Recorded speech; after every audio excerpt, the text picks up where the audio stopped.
Did we have 3 last time? Did Keith 3 what? make it all the way through? Almost all the way through, yeah. That's wild. Okay. Why is my headphone so quiet? Did I turn one down? I don't know, did you? What is going on, Internet? And welcome to OnlyCops, where I did turn one down on my audio. He's going to get mad. His ego won't tolerate that. I will speak like this. No, you're good. It's just to my ear, not to the stream. The stream, I'm sure you just vibe checked everybody's tinnitus. What is going on, Internet? I am arranging one of my doors because we aired out the house. It's California conditions today in Texas. It was like a very cool 68 degrees outside. It's nice. We opened very the windows. windy. Yes, very windy. But I close my door so I'm not interrupted by what's it called? Cats. But anyways, hello to everyone. For the uninitiated, this is OnlyCops. On Tuesdays, we do police adjacent or some body cams, depending on how it goes. I want to thank everybody that submitted videos. On Tuesdays, we wear merch. Yeah, actually, yes. I'm a deputy today. I was so inspired by the new Rookie episode, I decided to go immediately buy that shirt you were wearing. But anyways, we cover stories like that. We do a little bit of armchair quarterbacking. Tuesdays is a little bit more on the social commentary side of it, and we talk about police culture, ethics, and legal discussions. But we also try to see, is there a better path forward? Should there be a different lens that we're looking at this through? And so producer Juan is here representing a civilian bias, and I am here representing the law enforcement bias. We tend to be a little bit more in the middle on most of this stuff, just because there is a better way, and ultimately it is to serve the public who is paying them. It is my way. It is my way. But y'all all wearing costumes for Thursday's stream. There's a stream on the 30th. I don't know why we would do it for tomorrow, like the day before. Yeah, that's what I'm saying. We do it the day before. But I mean, we need to do it. We could do a Halloween theme. Yeah, I do want to get, if y'all have spooky body cams, so anything that's like scary or ghostly, or like a body cam that caught something. Anyways, supernatural, that'd be cool. Submit that for Thursday. We'll do our spooky stream. Yeah, I'll put my little. You'll all seen it a couple years before, where I have my spooky tree with the purple and orange lights. I'll put that up. For people who have not been here, I tend to use the beginning of stream to say hello to everyone that made it to stream. I like to reward the people that got here first, and then we give some recognition to them, because without the audience, this would just be a bunch of uploads to the internet. But I want to thank Raira was indeed first place. And for everybody else, if you're watching this after the fact that don't want to hear all the hellos, when I click away from the scorecard, you will know that we have started, because we've gotten to this wonderful playlist provided to us by the Vigilantes. Stram, man. Oh yeah, legit only, not AI or made up from movie clips. Do like actual like. Yeah, don't make body cam. Okay, I take 100 points for every fake body cam I catch. I will take 100. Raira was indeed first, so they do get the first. That's how I know Raira was not on the rookie premiere. Right? I uploaded this at the exact same time. For shame. Better go back and watch it. Rob, the snowplow driver, not Rob from BP, so I bless it. Police brutality, actually pretty solid. that's I like good. That that's one. Solid work. You know what? Where's chat? I'll give the boo. Back the boo. Raptor the Clanker Destroyer. Welcome. Former lives matter. Oh my god. Easy. Christian Halsey, Mr. Toastar, Cosmic Dark Matter. Ashbourne? That's a fun name. I like it's like what's Ashbourne from? You think that's like British or Celtic, or it feels like somewhere from Ashburn. Ashburn. Yeah, I feel like that's British. I guess you could say Ashbourne, but Ashburn my southern draw makes me want to say Ashburn. Sounds like they have an estate. They have an estate, the Duke somewhere. Mm-hmm. Notorious Emu was first mod. Shout out to Emu coming in clutch here from Canada. Poisonous Russ, Bury Spooky Time, TY or THYME, Thyme, Combative _1, Feeling Froggy, Gingy. He said, yo, yo, yo, I'm not first again. I'm sorry. Ryan Ahern, welcome. Piwoo, Caffeinated, Miss Domeaner, still goaded. Where's Vigilantes? How are they so far behind? I think I'm pickier with them when it comes to points. they're the I think it was that the tourniquet video. Oh, that's right. I took a lot of that points cost for them that. a lot. They've been still digging out of that hole. That was for deputies, the guys shooting randomly at the fake pursuit. Mm-hmm. That was their call. Was Or the the chief that had beef with the PD. Yeah. That was the other one. The sheriff. That was the other one. with my enemies. Mm-hmm. There was a PD one that was real bad. I'm trying to remember. Like I There's almost been a had to lot of stop those. streaming. There was one that pissed me off that bad. And normally, like I'm a pretty. Oh, that was comment. grocery store, or not grocery, but the gas station guy. No, it was Kroger, or not Kroger. It was Boulder. So put them on the map. Oh, like, yeah. have replaced almost Uvalde shooting. in my mind, dude. That was. Yeah. What's weird is I'm a pretty like even keeled and calm person. Juan can attest to this. He's known me for most of my young adult and adult life. Like I am not an easily excitable person unless there's just like a hype beast thing that we both get pumped about. Man, this stream, it gets me. Let's see. Mark. You know, the other one that got you was that next rookie episode that we have coming up. Oh yeah. And Blue Bloods. Also, Blue Bloods got you. Blue Bloods. I think that was more just. It might have been more tiredness, but it was also just the level of police misconduct in that. Blue Bloods was pretty wild. I don't know how the rest of the show. There's 15 seasons of that we got to slog through eventually, but I'll be 45 by the time we're done with it. But that was NYPD. I thought LAPD was kind of sus. If that's remotely accurate, because I'm assuming they got like a consultant for that. Consultant, yeah. And they were like, "Yeah, bless it." it's like the pilot episode, so they're like trying to appeal to the base of who might be interested in a cop show. And I was like, "We're just blessing nepotism and torturing suspects," and like it was crazy. Anyways, it was weird. The people they tried to make sympathetic in that kind of rubbed me the wrong way. Custodes. I said hi to Caffeinated. Arca Valentine, welcome. I saw you and Rox at the premiere. Shout out to everybody that came in from the premiere. Mr. Toastar, producer Juan is both here. And we got Tim and Chen. Yeah, we got new emojis for all the members. Very cool. So we have a Tim, a Chen, we got Big Sarge, we got that. Lucha Dad, and we got a Bill emoji finally. I got a Bill emoji? Because he's coming back soon. I may or may not be having dinner with him tomorrow. We'll see. Which means he's in Texas, for those of you that can't context clues.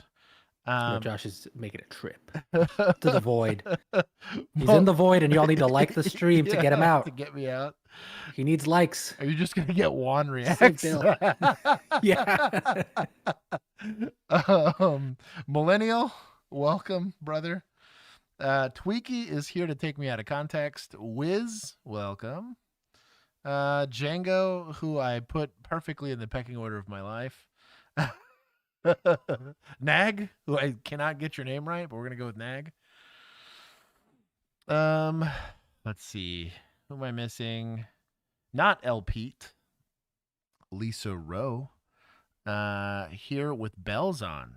Where are the kitties, Josh? The kitties, I'm intentionally trying to keep. I have one, the newest one, who we call Shalon. So shout out to anybody that reads Brandon Sanderson books, but likes cords. And it kind of makes sense. She spent a lot of time as a feral cat, and I'm pretty sure she's killed a snake before, and so she's trying to learn that cords are not snakes. It's a whole thing. Brian Miner, Brandon Rhino, Doppel, welcome. I think he's one of our across the ponders. If you are, welcome. There shall be no commute. But I tell you what, people got salty Dude, about it's that still video. going. I know. People have a lot. I have some of my favorites pulled up. There's a lot of, and I did some research into a lot of it for that because I was like, there's a lot of opinions going on around here, and a lot of people feel very strongly about it. I responded to about like 15 or 20 of them. I went and machine gunned it right before the premiere. Um, we'll be addressing that. Yeah, it's kind of like watching the people that are defending like Hot Pot guy, the guy that smoked the lady that threw boiling water at him. It's like a lot of those type of calls where it's like, well, it's the norm somewhere, so we have to excuse it because it's our reality, and it's like that's kind of like going like, well, Kim Jong Un said we shouldn't leave the country, so I don't see what's wrong with it. It's like a weird hill to die on, and we'll get into it. There's some psychology behind it all. Malundos, he forgot the old ways. I take points for complaints. Let's see. Rob, I'm seeing here. Everyone, oh, hold on, no, Raira's also complaining. I'll give her. She was first. I'll just make that a clean takeaway there. By the ghost of Olivia Benson. We command you to stream. Who's Olivia Benson? Do I want to know who Olivia Benson? This is going to be a sussy thing. I'm glad Juan's looking it up and not me. I'll look it up for you. I'll sacrifice my Your search history. here. A fictional character. Okay, so we're safe there. Okay. Oh, this chick from Law and Order Special Victims Unit. Okay, it's the detective chick from SVU. Oh, okay. I bless it. Olivia Benson. There we go. That's Okay. hilarious. But was she dead? Like the actress? What? Really? He said the ghost of. Ghost stuff. Is she maybe in the Maybe in the show. in the show? I said hi to Lisa. X Bane, I did not miss you this time for once. It's those short names that my brain tends to just delete. Mando asking about costumes. Steel Switch, welcome, brother. Wiz, I think I said hi to. I know I said hi to Nag. I'm supposed to talk him to sleep. Pat B immediately and Django with Law and Order SVU, idiots. Actually on that one. Let's to wipe out the snakes off the earth. Yes, Cloner, I did miss you, but that's because I'm still reading. Let's see. Feeling froggy. Following up on a question I left under a video recently. Can you explain a bit more in detail on why self-defense tasers are ineffective from law enforcement standpoint or for law enforcement? I get so the feeling froggy. It was actually in a comment of one of our videos. He's talking about those little they're like $20 arc little laser. Let me see. Hold on. I'll just look up taser. I bet it's the first. We'll look at Amazon. Probably has one on here. These stupid things. So these things, we're getting a little educational here. So it only has this surface to do the arc on. I can't hover. What can I? Yeah, I can. Right here, it only has this surface to make a little baby arc on it, right? And they're working to they make a really loud noise because there's not a connection, right? And so that popping noise, if you ever get one of these or all the comment section is going to be like, "Oh, it's really loud." It would work really well as a distractionary device. So I'm supposed to scare off like a dog or something or a person because they are loud, but there is not enough energy that you could put in that little amount of a current that would do anything to stop a person from doing something unless it was burning a hole in them, right? So at most, it causes pain. It's the biggest issue with tasers as a whole when they're getting contact driven, right? You're not creating a big enough arc to create neuromuscular interference or whatever it's called. Millennial will correct me in the comment section. But that lockup, as you call it, people get hit really well with a good taser. It actually ceases them from moving, so they topple over, and you can go do your job. This is incapable of that, of achieving that, basically, but due to the nature of the design. So you're really only going to create maybe a little burn, at best. Maybe freak them out a bit, but it's not doing the intended end purpose that the taser was designed to do. And so that's why it wouldn't make. Now, it saved them a lot of money. These are cheap. This is $10, and it's like wall chargeable and all that stuff. I would not. For dogs, great idea. I think for stuff like that, I wouldn't use this on a bear. Hell no. Unless it might scare it, right? Just the noise of it. But like making contact with it, you're gonna die anyways. But for self-defense, pepper spray makes a ton more sense because that irritant is almost universally applicable. I think it's like 10 or 12% of the population, which is a big percentage. That's actually immune to most of OC effects. But at least with pepper spray, there's going to be some sort of irritant. Also works very well on dogs. Bear spray is just big pepper spray. It just sprays at a much further distance and at a much deeper, like a thicker amount or more of an amount. I just don't like these. I mean, even like an intermediate weapon, like a baton or something, which is prohibited in most states, Texas included, weirdly enough, would be a better choice than this. It's just not these. Yeah, our knife. A knife's a crazy effective tool. They have yet to replace how handy knives are in modern day tech. That is just inside of arm reach distance. Is just as, if not more deadly than a gun. Yeah, it just kills you a little slower. Anyways, so that is to answer. Which is worse than it sounds. Yeah, exactly. Yeah, that's if anything, you just want the off switch. If you're gonna go, you'd rather go peacefully, right? Yeah, if I'm within distance of having to use one of those little baby tasers, there's so many other things I would rather That's have. what I mean, dude. I mean, an open-handed strike. Including, I was about to including just my hands. Punch them, just the ability to use my hands freely as opposed to doing this. It's just not a great tool. But anyways, feeling froggy. If anything, if it'll make you feel better, I would let myself get tased with one of those for $5. For a taser, y'all got to really earn that Goku PC money to allow myself to get subjected to taser probes again. And I've been stunned with both.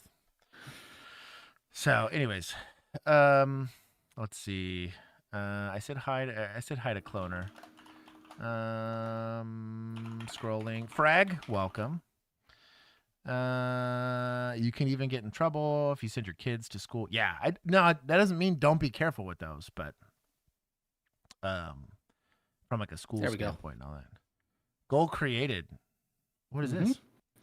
We get $50, $20 super chats in the next 15 minutes. You will get tased again. Stupid. You're so dumb. Well, there you go. You're so dumb. Let's see. If y'all double it, I'll do it too. Oh my god. Fix bayonets. Yes, L Pete. I can see that. Adam, welcome. Cordless hole puncher for the win. That's my favorite description for a gun in the world.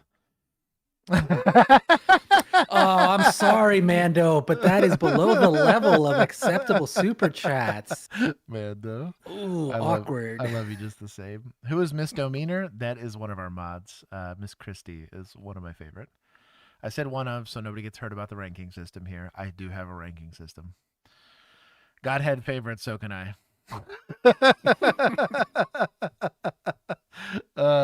Let's see. Nick, I think I said it. I think I said hi. Pat B, Buxom, I did not miss you. I think I got everyone. Yell at me in all caps if I missed saying hello to you. We're gonna get. Did you miss combative? No, I got combative _1. Okay. I always get combative. His is a long name. It's harder to miss. Anyways, all caps me if I missed you.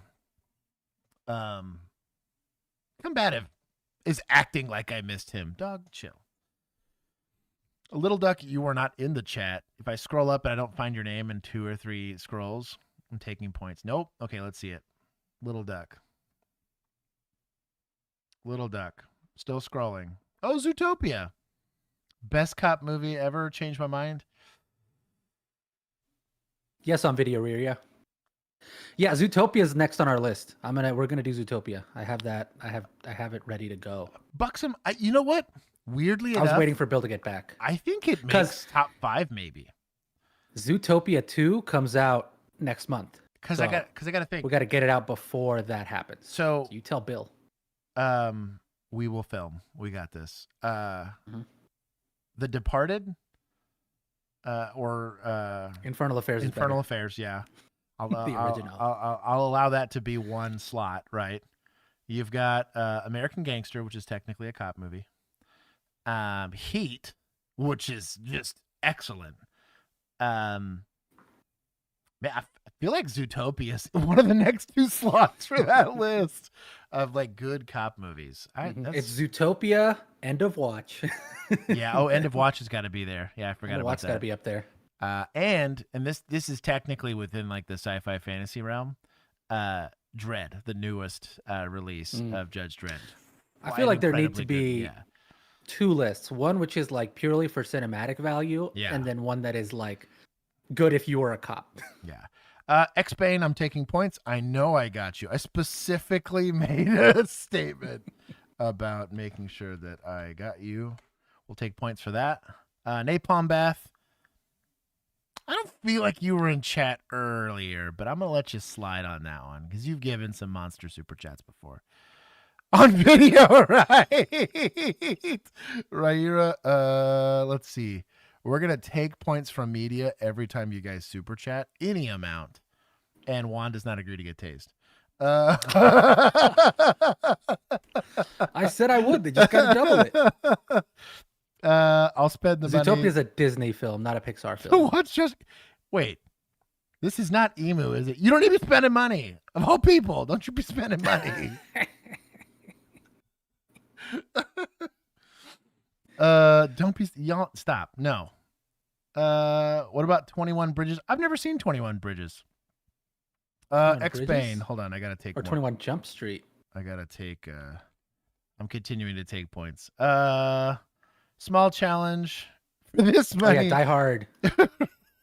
Oh, we have an Officers React to Die Hard that y'all should watch every Christmas. Die Hard, hold on. I'm counting up these. Mando also did another 20. Yeah, we're killing media right now. It's a good time. All these points go back to you if you meet the goal. Yes. I will put them back myself. We'll see. 21 Bridges. Oh, that's got a Black Panther guy. Chadwick kidding. Boseman. Yeah. We should watch this.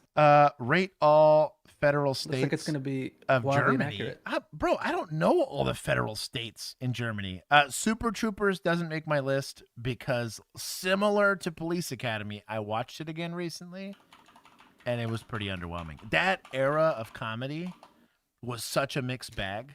It's not my favorite. Like, it is just such a mixed bag. It feels lazy. It's like the same movie 30 times just with different costumes. That's kind of what I mean, yeah. Anyways, you guys, you can stop chatting. Stop super chatting. This is a free stream. Lander. It's a free stream. Stop spending money. So a German federal state is called a Lander. Lander. I don't know what the little umlaut makes it sound like. But it includes city-states like Berlin, Hamburg, and Bremen. Oh, okay. So I think I want to put Hamburg at the top of those 3 because I like hamburgers. Going to put Berlin second and Bremen third because it sounds like Brennan. Oh. And that is just a name. Oh, did somebody steal it? Spooky. I can't see. Hold on. Yeah, who's Spooky? Okay. I thought that was Emu for a second. He took her little emoji that she's got on Discord. It's the sun. No, that's Mactato. Yeah, okay, that's Mac. Okay. That's it cut off the name in the chat, so I couldn't read it. Stop talking. Raira. You know what? For you, I'll take 2 points. I'll take 200. Raira, you're my favorite. I forgive you for not being on the rookie premiere. Doesn't know his mods. The name is covered, and it's the same picture from the Discord. Hold on, who is this? What's the mod? Is it Django? That's Django. Yeah, that's a vigilante. That's what you get for complaining. Get him. It's a lot to keep track of. I know exactly where the pecking order is for Modzo. Anyways, RoboCop was the most realistic. Stupid.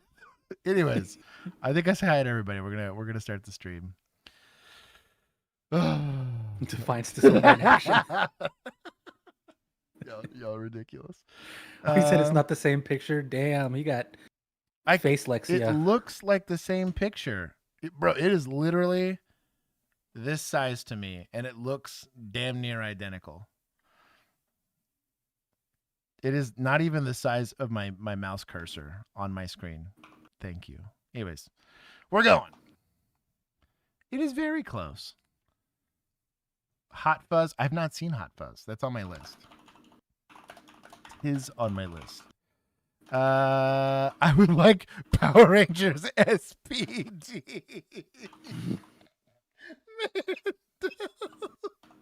Hold on. I gotta take some more. It's on my list. Power is. Rangers SPD. That's top tier. Yes, dyslexia doesn't work. Justice for Josh. Thanks. See, well, at least someone loves me. At least one person. We have some more breaking news now at 9. The suspended sheriff of Towns County has just been indicted by a grand jury in his own county. Now, this follows an exclusive Atlanta News First investigation revealing unreleased body camera footage of a physical confrontation between the sheriff and a Hiawassee police officer at the scene where a deputy was shot. And our chief investigator, Brendan Keefe, reports from the Towns County Courthouse tonight with indictment. Oh, Not they was did shot. indict him.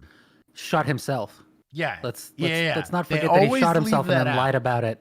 Yeah. They keep leaving that out of the story. And He like, accidentally shot himself, blamed a non-existent person, and had everybody out there looking for nobody. in all fairness, the guy was a veteran, probably an Acorn style veteran, right? And so he probably had some mental health stuff going on. I don't want to give him to, but it is a very important caveat that this sheriff not only hired the guy, but never thought, hey, maybe let's get, because maybe he's a really squared away dude normally, but you didn't see the warning signs. This guy's like the ticking time bomb for an event like this, right? But anyways, somewhere this guy was failed on the mental health side of things and was allowed to go be a deputy, shoots himself. Then the sheriff shows up in the middle of the night being a douchebag to everybody on scene, arresting an officer for a little while. Anyways, we'll see. Probably 1,000% a 320. Were just handed up. The sheriff of Towns County has been indicted by a grand jury in his own county here at the Towns County Courthouse. Kenneth Henderson was already suspended by the governor for a physical altercation that took place last December with a Hiawassee police officer at the scene where a deputy had been shot. It turns out the district attorney. Oh, wait. I got to see the gun there. Hold on. We can confirm the 320 rumors.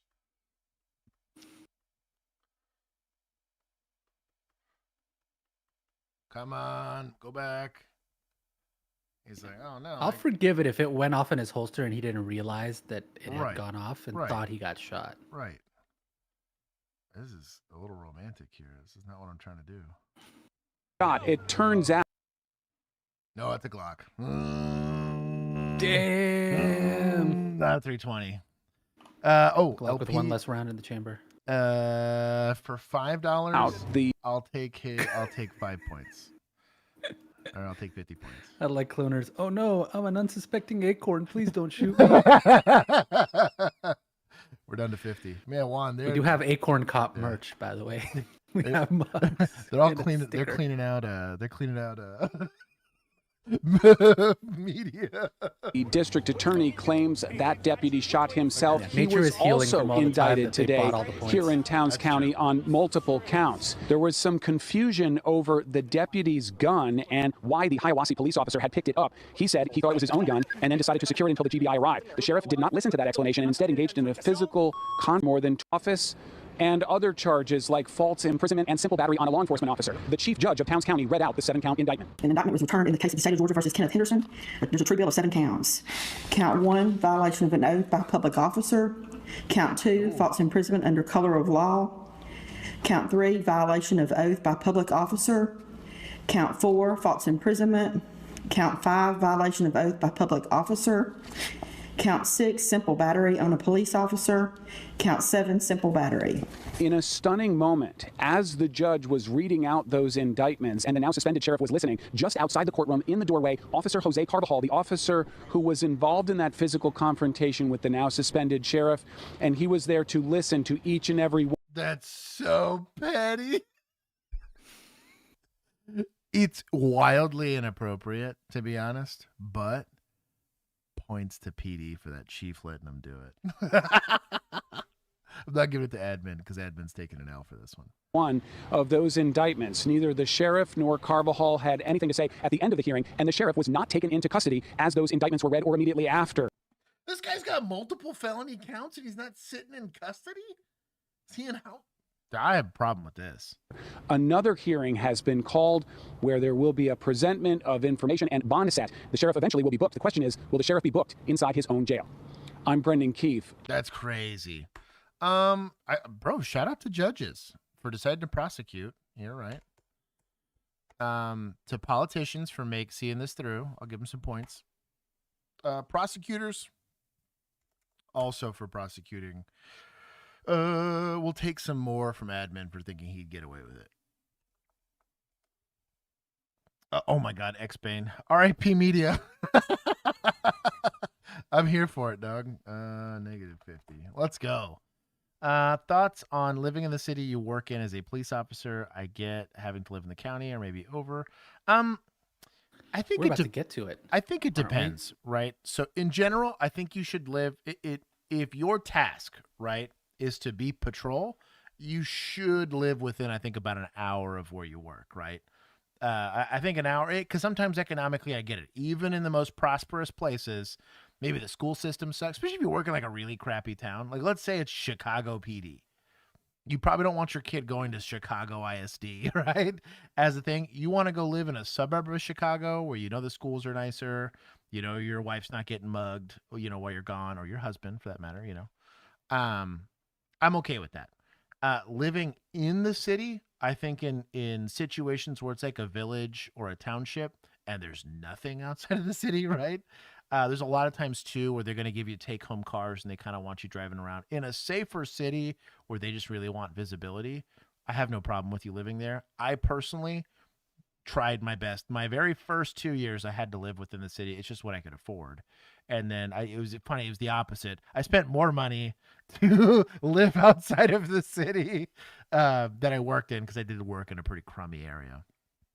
But I really think the limit, I think the most you should really be driving in is like an hour or to 2 hours is a really long time. Mostly because the whole goal is that if you need to get called in an emergency, this happened all the time. Hey, we have a barricaded person that's eating 10, 15 officers that now can't respond to 911 calls. I'd get calls from sergeants all the time. Hey, can you come in for some overtime? We're really drowning right now. We got a bunch of priority ones, and I could get to work in 20 minutes. Fully uniformed, getting out of my truck to go grab a patrol car and go start shagging calls. Mostly because like that is the public good, right? Like you are a public servant.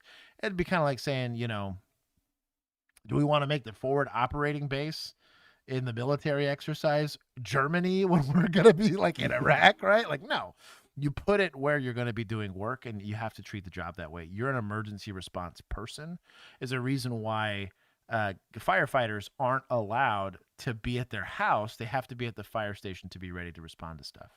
If you're a detective or something like that, you could damn near do the job remotely.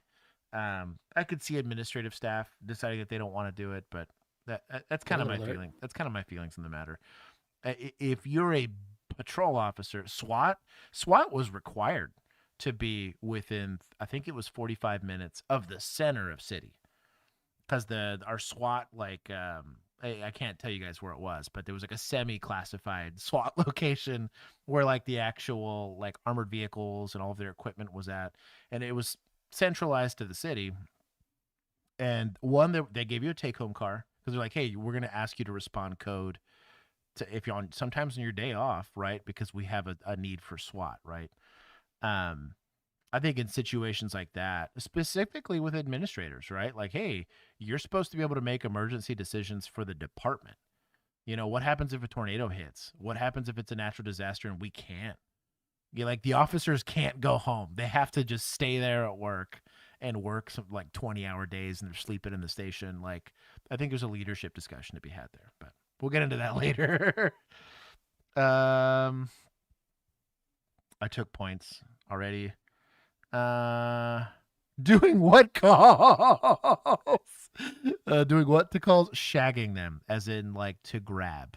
Not shagging them in the British sense. Buxom, I will continue to take points from media. This is a stop, no.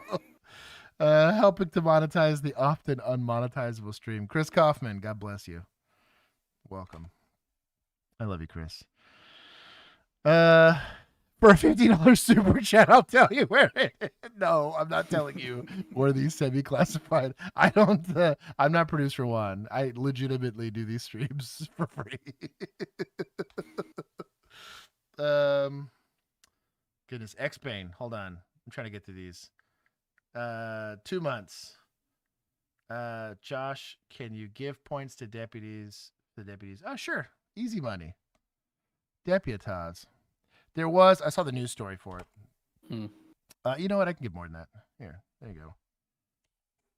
Points to deputies. It was sucky too, the way that whole thing went down. Yeah, it was. I'm pretty jaded. I had this discussion offline with somebody. Like I'm like relatively jaded to death, like in general, like as a whole. But it is upsetting, especially when you have such a young deputy that's going. Oh no, Jake. He wants the soundbite again. Oh my God.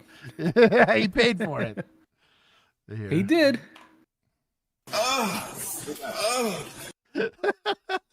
Don't we have the back half of that too? I think we have a couple of. Oh, that's the same. Why do we have it twice?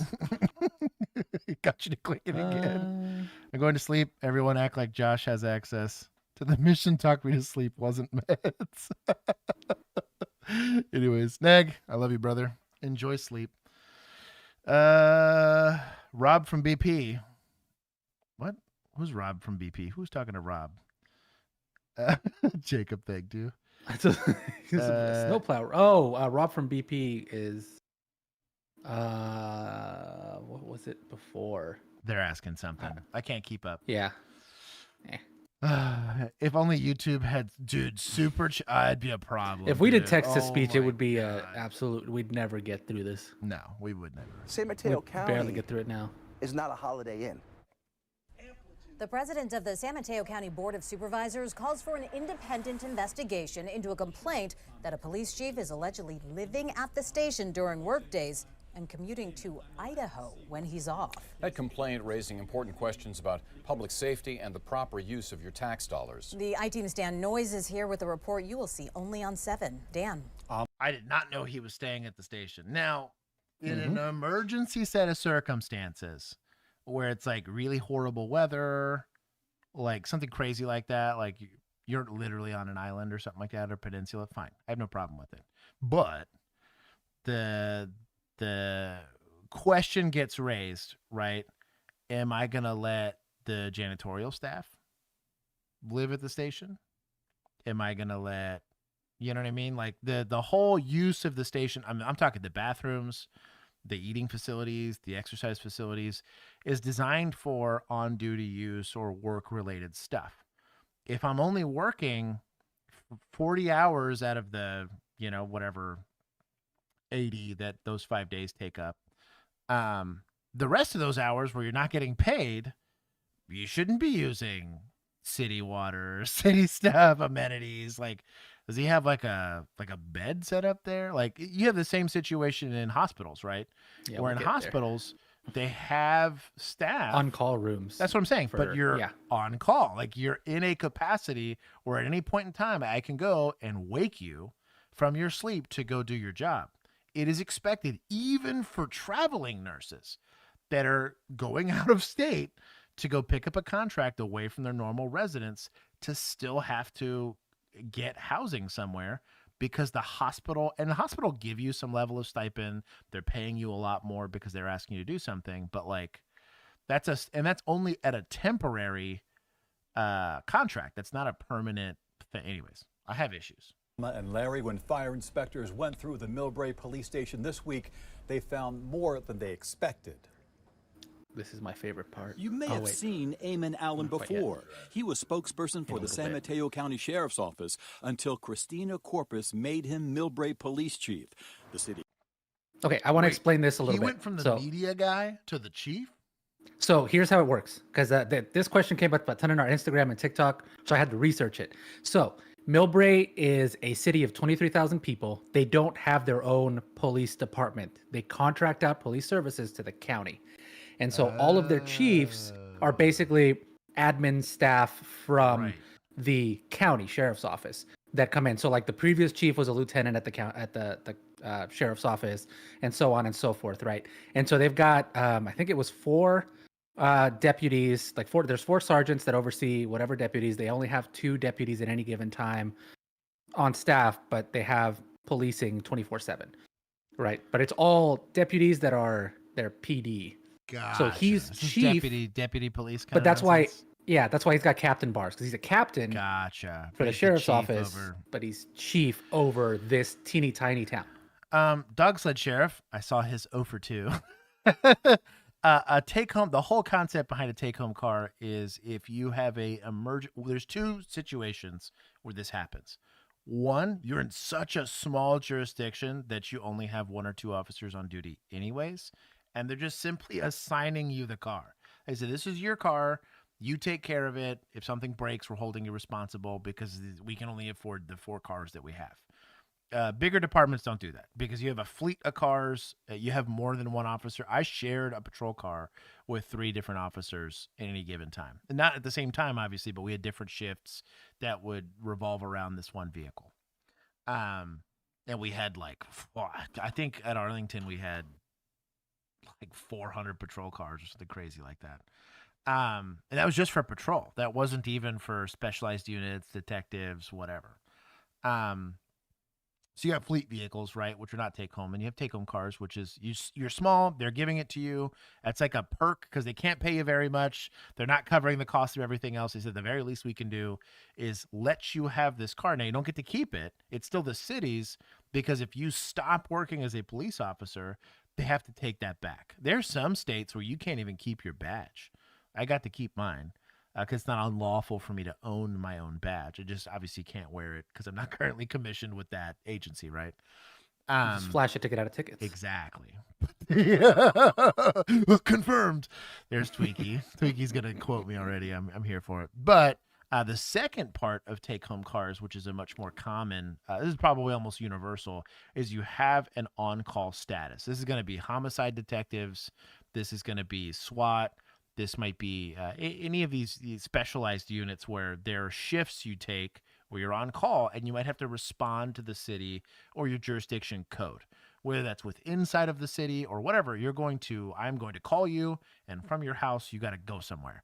They don't want you doing that in your personal car, but they need you to get there as quickly as possible, and they mean that as quickly as possible. Accident investigators, people like that. So you can go lights and sirens in a marked patrol car. That's why they give you that function of take home.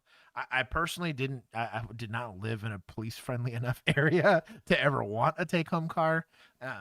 But I would have been within the guise of, or within the spectrum of that, just because I typically I need to live close to where I work because you want to be part of that community. Debbie, take-home cars, we all considered callback anytime. Mega based. That sucks, though, because if you can be called back at any time, I'm sure that gets abused. But there you go. Deputies do it far more frequently than cities do because the jurisdictions tend to be, or county guys, should I say. Counties are always bigger than cities, right? Like just universally, by the way that maps work. Maps, or just America zoning code. It's different everywhere else, but... it's far more common with deputies.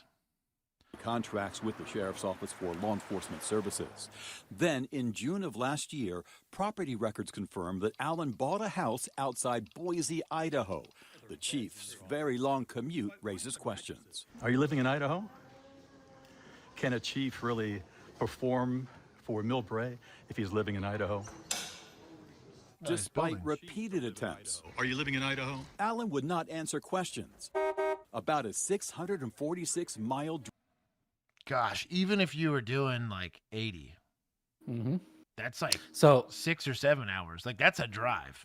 I looked this up because I wanted to give context for how long of a drive this is. This is Dallas to El Paso. Oh That's my about god, 650 dude. miles. Yeah. Oh my god, bro. That's... If you're in Canada, this is Edmonton to Vancouver. If you're in Australia, I'm just going with the people that I know are in our chat. Yeah. Australia, it's Brisbane to Sydney.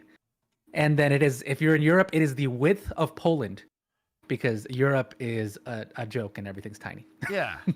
But yeah, it's driving across the entirety of Poland is basically this. It's obviously a rough estimate, but that's about that. Bro, that is a solid Yeah. day's worth of just driving one way. Yep. Yeah, it is not bad by plane. So what I learned from some of the comments that we got is that you can get this flight for about $150. Right. Which is So it would be basically like it's like us going to Austin, kind of, or actually going to El Paso, right? That's not horrible. The flight. So if you're making enough money, you can fly. Yeah. You get frequent flyer miles, whatever. Yeah. If they ever got that high-speed rail going, they could do something with it. Poland mentioned. God bless. Oh man. Oh, I should have done. Well, Japan's in that sort of Pacific area, so that counts for Australia. Sorry, Frag. Jeez. Drive to work, or the hour. Yeah, so an hour 35-minute flight. Well, plus security. So I was gonna say, let's add 20 or 30 minutes. 4-ish It's gonna hours, take him 3 to 4 hours to get to work, and that's still not to go from airport to station, right? So let's say minimum. This is 5 hours, 4 to 5 hours by flight, 8 to 10 hours driving, probably. Conveniently, Millbrae is like right outside the San Francisco International Airport. Oh, well, there you go. Like it is right there. There's at least that. Yeah. Right. Not able to return basically to lands work where he on works. short notice in the event of an emergency is ridiculous. Former San Francisco Police Commander FD. Rich Correa tells the I-Team, any police chief needs to be able to respond quickly to a high-profile crime, earthquake, or some other disaster, and that there's no substitute for hands-on and eyes-on experience 7 days a week. You'd want a police chief that's a stakeholder in the community and able to experience the community at a granular level to really understand. I agree and disagree. On one hand, yes, you do represent the interests of the community, right? Especially as an administrator. However, my only issue, and this is where I'm going to give a little bit of pushback to this idea of why I want my cops or whatever to live within the community, is it does open you up to the possibility of being biased by local politics, right? There's a local election going on, and I just happen to be at the same golf club as the mayor, and now the mayor and I are really homies, or now me and like a very wealthy, you can imagine like Jerry Jones, kind of pull does that guy have in the city I used to work in, right? The guy's worth like probably a fifth or a tenth of the income of the city as a whole. He should not have any sway whatsoever on how I make decisions administratively for the police department. So yes, I do think in an ideal set of circumstances where we have a lot of transparency, it is better to have police officers and administrators actually live in the community that they are subjecting to their authority, right? Because then they're stakeholders. There is some legitimate rationale behind it, but especially at the administrative level, I'd be really nervous about them being buddy-buddy. I want to read out Frag's comment because he said the sheriff was actually commuting on a weather pass. So whether or not you get caught. Oh, damn. That's pretty good. I got a little mad when I read that, so I had to make everybody else experience that. Where's Chad? Understand it and know what. Where's Chad? That's pretty solid. That's good work right there. On a weather pass. Whether you got caught. What's going on, and also to be present on short notice. Since Allen became Millbrae police chief, photos obtained by the I-Team show the station There it has is. added 2 bedrooms, a single, and a room with 2 mattresses. I asked for a tour of the public facility funded by your tax dollars. Eamon, I'm allowed to see what's in here. I can't see the mattresses that you have. See right through the window. Can you give me a tour? We're not doing tours right now, Dan. Sorry. I wanted to check out a formal complaint from the Millbrae city manager to the county attorney that says Allen uses the police station as bedroom facilities since he now resides in the Boise, Idaho area. In addition, Millbrae's Code of Ethics says no public employee shall use city-owned property for personal need, convenience, or profit. It's a violation of their own policy that he is supposed to uphold. If they're willing, personally, I do believe, and firehouses are an excellent example of this, right? Where it's like, I understand that the needs of this job is going to make it really hard on you to have to commute all the time or whatever. The shifts just demand that you have to sleep. We give a bunch of shit about the lazy boys and the bunk beds, right, in firehouses from a police standpoint, but I'm not doing 24-hour shifts. And if I do, something awful's happened, right? And people will have pity on me. I got real beef with this. Mateo County Board of Supervisors President David Canepa is calling for an independent investigation. If someone is living out of county or out of state, they have to pay for their own lodging. Meaning, San Mateo County is not a Holiday Inn. Canepa has no issue supplying beds for officers who work a night shift and may have court the next day, for example. 100%. But he sees a distinct... My department had issue with that. I took a nap on a courtroom bench one time because they were like, "Yeah, I know you work midnights, but we kind of need you to come in for this court case." And you got contempt of court for snoring. Yeah, I might have. Is he claiming residence in both states? Mando asking the important questions. So I don't believe so. I think he's sleeping at the station without telling anybody and changing the locks. Yeah. Tokyo and Fukuoka are 675 miles apart. Thank you, Frag, for Japan stupid.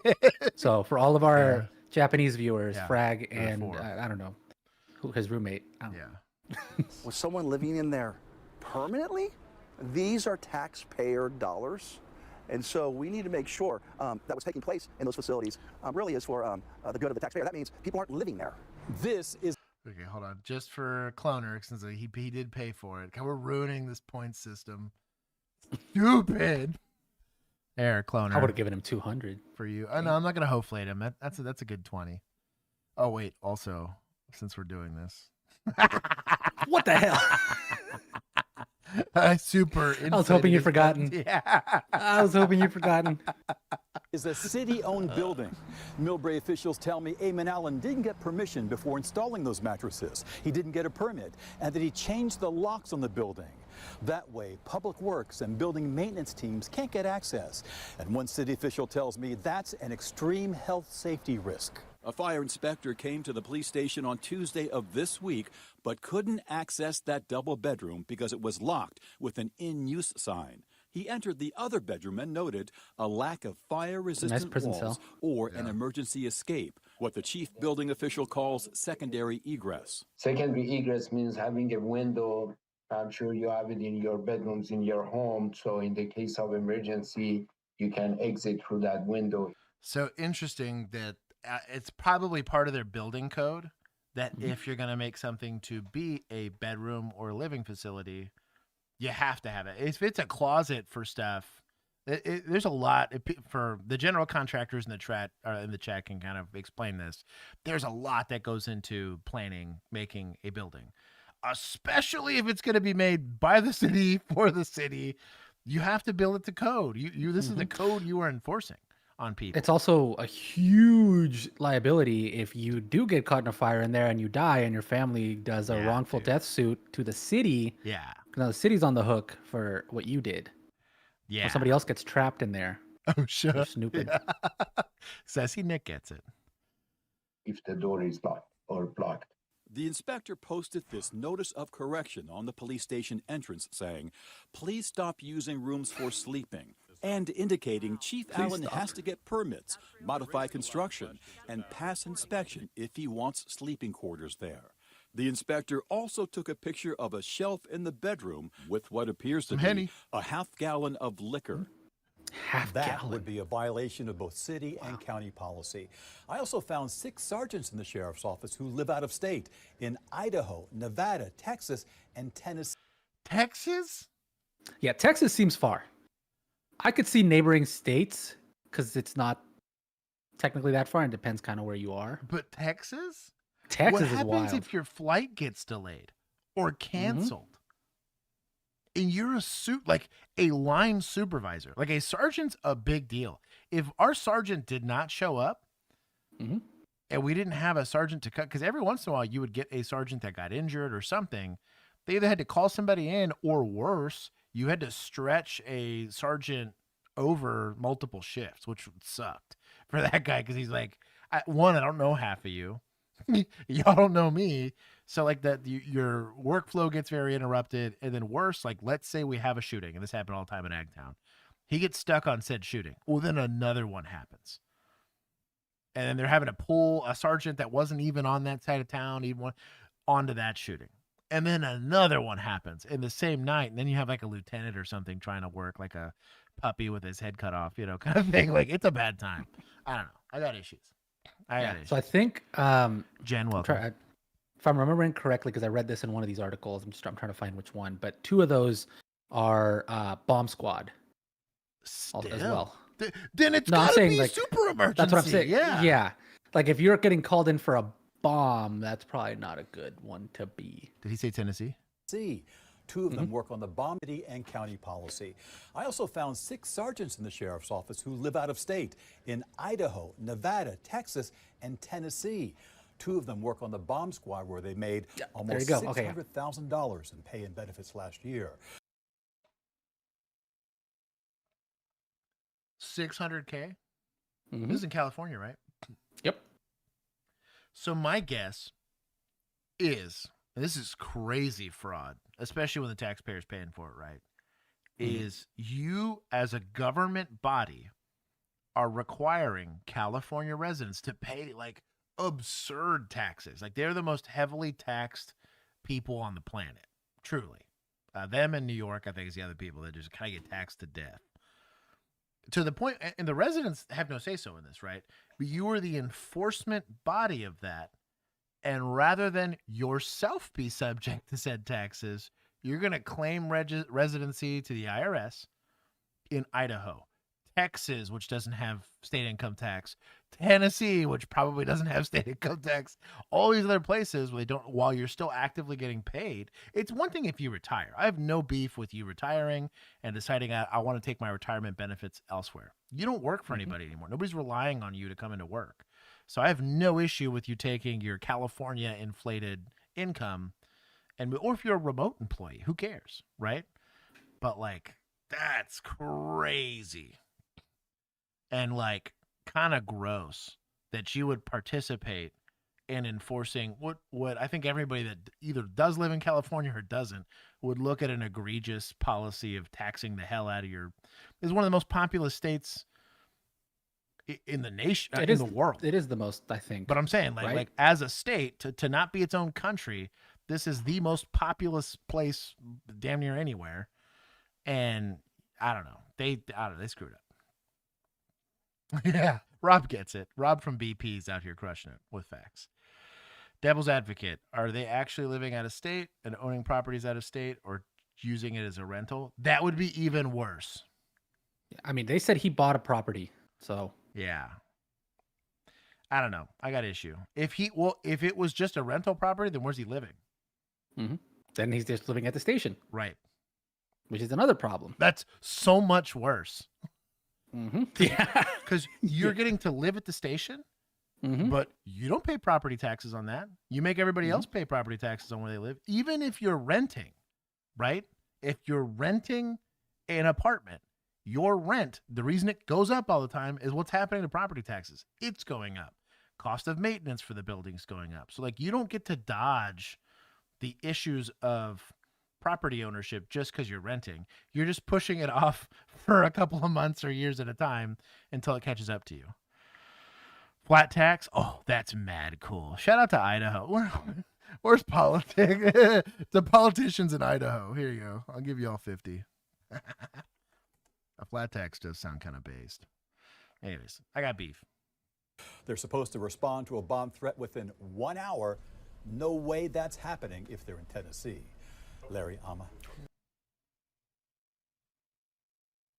Was all those guys in the comment section. I don't see the problem with that. A lot of it. So, and here's kind of what we got in the comments, which was a lot of. So apparently this is extremely common in California, right? Because Cost of living is expensive, but there's a lot of people that live, including somebody who was in our chat right now talking about it, where a lot of people are in counties that like border other states. So they live in Arizona, but they commute back over to California for their job. EMT, we got a lot of firefighters and EMTs who are saying they do this because they're on kind of these like 3-day on, 4-day off shifts or whatever it is. Kind of like you said.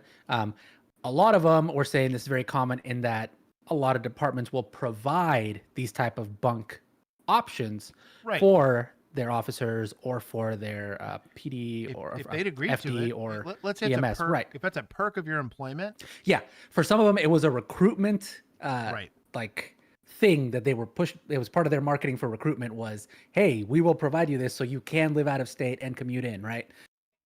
So there was that. There was one great story that I saw from somebody who was like, yeah, a bunch of sheriff's deputies in my county just got together and they all got pilot's licenses and they bought a tiny plane with their salary so they could all fly themselves back and forth.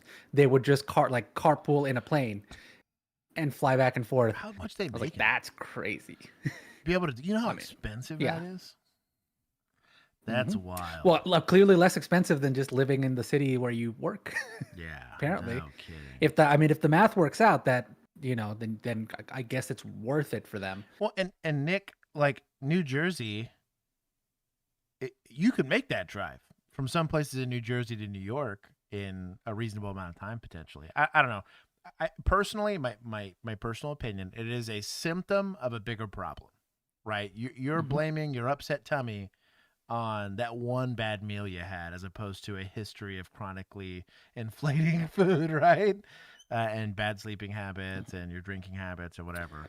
This is the fact that it's common tells you how broken the systems are in that place. But also, and here's the other counterpoint to that, is I looked up housing in Millbrae. There's some expensive houses. Sure. But based on like cost of living and stuff, to live comfortably, you need to make $136,000 in Millbrae to live comfortably in that. He's making 200 and something thousand. These guys are making 600K.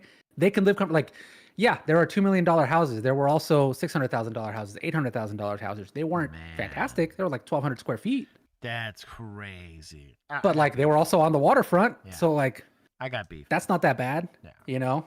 I got beef. So it's just one of those where it's like you're using the public perception, I feel like, of California as a very expensive place to live. There are affordable places in California. They're not near the cities. They're not like near the beaches, right?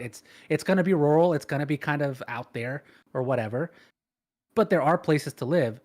Now, is it right that you would have to live like 2 hours outside of the city where you work potentially to afford a place? No.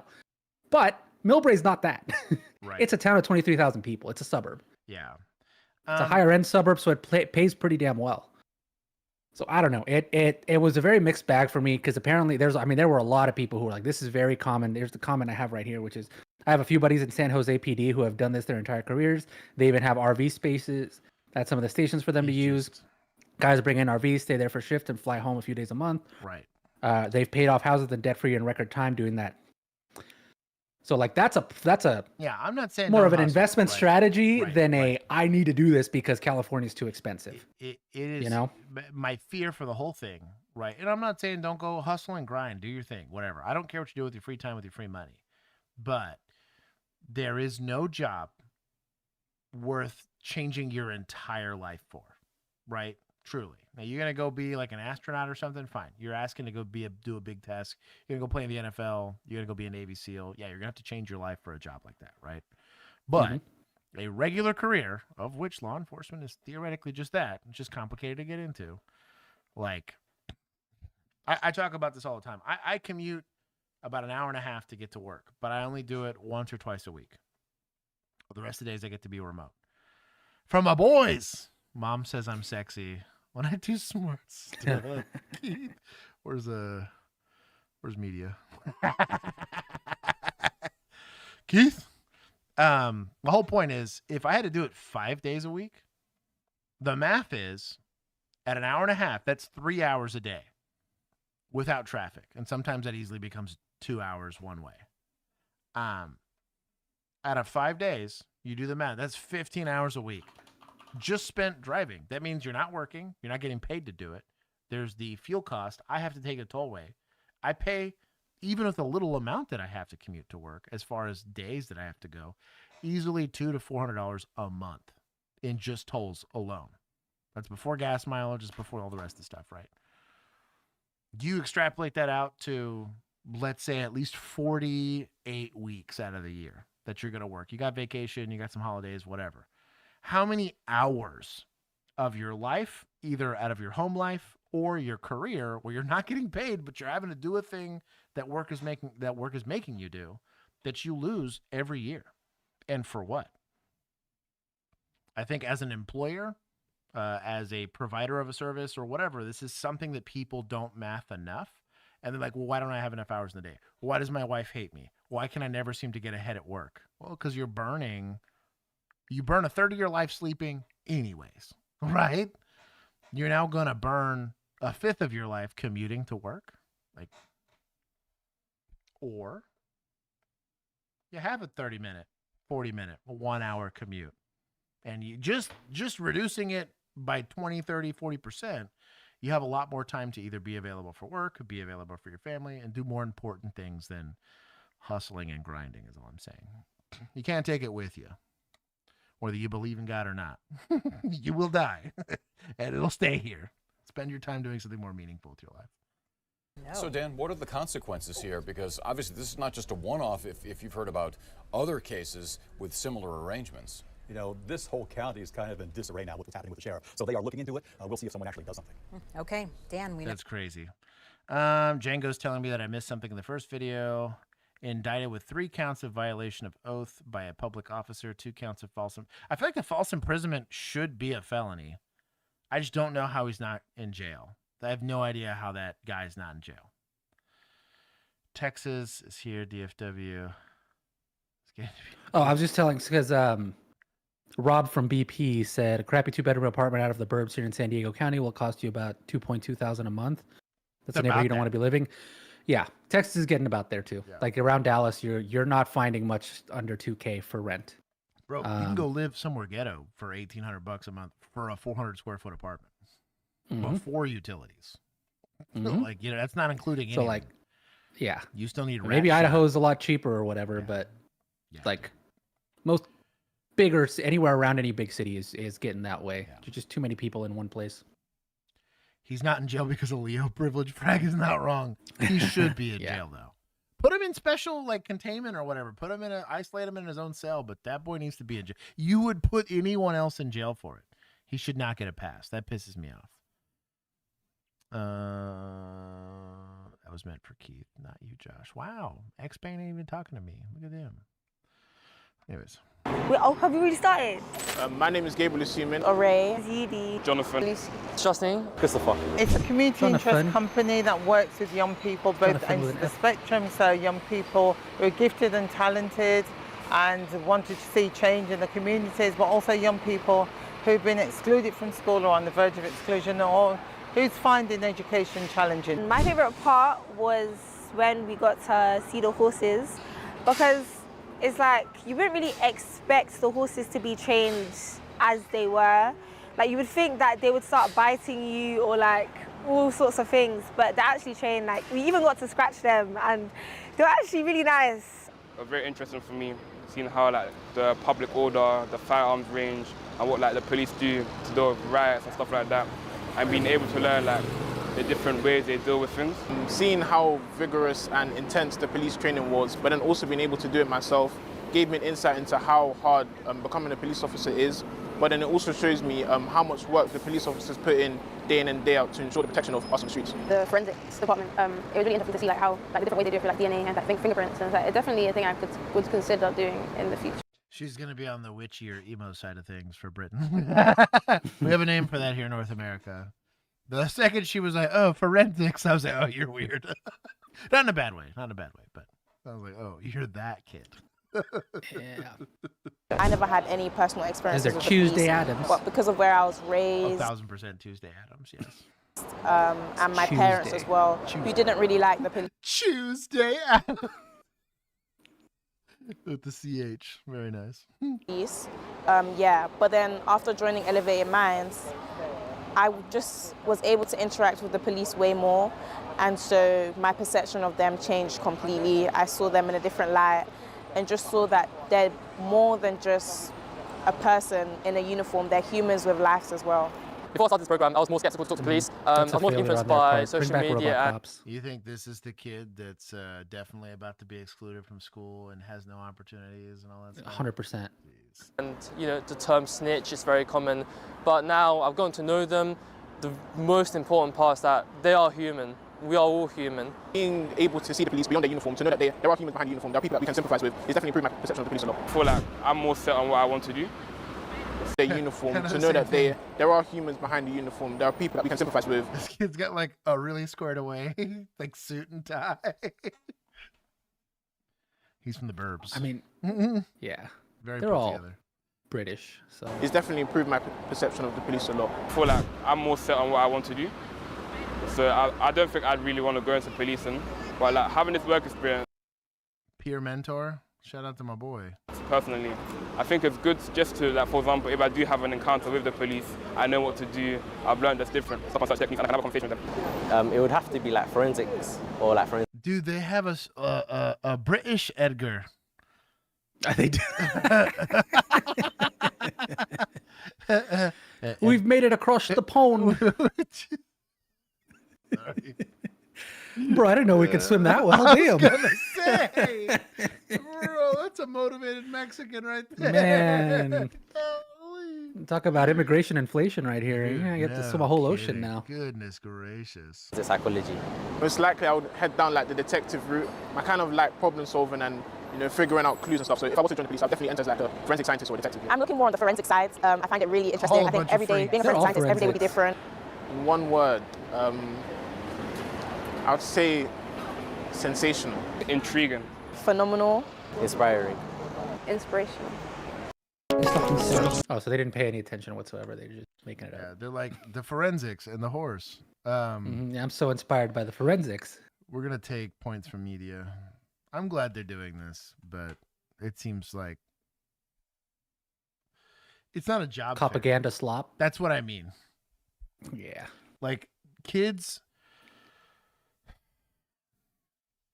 There was a big push. I don't know where this came from, but to like humanize policing, right? As this, hey, and a lot of what they said, right, was preached to them. They're parroting what they were told. We're police. We're people just like you. No, you're not. You were given a license to kill people, literally, and you were the enforcement arm of the state. We are not the same. You are genuinely a second-class citizen to members of the government. I mean, that's anywhere. Even in a democracy or a republic or whatever, as not a single government has ever existed that did not give preferential treatment to people that participated in said government, right? The only way to combat that's through transparency, right? We wear body cams, you have courts, you have a mechanism to file grievances, you have a mechanisms to push against budgets and stuff like that. I remember it was kind of the beginning of this idea of a channel was the defund the police movement.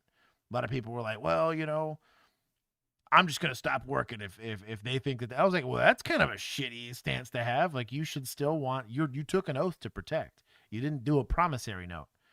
You don't say you're not going to show up to work. You're still going to collect holiday pay. You're still going to collect sick leave. Quit if you don't want to be a cop, right? Because your heart's not in it. You don't get to threaten people's safety because you don't like the rhetoric being used against you. Conversely, if people want to defund the police, knock it out. It's a public works. You don't want running water, stop paying for it. Like, you should be entitled to, especially in the land And of the that free. is my campaign promise. Yeah. I will take all your running water away. Away. You won't have to worry about it. We were Imagine how going to much- bring back walking water. Dude. Damn it. It's going to be the We're best. tired of running. Yeah, potentially standing or lying down water as well. What are they running from? What is Yeah. this water running from? So That's what you got to ask. It's kind of like my point. Like, you're a public thing. You're not a guarantee. So if they feel that and in some of these situations, It is a social contract. Yeah, literally. It's hey, I want the city to take care of my roads. Well, how much are you willing to pay for that? How good of maintenance do you want on those roads? But you look at the tollway, I pay about $100 to $200 a month to drive on that thing, if not more sometimes. Ain't not a single pothole on that thing. There's no debris and whatever. They take real good care of that. You have to drive on I-30. I would pay more if they would just keep the troopers off of it. Right? If I could have like a fast pass that was like an HOV, like a enforcement free lane. I need an HOV for my HOV. Yeah. Their whole job is just make sure no one slows it down. That's the only enforcement I want to see. I will pay for an Autobahn. Right. That's what I want. Yeah. Drop a like. Anyways, the whole point is it's a social contract. If they don't want policing, they don't have to pay for it. If they want to save money and let it be a they problem, let it be a they problem. But there's like an entitlement on both sides of the fence where people feel like they deserve protection. I was like, no, you're paying for it. Ultimately, you're paying for it in the form of taxpayer dollars and who you elect and whether or not if you only care when something bad happens, you're not allowed to complain. Just like politics, right? Oh, I didn't vote, but the stuff's happening in the government that I didn't want to happen. Well, I don't tell you. That's my point. So I don't like the propaganda. Let's humanize the police. No, I'm paying for a service. Do we humanize hairdressers? You know what I mean? It's a serious job, and I get it. But we're not trying to humanize the Marine Corps. You know what I mean? It's a service. I'm paying for you to kill people in other countries so we don't have to get killed here. It's a crappy thing to think about out loud, but it is a social contract. Maybe from a recruiting standpoint, but these kids need to be older for that to be even a feasible thing. I think it's kind of sketchy, in my personal opinion, to try to recruit kids in high school. That's a senior year kind of job fair thing because these kids are about to be of age, whatever. The Marines aren't going to a middle school, to go be like, yo, dog, you want to self-emancipate and go die for your country? I don't know. I got issues. Arca, this guy. Anyways, we're not humans. We're autistic potatoes. Mac. Anyways, it's not because really, the humanizing factor of it is going to be when you're interacting with an officer and he treats you like a human being, right? When they're there, you get the nice feel-good stories where they're saving a kid. Sure, go give that guy a pat on the back. If you want to have good moments in policing, it's when you take the bad guy off the street, or you save the kid, or you find the missing kid, you help the dementia lady out of her car without hurting her. Those are the humanizing stories where you get to see them as heroes, not this bit of weirdness. I have beef. Terrifying moments inside the... Never mind. Sorry, I skipped a story. Stop and search is a critical policing tool. Done well, it stopped those intent on causing death. Stop and searches are expressly prohibited in the U.S. because people actually have rights here. But I'll reserve we called it Giuliani time. It was like a joke that we would say. So shout out to 2020 policing. It was a little bit of a different time. So it was a very aggressive police presence. We treated almost everything that looked like a duck and quacked like a duck, like something sketchy was going to go down, because it was. We would get intelligence that somebody was going to go burn down a Walmart. Guy shows up with a brick in his hand at Walmart. The police response that he got then was very different than what he got the year prior, or even the year after, for that matter. But still had reasonable articulable suspicion. What are we doing with that brick there? Is this an art installation, or you trying to? I'm here to rebuild this Walmart. Right. But anyways, Injury and fear in our communities. It takes dangerous weapons and... Is this Vanessa? That's an incredible name. Vanessa, welcome. Bragg, did we make it to Taze? Did we? Can I even see? No. They got 1/5. Oh, yeah, the target. They got goal. 10 out of 50. Weak. I'll wait. drugs off the streets. And in doing so, it actually saves lives. When done correctly, the tactic is effective and has the support of Londoners. We acknowledge, though, that done badly, it has the potential to burn through trust with those we are here to protect. The Met choosing to involve the community directly in the process of the stop and search trial is amazing. As a community, have to take more responsibility for being willing to teach police officers how to interact with us. So we get that opportunity, number one, to learn, to educate other people, to understand what is actually happening, but we also get to be directly involved in making a change. This is why we're reshaping the future of Stop and Search. And over the last 18 months, we've worked with thousands of community members of all ages to create the new Stop and Search Charter, an agreed commitment between us and Londoners on how we will conduct Stop and Search going forward. What? Sorry. So is this like a redesigning of an existing policy? So they were doing stop and search, and they got people pissed at them. I'm assuming stop and search. I hope they had a legal basis for doing it. I don't know very much about British law, but I do know that there's, from an American perspective, it's rather restrictive, right? I'm assuming this is a way to try to give people more like buy-in that, hey, we want to keep doing this thing you hate doing. We just want you to like sign off on the thing. I don't know. Maybe they're trying to update their policy to be more user-friendly, if you want to call it that. I don't know. I have issue. Either the actions were lawful or not. You can talk about it. We talk about this all the time about being like an unnecessarily douchey cop while you're doing it. I talk about that a lot. No lectures. We'll talk about the amount of force that was used. Either it was lawful or it was not. I'm not saying you don't want to give voice to people. Again, we just talked about this. It is a social contract. I'm not upset about the dialogue happening, but like, how much money are we spending on this initiative? Like, you know what I mean? And is this like a token? Oh yeah, sure. We'll update the policy. Are you doing any enforcing on the policy? Like, you know what I mean? I like Buxom's take of it has the support of Londoners who are never stopped and never searched. Yeah, I was about to say that too. I was like, did you poll like your jail? Or is it like a bunch of college kids? It's like their version of Berkeley that they just want to talk about it and put it on their like LinkedIn. It's those kids that we saw that want to go into forensics. They're writing the charter. God, dude, it's whatever. The Stop and Search Charter is an agreement between the Metropolitan Police and the communities that they serve in looking at how we do stop and search and trying to make sure that we're doing it in the best way possible. It's also They've never once mentioned legal. There's been zero discussion about whether it's lawful or not, which is weird to me. But maybe that's a British thing. Maybe there's a language barrier here. also an opportunity for the Metropolitan Police to show its commitment to change and that it is genuinely listening. I have my own experiences of stop and search going back 7 years from now, and to be at the pilot of something that's going to be run widespread is a very overwhelming feeling, but positively for me, because it's like I'm the start of change and I'm the start of something that's going to be big. The Charter will focus on improving the quality of stops and supporting officers through training, supervision and how complaints are managed, and also the use of technology, as well as raising awareness within communities of the law relating to stop and search. This will be accompanied by an independent governance process. It is the first of many steps that we're taking as an organisation to rebuild trust, to reduce crime, and to help shape our standards going forward. I think the future of stop and search depends on the community.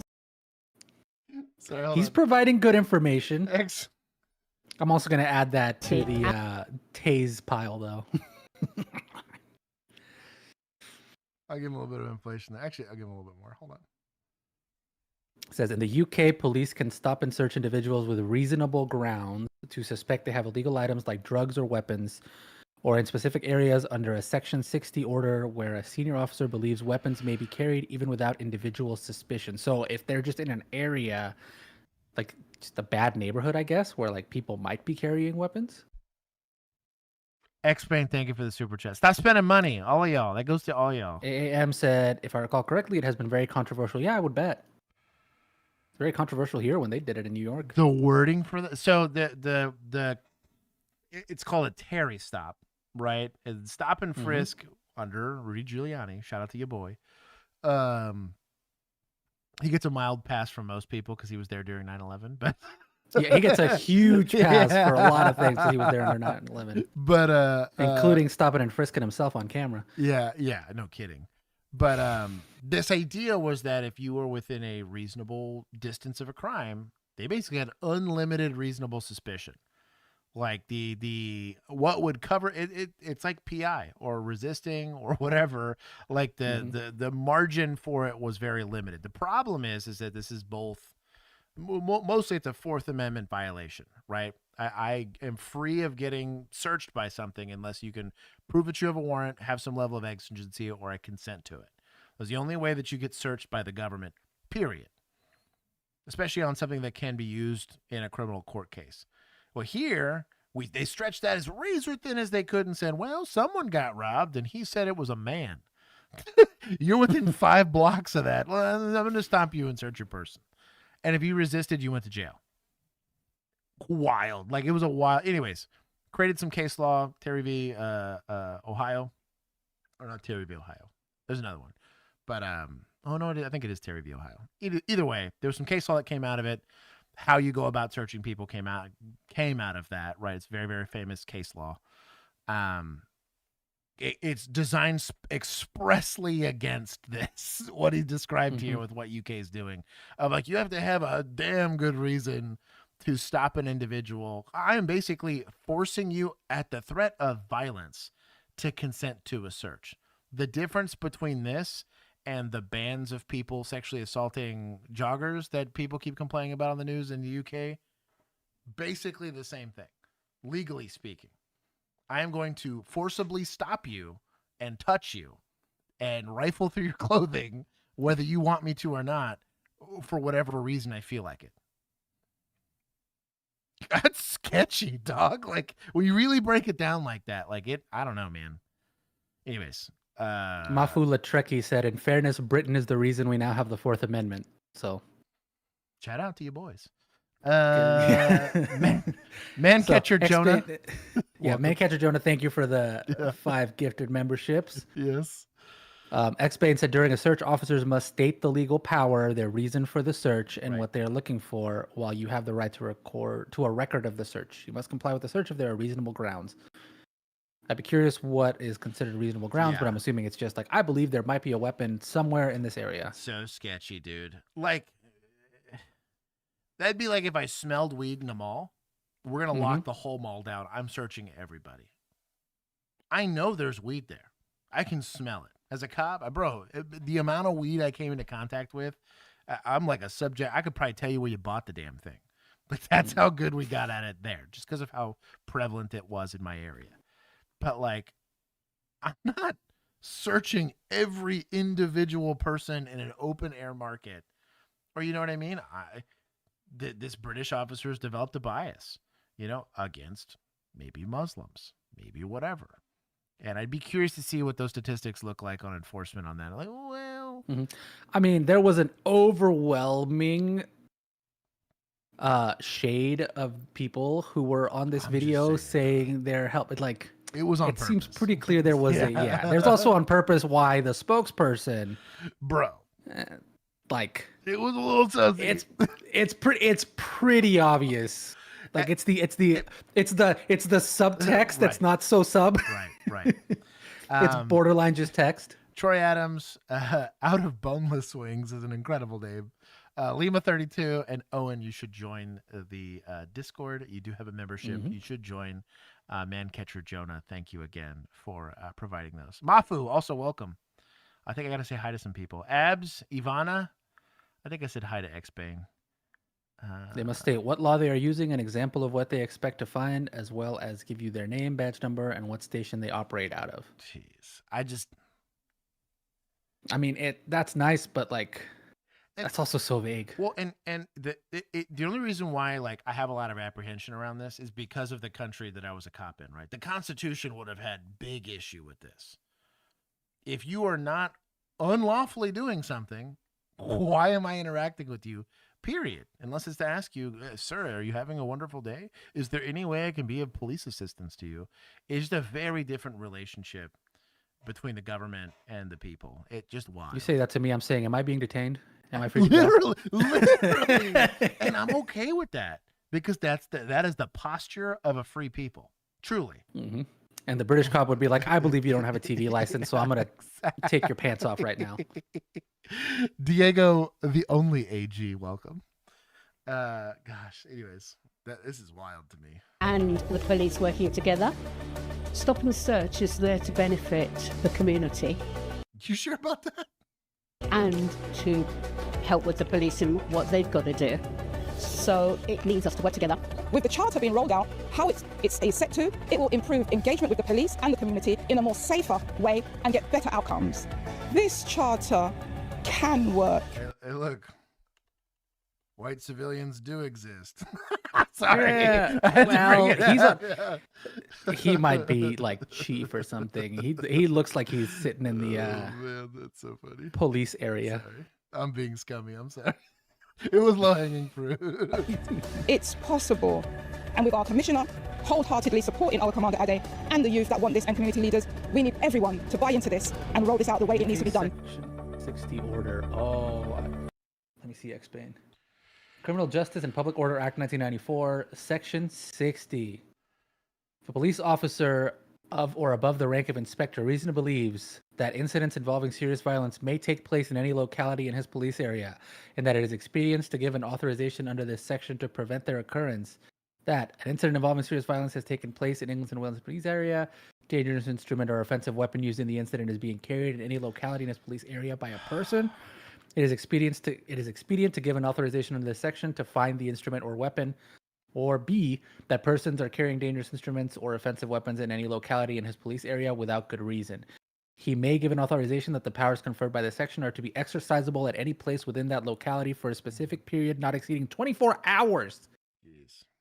If he thinks there is a weapon or somebody might get violent at some point in the next 24 hours, stop that man. Stop that man. Who's too low on the shade chart? Mm-hmm. Let's see. If an inspector gives an authorization under subsection 1, he must, as soon as practicable to do so, cause an officer of or above the rank of superintendent to be informed. Well, that's nice. He has to tell his supervisor. D-Bob, I would laugh super hard at. Sir, I am traveling. This section confers on any constable in uniform power to stop any pedestrian and search him for anything carried by him for offensive weapons or dangerous instruments, to stop any vehicle and search the vehicle, its driver, and any passenger for offensive weapons and dangerous instruments. Dude. They may stop any person or vehicle and make any search he thinks fit, whether or not he has any grounds for suspecting that the person or vehicle is carrying weapons or articles of any kind. Emu.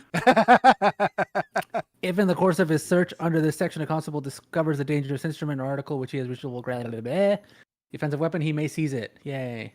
This section applies with necessary modifications to ships, aircraft, and hovercraft as it applies to vehicles. Anyway, there's a whole lot more of this, but yeah, basically that is an incredibly easily abused policy, or law, I guess. So that was so broad. And this is generally like a European thing, right? So the culture, and this can be seen in the States as well. There's a couple states that are common offenders for this. But the social contract is, what is the scope of my job as a police officer, right? It's to keep the peace, right? My job is not necessarily to control how that's conducted. So it was a really good clip that happened earlier. I think it was earlier this year, and it was between a Canadian commissioner and it was somebody from Florida. I think it had to be a Florida sheriff or whatever. And they talked about, they had the exact same problem, right? There was people it was the Kia boys that were out stealing people's cars. Well, in the more sophisticated Kia boys will just kind of like block the signal and then mimic the signal and drive off with the car. Well, it became super prevalent in Canada for them to just start kicking doors and take it. It's like, I'm not that sophisticated, but I know if I kick open your door, I can find the keys and steal the car. For some odd reason, they were stealing all these cars. And in Canada, the solution was, well, we can't stop them. And of course, you can't be trusted with trying to do anything to stop them. So just put your keys on the front door so they don't have to go any further in your house to take your stuff. And we've had the conversation about that cops really can't save your stolen property once it's stolen. We're going to pit the car, put it in a ditch, or rip it in half or whatever.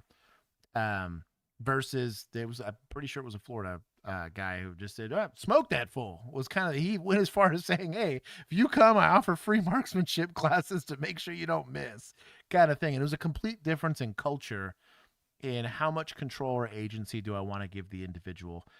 And there's mixed results. Florida has the reputation it has for a reason, right? And by that meaning Florida man and a bunch of, if it's something stupid happening, it's probably happening in Florida, right?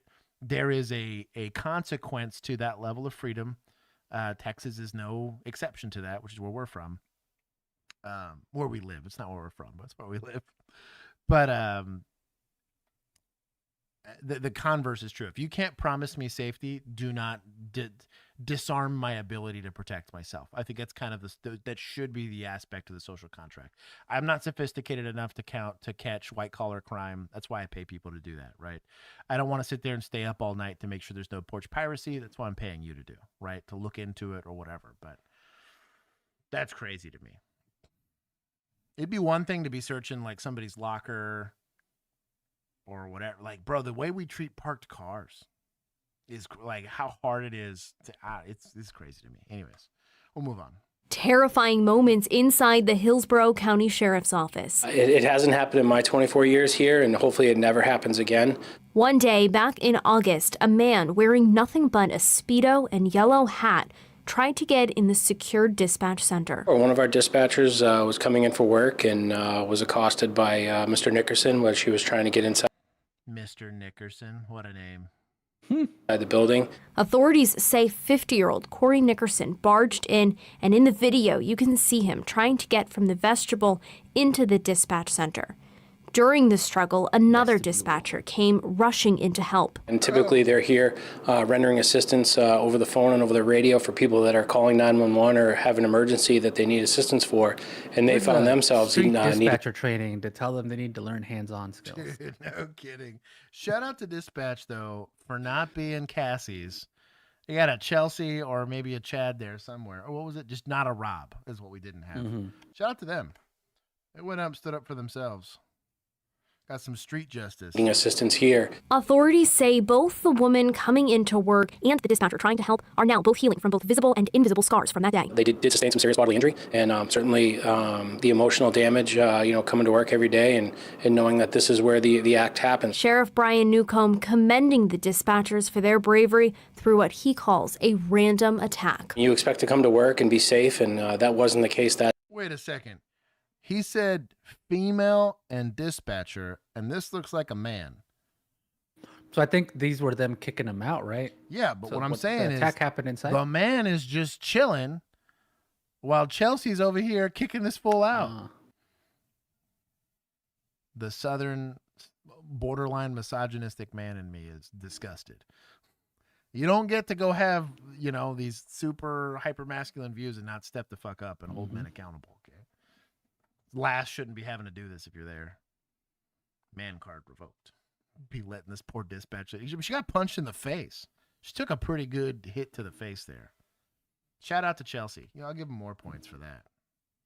And maybe he just believes in women more than you do, Josh. Clearly.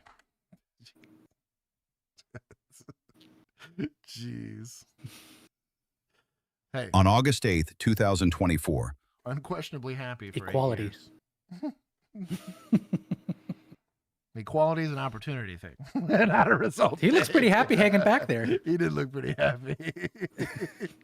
Officers with the happy. Des Moines Police Department responded to a call of a fight in progress Speaking at of a BP, gas station. Speaking of chicks fighting, I'm gonna see Rob here. Cloner.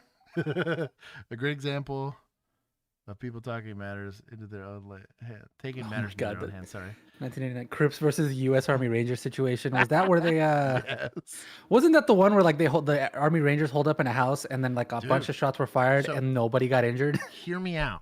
And I got into this argument with a guy. Shout out to my vets out there. We're about to get dunked on here. So they were talking about cop MOA as like the joke about how like we only hit 18% of the shots that we take, like straight on, terrible, whatever.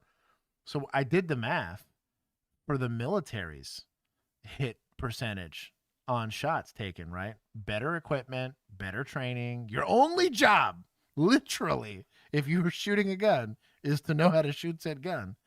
And they are 30,000 to 1 is the current hit probability for actually striking an individual. You will dispense 30,000 rounds of ammunition.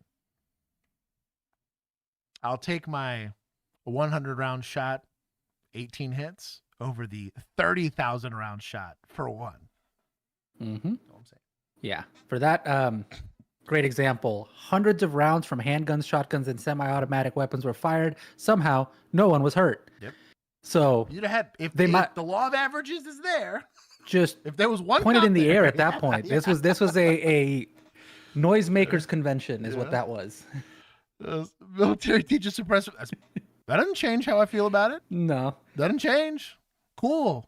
If we taught the same thing, the hit percentage would be the same. That's all I'm saying, dog. Same conversation I had about the LA riots. Suppressive fire. They had, there was a cop that told a Marine, like an idiot, cover me while he was trying to retreat. And the Marine did exactly what cover me means to him. He just magged it. I think they spent like 250 rounds into that house. I can hit a piece of cardboard 300 yards away with iron sights. I don't know. That's my point. I Maybe if they trained to actually hit their targets instead of suppressive fire, we'd have won a war since World War II. I'm just saying. Shit. And don't get me wrong. God bless them. I'm happy for them being there. And I make fun of cops myself about cop I love MOA. talking crap as someone who has served as nothing ever. Yeah. I will allow the shit talking for cops. But we gotta spread that criticism evenly, right? Equal enforcement of the law. Mm-hmm. That's all I'm saying. Anyways, chick fights. Did I take points from that last one? I'll take them from suspects also. I gave points to dispatch because the cops didn't show up. We will give points. Take points from suspects. There you go. Don't be assaulting people just minding their own business. The caller was actually one of... Oh, so these guys just wanting nothing. We're back to... Listen, this is all we're saying is... They're allowing equality to happen here. The people fighting. She stated that a woman came into her family store earlier and stole her father's phone. Flintstones And she was I'll tell you what, she put in work. attempting to hold the woman there until officers arrived. She's proud of herself. Okay. Hands on the hood. Hands on the hood. Hands on the hood. Hands on the hood. On the hood. You will not let me go. Okay, what hurts? Are you bleeding? She was just holding up her imaginary belt. She's having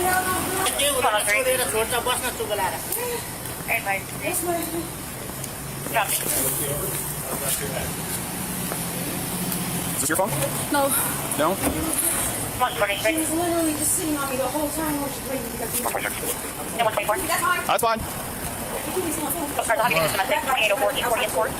Okay, who are you? Do you work here? No, I don't. I'm his daughter over there. Okay, hold on, Mark. 20 points. Here we go. Hold on. There's a point in Fallujah where Marines were under investigation. There was a point where Marines were in Fallujah under investigation for headshots. Let's be specific. Fallujah and the Marine Corps running A2s. I think they had ACOGs back then. Marine Corps, the military. Mm-hmm. Right? Also, thinking they were straight up executing people, not out of the realm of possibility. Wasn't it at all the Marines at this point? But we had plenty of them desecrating corpses. Yeah, notoriously, Marine Corps do be war crime in a bit. But it would not. It also would not surprise me if you had some actual pipe hitters there, and it happens everywhere, right? Mhm. You'll get the one random cop that totally John Nolan about it. You guys in Fallujah, by reputation, were pretty squared away guys. Mm-hmm. Also, Marine Corps is not like everyone else. As far as your average infantryman, the Marine Corps is built a little different. That is a cult, and they teach people how to hurt people, and they're real good at it. The most unimpressive Marine I've ever met, typically almost universally more impressive than almost every other branch is I've in our interacted with. chat. Yeah. I'm just saying. But yeah. Semantics. What does a pipe hitter mean? Froggy, I'll let you Google it. To be hitting that pipe. Oh my god. Anyways. Points. Hold on, I gotta take points from you. Stand by. We're still on this train. And then when crayons run out, times get tough. I'm just saying, dog. It happens. I guess to the feds. Where do we give points for Mark? You got to tell me where these points got to go. I'll let you do it. Like I said, I say again, oorah. Oh man, that's so funny. But yeah, the Marine Corps is a little bit different. Just from an infantry standpoint, that is a scary, and that's because it's their only job. I mean, they got some that fly planes. They got a couple that do other things. But in general, like, I'm going to teach you how to kill people. And then you're going to figure everything else out. Someone's got to do You got to kill people and survive if you get stranded. Basically, you are going to be the ultimate caveman. Yeah, that's a wild set of circumstances. I mean, it's kind of like when you look at. We'll give you back your prefrontal cortex when you get back home. Literally. Maybe if we can find it. Yeah, my very first field training officer was a Marine. SPBA about it. He gave me a really funny lecture about that. He says, "I'm gonna teach you like they taught me." And that's that you stopped existing when you put that uniform on. I was like, okay, all right. Stop being you. Now shoot that acorn. Yeah, now shoot that acorn. Let's give Ben points. I'm a Twinkie, go away. Mark said, points to municipals. Oh, let's go. Ooh. Oh, hold on. That's top tier. If anything, just they don't need that much help. They've been rigging. Here, I'll give it here. There you go. I'll give 100. There, I give They've a got little a pretty strong lobby right now. Yeah, I got a little bit of hoflation there. Got his phone stolen. We have everything on camera. Whose food? My dad over there, right there. And it was his phone. It cost like it was almost over like it was almost. Take a breath. I know you're in handcuffs, but you're not under arrest. Okay, we just put you in handcuffs because you were on top of it, right? Take a breath. So we have it on everything on video that she took it, and me and my brother took his phone. His phone. It was. Where was this phone at? It was at our store, and we tried to look for her and stuff. And where's your store? It's down the street. Phone 66. Yes, and okay. Oh, and I also. Okay. Yeah, I've also made a complaint. I have a police card. I have a case number 2. Okay. And today my dad informed us. I was home after I made the police case report, right? Okay. And my dad told us that she was here. We came here. Me and my brother came here. He's at the store now. And I came with my dad because she's a girl. And if she ever tried to do anything, he can't do anything. So I'm here for him. Bro, that's a Chelsea and a half. Bro, standing on business. My dad said it's a woman. She's like, I already know what this means. It's fine. I got it, Dad. Wow. Bro, goals. If I ever had a daughter, golly. That's the most metal thing She's the son he always wanted. Dude, I tell you what. That is why. Hey, bro. You want to talk about someone to hand a recruiting pamphlet. So have you ever thought about, joining, the city's finest? Seems like you could handle yourself. I could solve a lot of your financial strife. Let me upskill you with a couple of door hits from a patrol car, and we'll get you on Chen level. Sticker button. I'll show you what? A long commute. Drop some Chen emojis for this chick. And well, I see you got scratches. So how did that happen? When I had her down, I called the police and she tried to go away. So I had to do something to keep her here, because I didn't want to let her go. Because she took my. Now, detaining people's a spicy meatball as a civilian. Step bro, I will let your points count for chat. Here. I'll show you a long commute. So they filed a complaint, right? About all these Chen emojis. That's Tim right there for her. We're gonna have a little Chenford story. Well, it's because she's Asian. Wow, y'all are the worst. No. That's you. That was where you went. That's where your misogynist, racist brain went. There was a theft that occurred. So far as we've gotten, right? Spicy egg roll. I gotta contain my Asian accent. The wife's gonna come in and punch me. We got a theft that happened long enough ago that they were able to make a police report, right? So it's not prevention of theft. If they were stealing from you, which could potentially be robbery, depending on how you look at it, forcibly holding someone there is not unreasonable. It's a felony in progress. You're holding them there for PD to get there, fine. Kind of the same thing for like a hit and run. It's in the moment. It's a bang bang play, right? It's not going to be considered unreasonable. You're not going to be charged with unlawful restraint because you're going to have a crime that you're trying to be the actual victim for. You're trying to keep them there. Generally, the police are going to frown upon you doing the citizen's detention or citizen's arrest unless it's a felony. If it's a felony, maybe you get away with this. But if this is just going to be considered a theft and not a robbery, it's a misdemeanor at best. Unless that's a $20,000 phone or something crazy like that. And maybe you get an assault charge or something like that, but I have a feeling my girl's going to jail just based on the letter of the law. I'd be curious to see how this gets articulated, but not good. Despite her being a Chelsea and me totally wanting to just kick that can down the road and just write a report, she's probably jailed. So what's the delineation between just a theft and a robbery? So on a theft, like a phone can be registered to me, right? And where it's my property, and I happen to leave my phone like on the table while I get up to go grab like some water, and you take it. Clearly, I didn't abandon it. Like the rest of my stuff was there. You rifled through my bag to go take it, but it wasn't physically on my person. Robbery means that I use some level of force or deception to take it physically from your person. There is sometimes where they'll say pickpocketing, especially if it's just deception, because there's no like you didn't know you were a victim until later. But oftentimes, if you're holding it in your hand and I rip it out of your hand, that's going to be robbery. I took it from a person versus theft is I'm just depriving you of its use. A theft can happen at any time. Robbery happens from a person. Burglary happens from a structure that you're not supposed to have access to. Shoplifting happens from a place you can have access to, but took something you weren't supposed to, typically in a store.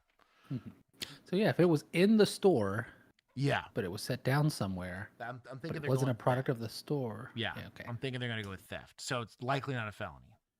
So this is a stretch and a half. That's fine. Well, you shouldn't take matters into your own hands. $500 is not going to be the threshold in most states. Texas, I think it's $2,500 before you start getting into a felony amount. For shoplifting, I think for theft, it's even higher. So $500, I don't think it's going to meet it. Heck, $500 won't get you to an arrestable offense in certain places of the country. California. I understand she was going to leave, but you could have just maybe followed her and not got on top of her, because then that becomes an issue, right? Right? You can't be putting hands on other people. She had no right to. Okay? So, understand that? Yes. Okay. So, do you know where the phone's at? No, she took it. She even said it herself that she took it. Okay. And she left it somewhere because. Okay. Let me go talk with her. Okay. This officer's going to get your information. So if I run up on this chick and I go, "Hey, catch these hands," and she goes, "All right, then," is that mutual combat now? I'd say yes. In Texas, yeah. Yes. You stole from my dad. I didn't do shit. Well, let's throw hands. All right, let's do it. Like if you can get it to line up and there's no SBI, yeah, dog. Here's your ticket, but also you're going to jail for misdemeanor theft. Dude, free Chelsea. Baller. All right. My girl did we nothing got our wrong. loophole, guys. Yeah. We got our loophole. I do like the. Let's see if it pans out. Yeah, I do like the mutual combat side of it. She agreed to throw hands. She seems like the type that would. Yeah. Yeah. See. $750 in Florida, $950 in Cali, $1,000 in North Carolina. There you go. For theft, being a felony. So they wouldn't know that. I don't know those people. You don't know those people? No. Where's the phone? I don't know. She said she left it outside the store. I don't have it. In Texas, it is $2,500. So which store? This store? No. Do what? In Texas, it is $2,500. Let's go for memorizing penal code. Let's go. It was down there by the actual fish game store. Their store. Oh, okay. I forget what it's called. And don't forget it. The fish came here, isn't there? Yep. Yeah, I'm talking about the one down by Lincoln. The one right across from Lincoln, Loomis, Southwest. Yeah. And it was at 6 o'clock. Around the time. So it sounds like she made a report for that, too. I wouldn't know. I've been down there. So, random clues, but not important to this investigation, is this lady is a little methy. Things you kind of look for, you're going to get like mouth sores, and this happens a lot from dehydration from taking meth. You sweat a lot, which means you sweat out all your liquids. You don't realize you're dehydrated because of the meth. Kind of like a jaundice look about her. Could be totally just the way God made her, but it's a clue. I'm not going to say anything about facial piercings and neck tats, but that's also there's also a clue there. But came back from lunch this morning. Some classic ladies. I literally just got here. What do you, let me ask you this before we get much. Hold on, listen to me real quick. Before we get too much further in this, I understand that she assaulted you, and her okay. What I needed to know. Him too. Why him? The bald dude put his hands on me too. Put his hands on you? Yeah, because she shoved me and then she came and attacked me. They were both surrounding me. Okay. But she literally had me on the ground for at least a good 10 minutes. 10 minutes? Would not let me up. I'm not trying to hurt that little girl. Okay. All right, I'm going to pockets. So, Methany might be our victim here. This kind of sucks, but Methany's probably the victim here. I'm agreeing with these officers so far. She got jumped. I mean, basically, over some beef. Or in this case, a cell phone. Do you want to take this one? I can go to that one. I'll hit that. It doesn't matter what it was. What's the details? 135. Shout out to this guy for being cool and offering it to this officer. What do you want me to do? Another call just went out, and he's like, "Do you want this one?" And I go to the next call, or do you want the next call? And I'll deal with this one. He's trying to figure out what he wants to do. He's like, "Well, give me the details. Is this like a complicated investigation, or is that a domestic that's holding?" I think it's smart. 135. Do we have any other Southside cars in? All right. How about this? Would you report a theft if you knew who did it? Oh, yeah, absolutely. So the thing is, that if they could substantiate the theft, it goes to a warrant, they go to jail at the end of the day. I will pick that person up. Dude, even if it's 10 years later, I have picked up people on misdemeanor warrants way after the fact. I don't know. It depends on the statute of limitations of the misdemeanor. But it was a shoplifting call that they were able to substantiate, like in Corpus Christi. And the chick came in to go to a Cowboys game, and she was part of a group. I was trying to get this girl to go home in a PI situation, and she's like, "Oh, I'm gonna take care of my friend, perfectly sober." And I was like, "Perfect. Let me just get your name and date of birth so I can put you in the clause so they don't get mad when this lady shows up in human trafficking." And I interacted with her, right? I need to be able to keep you accountable. And I ran her, and she came back with a warrant, and I was like, "Well, that sucks." Well, my partner confirmed on it. I was trying not to do anything about it because it's a misdemeanor warrant. I'm not trying to do anything for it, but confirmed on the warrant. And Corpus Christi was like, "Hell yeah, we'll extradite. Bring that ass." So I think she only stole like $100 worth of something, and they wrote the warrant for it because that met their threshold. And eventually they drove up to Arlington, Texas, which is it's a little bit further than what old boy is commuting to in that one city, to go pick this lady up for $100. Anyways, put her in your car just to hang out, right? She's cooperative. I was talking to her to give us her info. Go in and talk with staff about what's her place because she's claiming that they're out there surrounding her and then this all around. No, that they were.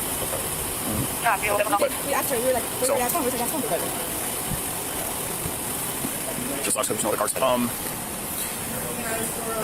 I mean, she wants charges, and she openly admitted to assaulting her, and she can obviously investigate the yeah, she's got a couple spots on her. So what I would do is maybe separate everybody and go across the street to the Family Dollar parking lot.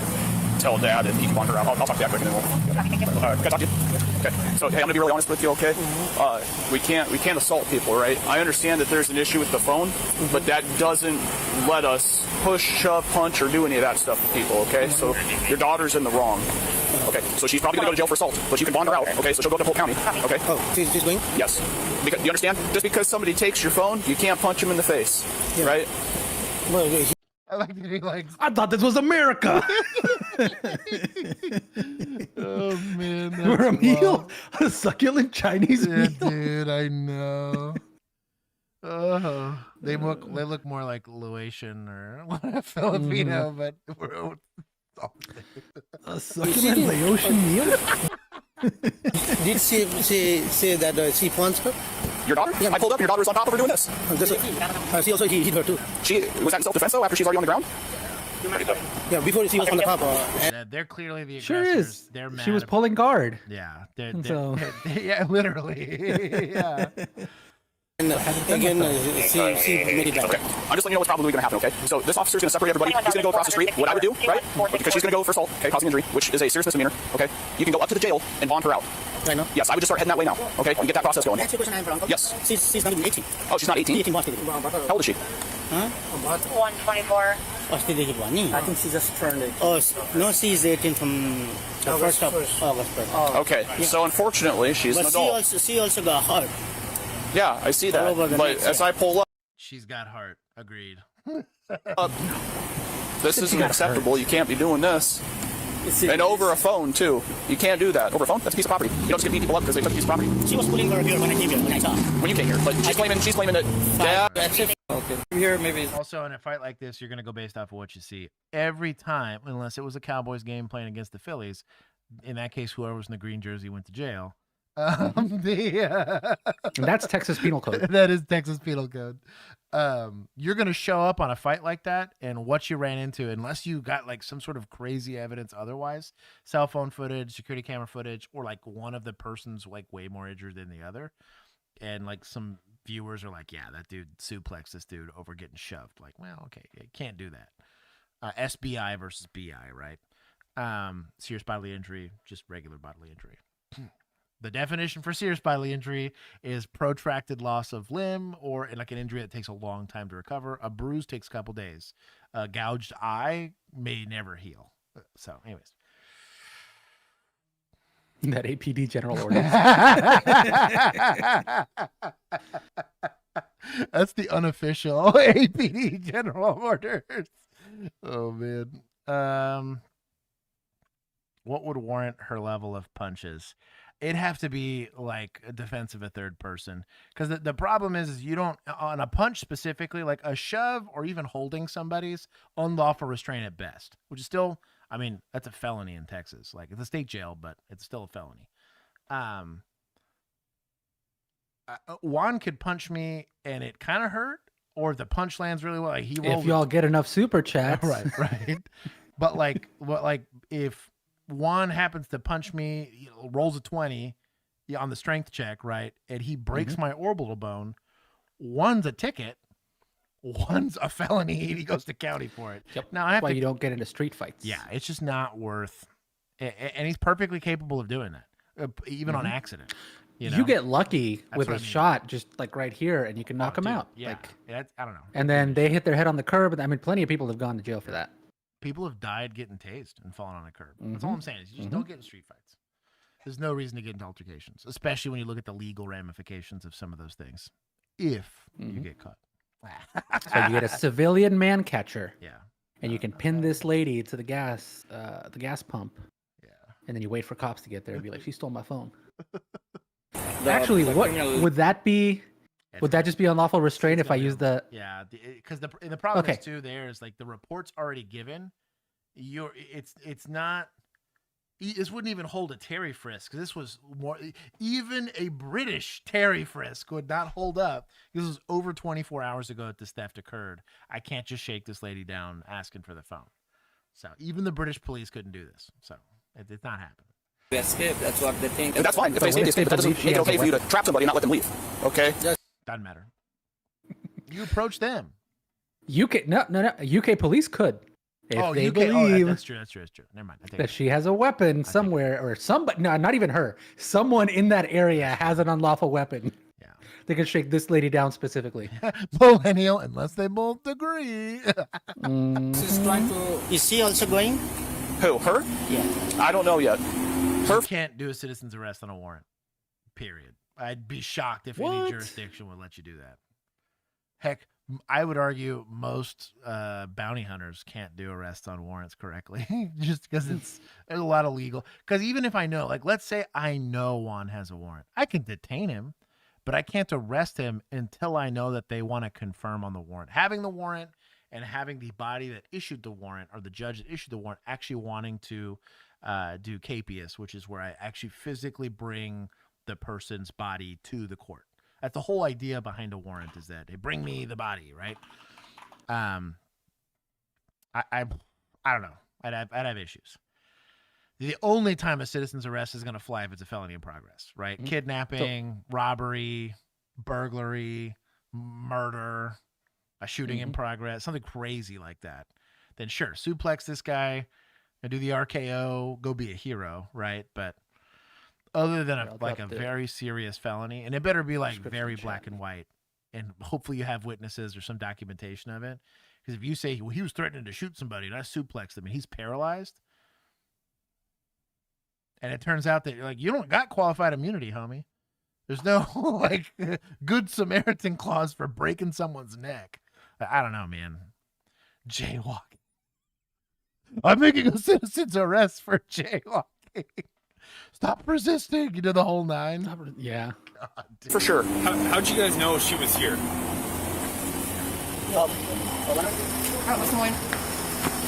At my friend's house. I was saying I was here playing game. And that car pulled up with the bald dude in it. Okay.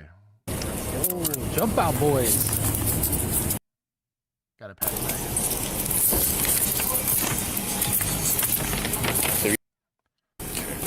Thanks, Joe. No, thank you. I'll be here, though.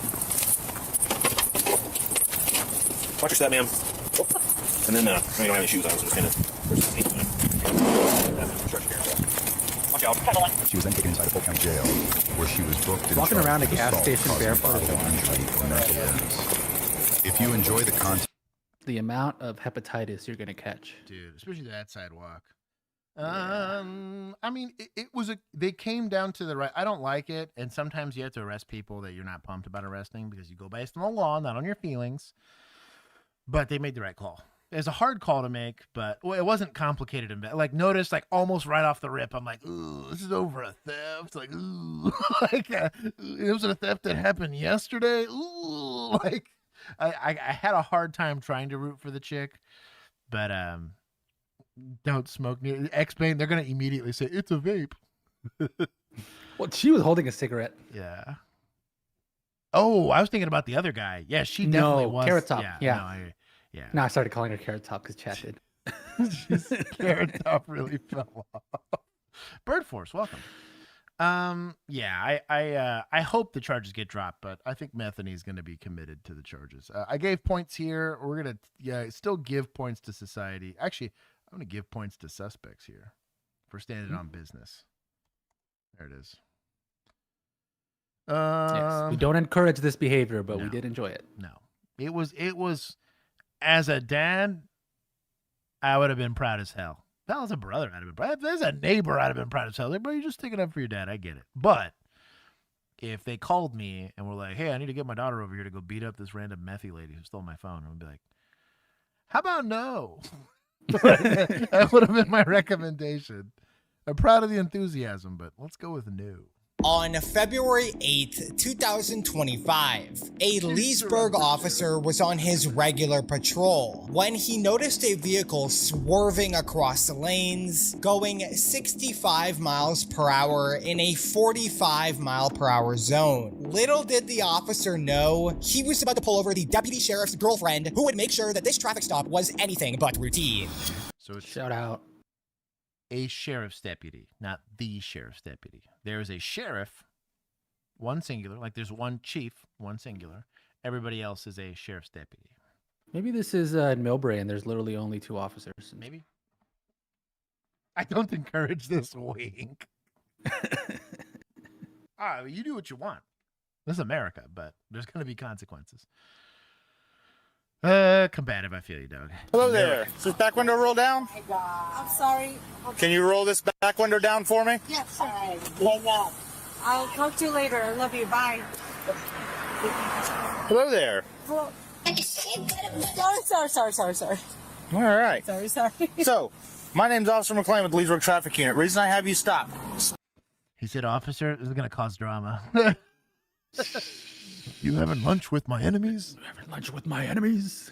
Speed limit back there by the airport is 45 miles an hour. You passed me at 60. Millennial, I didn't think about. I always forget how small sometimes, like, it's not that they're small. It's just that you have one deputy for like 400 square miles or something psycho like that. Mm-hmm. That's true. You know what? I take it all back.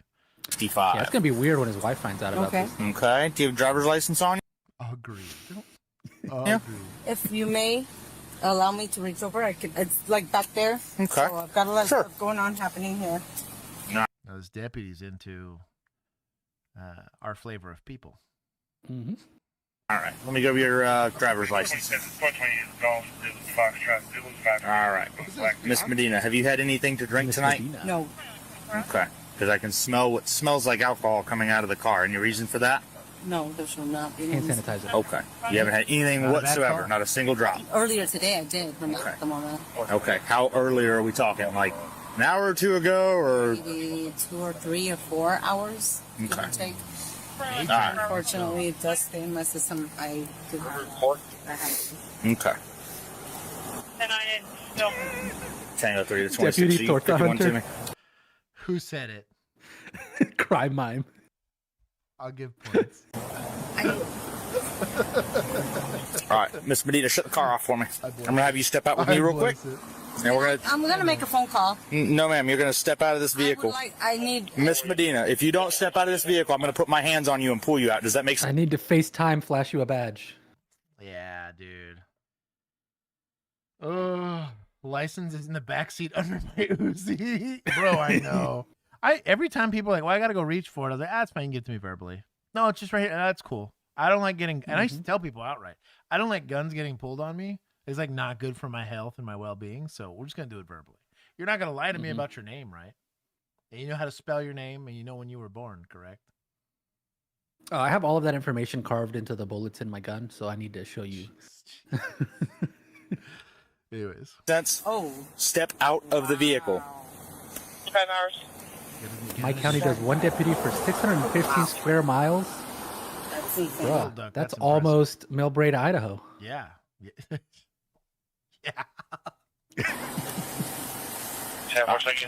Right there in front of my car. We're gonna take a walk back there. Plan advised, landline, the subjects are now. Right over here, Miss Medina. 54 and on zeros. We're gonna stand right here in the corner of my car. All right, Miss Medina, any weapons on you anywhere, anything like that? Okay. Just my vape. All right, do me a favor, put that in your pocket for now. No, ma'am. Don't keep not hitting it. Cops don't do SFX. Follow instructions. That's all I need you to do. All right, right now I'm just waiting for a second officer to get here because based on your driving pattern, from the time I was behind you to here, I believe that you may be impaired. You told me you were drinking. I want to make sure that that's not the case. Okay? If you're not impaired, you go on about your day and you go home. All right? So. Do not have your front flashing lights on. There's no need, right? If you're going to do this DWI investigation. You also don't have anywhere to do the walk and turn, but it is what it is. I'm just waiting for another officer to get here. As soon as they get here, we'll do what we need to do and we'll get you out of here. All right? Where are you coming from tonight, Mr. Medina? The house? And where are you headed to right now? My fiance's future husband's house. Okay. Literally just down the street. He's Down the street. Lieutenant. Okay. Watch commander. For Lake County? For Lake County. Okay. That's what I wanted to call. The watch commander. She definitely doesn't know about the wife. Or that she's wife number 4. Okay. I mean, that's unfortunately, he doesn't have anything to do with this traffic stop, so. I understand that part, but I wanted to talk to him. All right, Miss Nina, here's what I have you do. I want you to turn toward me this way. There we go. I want you to put your heels. Oh, the traffic unit? Oh, dude, you're boned. Yeah. Oh, you're going. All they do. You're going to jail. This is Nope, stop right there. I don't want you walking into traffic. Also, they're do the batting average just because that's their sole focus is getting good traffic stops and working DWIs. Dude, our DWI unit, that's all they did, bro. If they took the call and they after HGN, they were like, this one's going to be mine. Dude, RIP. Okay. Put your heels and toes together just like this for me. Okay. And then just relax your arms straight down by your side. Okay. Do you wear contacts or prescription glasses on a regular basis? Okay. So, but you don't have them on right now, so you're not currently wearing contacts. Okay. I want you to look straight forward at me. Do you see the silver tip of that pen? Okay. I want you to follow that with your eyes and your eyes only. Do not move your head. Do you understand? Yes or no? Yes. Okay. It's blurry, but I got you. But you can see right there. Okay. So just follow that with your eyes and your eyes only. Oh, baby girl.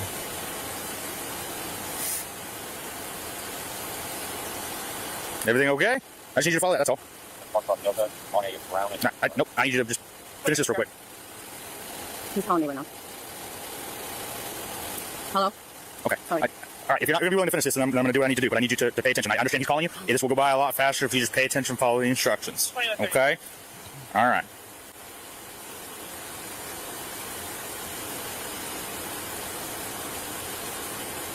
All right, go ahead and relax for me.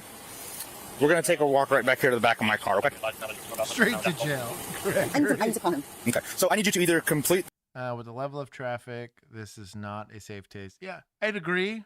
There's probably not a lot of other choices, unfortunately. I have, on a few occasions, actually transported people to a parking lot before. There might not be a parking lot for miles. That's what sucks about this. The nature of a DWI is clearly they're not driving in a safe manner, so I'm not going to let them continue to drive. That's like the whole point. You could like block a lane of traffic for it, but these take a long time. That's a long time to like be stuck in traffic. You might have another officer maybe tries to direct it, but it's like in the deep of night. The likelihood that you get tired drivers or people that are distracted or whatever, like, I don't know. You just gotta be careful.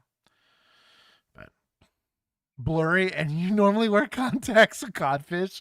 Ask him the real questions. The rest of the field sobriety exercises, or yes, Lisa, it is on the freeway. It's just not safe in general. Every time we got stuck out there, that's most. This is the leading killer of most officers is getting smoked by a car out here. I just have to make my decision based off what I've seen. Okay, so unfortunately, so you need to take me in. Do your thing. I'm not going to argue with you, but I also want to make that. Okay, and that's not something we're at right now, right? That's something that if we get to that, okay, I need you to stop sucking on that. Take it out of your mouth, put it in your pocket, and leave it there. This is the second time I've asked you to do that. Are you willing to finish the rest of the field sobriety exercise? I would like to call. That is not an option right this moment. Why is that not an option? Because I'm in the middle of an investigation. You can make that phone call later. Okay, so are you going to be willing to do? I will. Okay, then let's walk back there and finish that, and then when we're done. I don't think that's the right choice, though. Okay, well that's unfortunately not your decision. So if you want to participate in the remainder of the field sobriety exercise, we're going to walk to the back of my car.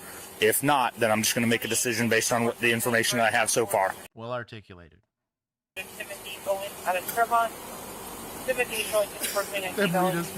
pretty sure you already know your decision, so I would just rather make a call. Because I'm not gonna. So are you refusing to comply with the rest of the field sobriety exercise? Then if you could please make that call first. I'm telling you right now, that's not an option. This does remind me of the ice. We can either walk to the back of my car and finish this, or we can go based on what information I have right now. So if you'll please walk to the back of the car if you want to do the field sobriety exercises. If you do not, then we'll stand here and we'll deal with what we need to deal with. I'm gonna take that as a no. Let's go to jail. Like, I'd be done with this. I don't like when you let something linger for too long. It implies this idea that you're putting pressure on their decision. That's not the case. I'm not accusing this officer of doing that or that that's his intention. You always, always, always want to assume a jury of 12 is going to look at this, or a jury of 11 is going to look at this, right? They're going to look at this body camera, and the defense attorney is going to say, you were harassing my client, or you were bullying my client into doing whatever. You want to avoid any possible accusations of that. Bet she listens this close. Katie's chill.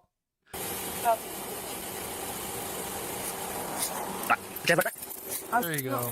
Put your hands behind your back. That wasn't a question. Okay. Good job. Now stop. Call Michael. No, why are you taking off my watch? Because that's the game you want to play. No. You have no right to do that. Actually, I do. And she's under arrest. Search incident to arrest means yes, I can deprive you of your property temporarily. You're under arrest. Don't. You're being detained right now. That's okay. You have no right to take that off of me. When you're trying to make phone calls when you're in custody and I told you you can't, then that's... Could you please? No, because he has nothing to do with this traffic stop. He has nothing to do with you driving impaired. That is all on you. Well, no, you got to do all this for all right. Very smart, actually, because he's going to show up and make us into a whole debacle, which we don't want.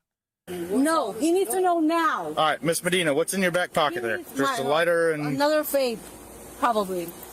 He needs to know now.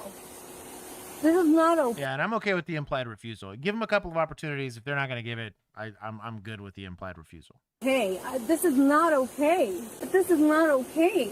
Well, when you drive impaired, you go to jail. No, the way you're treating me right now is not okay. So you know what's not okay? You flashing a badge at me as if it's going to get you off on something. So we're going to walk to the back of this car. No. Mega babe. Flashing a badge at me and thinking you're going to get away with it. Let's go. Shout out to Municipal. Also, this freeze frame. Do not. You cannot force me. Yes. Oh actually, my God. I cannot believe this is happening. Yes. Have a seat. Yes. Wow. Yes. Wow. Yes. Have a seat. Yes. Wow. Slide all the way in. Wow. Wow. This is crazy. This is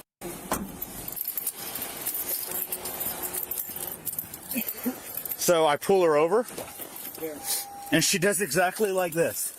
She goes, I went, that's not what we're doing today. She did flash. Wait, so is she a deputy? So no, so go back and pause it right on the badge, because this is actually kind of a I don't know. It might not be super visible. And she does but- exactly like this. She goes. I went. Oh, it's gonna be visible. There's a here, badge maybe. in there. Yes. So, and this is from the article, so I don't know. It's probably blurred here, but apparently, the badge it has the badge, and then underneath it, printed says Deputy Sheriff's Girlfriend. Like the words, Deputy Sheriff's Girlfriend. That is her official position. Maybe she's used to dating like army colonels or something, where what they can get away with this. Ricky, not from that part of Oklahoma. Yeah, he's lucky this isn't his people. This has got Oklahoma energy written all over it. Goodness gracious. Yeah. I was not expecting that. Oh, this is cringe. Sarah, welcome. That's not what we're doing today. Oh, So- you kind of saw it there. You could I see can't the text a little believe bit I on there. can't The call golden him. It was like What the gold This is crazy. embossed. So I'm gonna take text. that because that's not okay. That's what makes it official. That's how you know it's. Oh, bro, if she would have flashed that right off the rip, yeah. Mm-hmm. Ooh. It literally says Deputy Sheriff's Girlfriend. You don't have the right to search my vehicle. Stop. And there he is. He did not show up. There's no way he showed up on this call. With lights on. So he might be able to claim that he's showing up to back him, but if you got to, whatever. We'll see. Hello there. I was in the area and saw you there. Oh, no. Oh wow, she's so happy about this. Getting it. She's like, he outranks you. Perfect. My fiance. She's under arrest for DUI. DUI? Yes, sir. Is he in a t-shirt he went in a tank code top. In a Couldn't even tank get his top. sleeves on.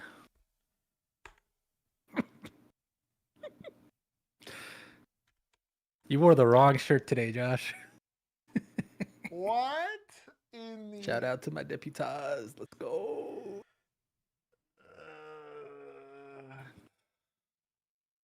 I took 400. I feel like I was punitive enough on that. Hashtag Team Torta. Bro. Because she's extremely inebriated. She's leaving all over the road. She's doing 65 and 45. She's been nothing argumentative with us. She tried to flash the badge that you gave her to get out of the citation. And that's not okay. So she's under arrest at this point. So that's where we're at, sir. Bro, she's got to be doing something right to have this guy that motivated. I mean, shout out to her for whatever it is that she's doing to motivate a little suckiness. You seen that she meme is? where it's Yeah. like, if you see a white guy getting yelled by a small Latina, don't save him. He's exactly where he wants I to was be. going to say, yeah. This is that guy. This is that guy. Where's Arca? Arca Valentine somewhere like, hey, man, toxic relationships. Toxic relationships are underrated. Yeah, that was the I don't know, man. line of the night. Young me probably agreed with him on that. I'm too old for that. What is it, that guy? I want problems. Oh, Yeah. Hey, man. Nah. Crime, I'm chill. Hey, she's Hispanic, not his piece, okay? Yeah, exactly. Jeez. Babe, please. He took the thing away from me. I couldn't call you. I couldn't call you. I couldn't. You shouldn't be treating me like this. You shouldn't be treating me like this. I'm not a criminal.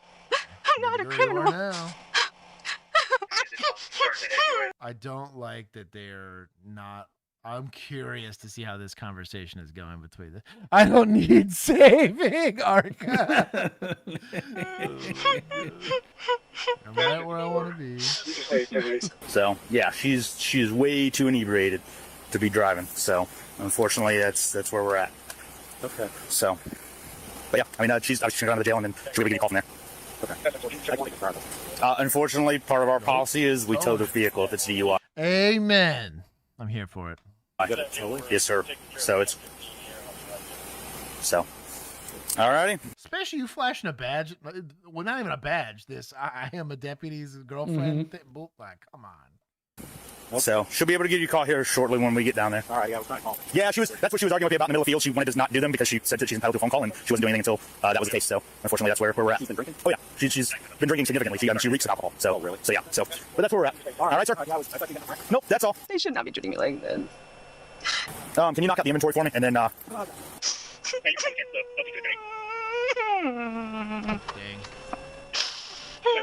kind of made me angry when she showed me this and was like, "Oh, I'm not gonna help you." I'm pissed too. I would want to give him points back for driving away, except she has that badge, which he clearly gave her. He gave her the badge, which is sus. And maybe it was meant to be like a cutesy gift or something between the two of them. Mm-hmm. But he would have. You are not allowed to show this to anybody. Mm-hmm.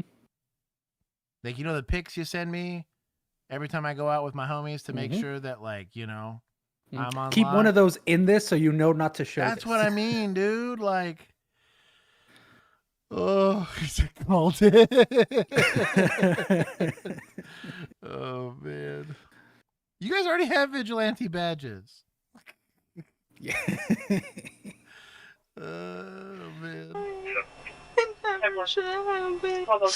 Also, Miss Harry Coochie here isn't exactly gonna be the person I'm gonna give a badge to. Oh yeah, Josh OnlyCops gave me this badge. I'm teasing. She's a government worker. She's not gonna go and she has better judgment than this.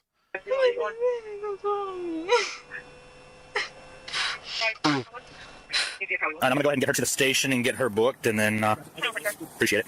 It's not okay to treat me the way you have. It's not. I'm just not human. It's not human. That's not human. That's not human, and it hurts. Ow.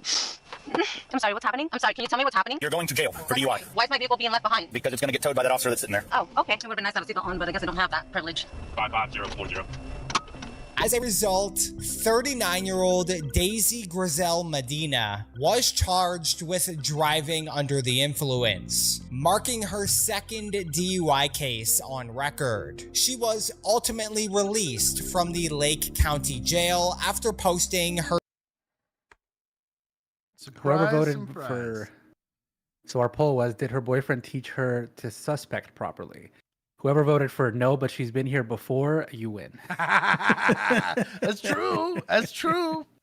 That's hilarious. Okay, I will give 5 whole points back to deputies because he did leave. Crazy poor judgment on even showing up to the stop. But as Arca explained, he's getting what he wanted out of this transaction. He's just realizing that that's a whole evening and a half that he's probably not getting said thing, right? So He just realized he's gonna have to find a new store. Yep. He said store. You said transaction. I know. It is a transaction. Whiz. She got deferred adjudication after she linked up. You know what? For millennials' take on this. Oh man, that's good. I want to say he's being unfair, but that tracks a lot, dude. That tracks a whole lot. Oh man, hey, yeah, drop a like. There's plenty of y'all in here. What if the traffic guys were invited to the wedding? Where's okay? Hold on, I gotta take at least 50 from one, and then I will give points to chat here. Oh, that's funny. That's hilarious. Ooh. We're learning new details about a shooting spree in Kentucky that left at least 2 victims dead and 3 others injured. Police say the violence started on Sunday near Bluegrass Airport in Lexington. ABC's Aaron Katersky live for us in Lexington. Aaron, right in front of the church. Oh wait, you no, got the stop. latest Hang on. development. Sorry. Before we move on to this, because actually we're joking about her breaking up with him. So this was Emu messaged me this. So I Like Dogs in our Discord went and found it. Apparently, she has since this changed her name, which means they probably got married. Gosh, that's crazy. That bro, whatever she's throwing down. I It says it's she was arrested. She was arrested for battery while on probation, but it looks like she got a Noel Prosequi on 10/8/2025. She changed her last name, so she's probably married to the lieutenant deputy sheriff. Bro, that's great. And I guess it's battery like on someone else. Like if it was domestic, that'd be a bit more complicated. I wonder if it was on him. Dog. Okay, if it's a domestic with a cop, is that battery on a peace officer, or do you have to be in uniform? You have to be in uniform and on duty. And even then, I think y'all being a spouse, like let's say like my wife were to show up while I was on duty and hit, they wouldn't do. I'd have to agree on the battery on Leo, and I wouldn't. But I can't say anything about the domestic. The state's going to take that charge. But I guess unless it's one of these sussy shit. Bro, I tell you what, Deputas being sus. She married Lieutenant Nipples. Oh, man. Points from admin. You know what? Yeah, actually, that's fair. That's a good call. Fair. Oh man, we should have taken whatever her BAC was for that from admin. Oh man, probably consent. Sorry, I need to stop reading chat. Oh man, I feel like torta pounder is like that's like a prison name or something. That's a sus name. Jeremy, you need to chill. But all of y'all need to chill. Be fetishizing my race.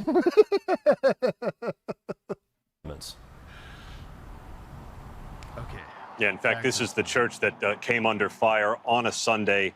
4 people, all members of the same family, were shot. 2 of them killed, including the pastor's wife and her daughter. The pastor and the daughter's husband both survived but are in critical condition today. And the gunman is believed to have targeted the family because he came here after shooting. I was going to say, you go to a church and only hit one family? That sounds like either a domestic or something like that.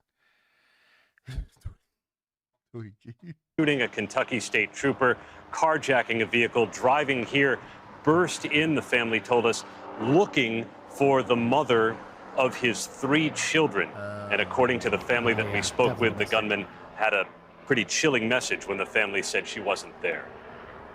I heard shots fire off. He whipped around the back of the church. This all tracks. So He went to the back ramp door, jerked it open, and was like, I'm being shot at, and came in, and he's like, where's Angel? I just want to speak to Angel. That's our sister. And we was like, Angel's not here. And my mom was like, Angel's not here. He's like, well, I guess someone's going to have to die. I guess someone's going to have to die. He opened fire, shot and killed 72-year-old Beverly Gum in cold blood. Also opened fire on Gum's daughter, Christina Combs, 34 years old. And then more gunfire targeting the pastor and the husband of Christina Combs. They're in critical condition. Police arrived within minutes. They took down the gunman. House has a long rap sheet. He just 5 days ago was added to the local sheriff's department most wanted list. We're not sure what those outstanding warrants are for, but he was due in court today, Ravi, on a domestic violence case. But that is that obviously isn't going to happen. wild. Dude, the amount of times we arrested people in like crazy domestics, like we had to kick the door, we had to threaten to shoot the guy, we managed to get him into custody, and we're like, can you do us all a favor and just like not give this guy a bond and just keep him? And they're like, well, he's only got like 5 prior felony arrests. Let's just let this guy go. And then we worked the murder after that. Like, bro. The good news What is if we need the space for someone with 6? Yeah, you dude, know? no kidding. But the victim services got really good.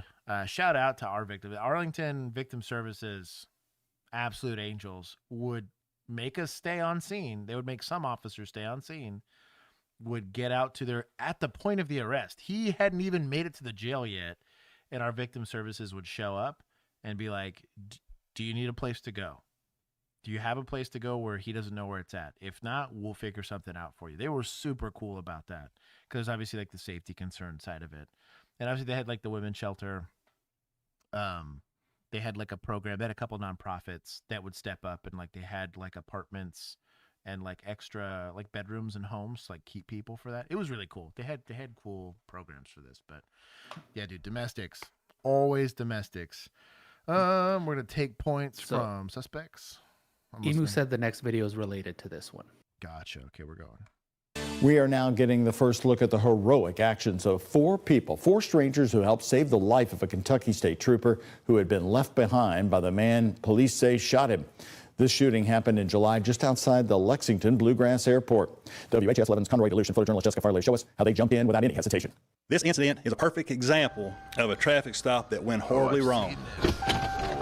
Trooper Emilian followed protocol that day. Go ahead and put your hand on the steering wheel for me. And he did everything right. Go ahead and put your hand on the steering wheel for me. But even so, do you have a social? He was met with the unknown. Yeah, you're going to stand pretty much zero chance on that. There's no amount of tactics.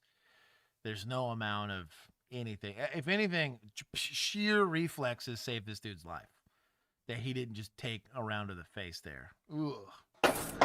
After he was shot in the leg, Trooper Jude Remillion scrambled away into a nearby field for cover. Shortly after, you can see as the truck's driver jumped out with his hands up. God, dude.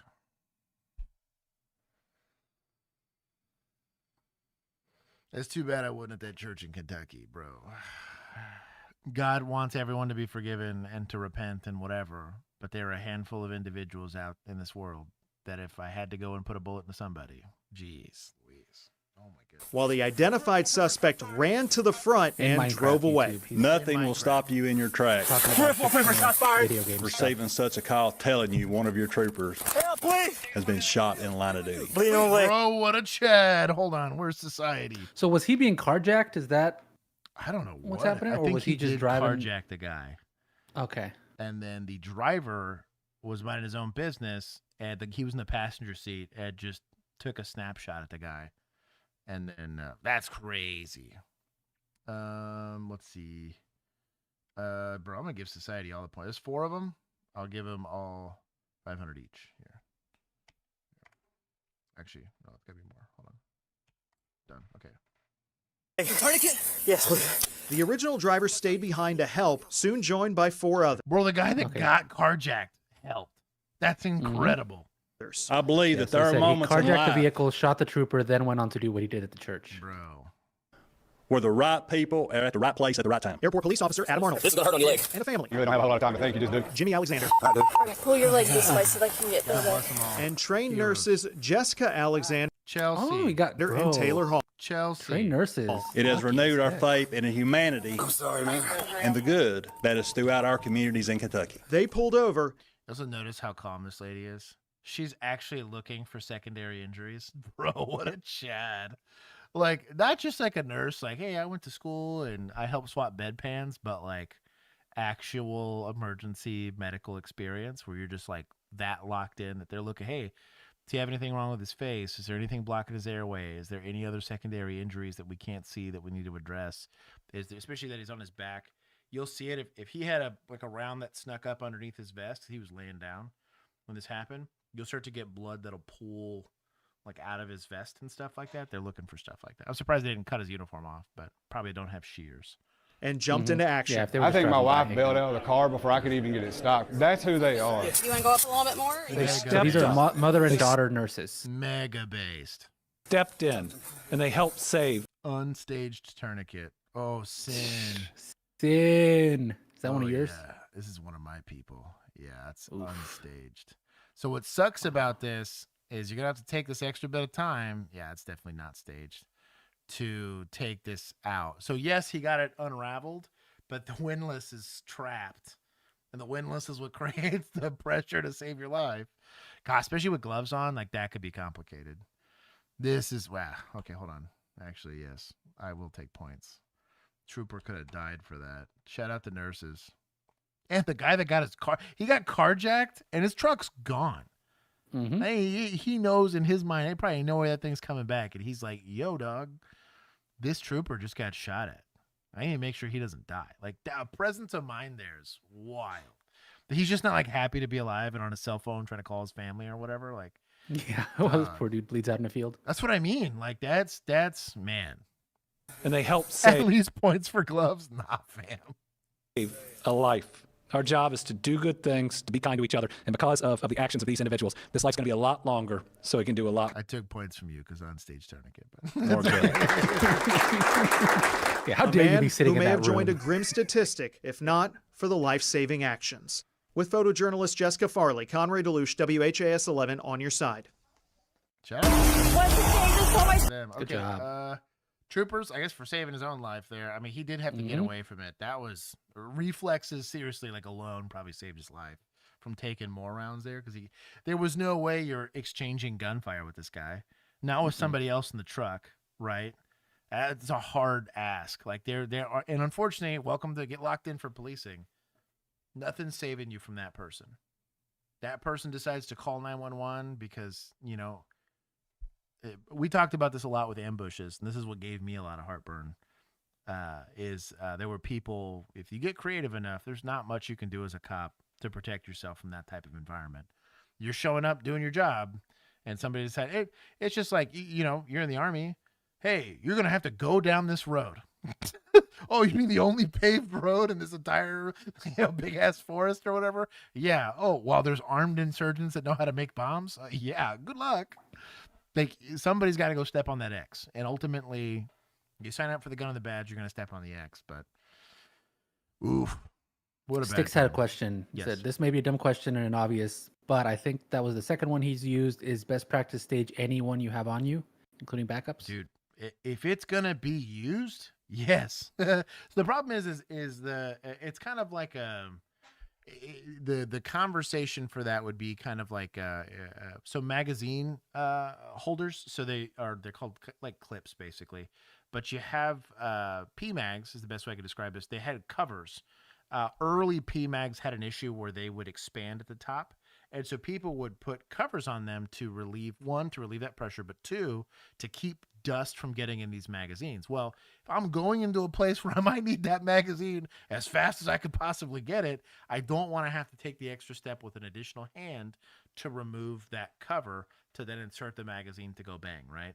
Kind of the same thing goes for a tourniquet. If it's like the fifth one that I have sanitarily stored somewhere, I'm not mad that one's not staged, right?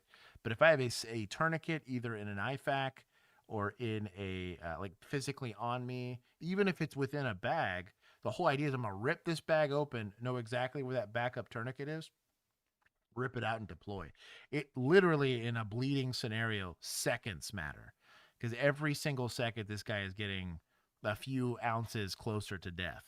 And like it doesn't seem that sketchy until someone puts you on a timer and it's like, all right, apply the tourniquet, and it's like, ooh, like when it takes you a minute and a half and you really and then what's worse is the longer, especially if you're having to self-apply, it's worse because every second you get closer to that like 2 minutes or whatever it takes to bleed out, you're starting to become lightheaded, delirious, your prefrontal cortex starts to shut down, your motor skills are going to stop working, like you're going to start getting cold and shaky, like it gets weird.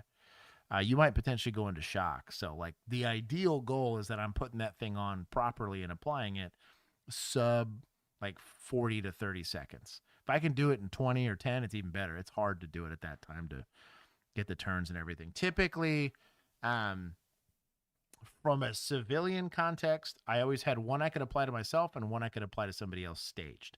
Those were staged and on my person at all times. They were different types because tourniquets are kind of cumbersome. In a combat scenario, they did it to where I had one for every limb. Because they're like, hey, man, if I get really messed up. And that's a reality if you're dealing with explosives or whatever.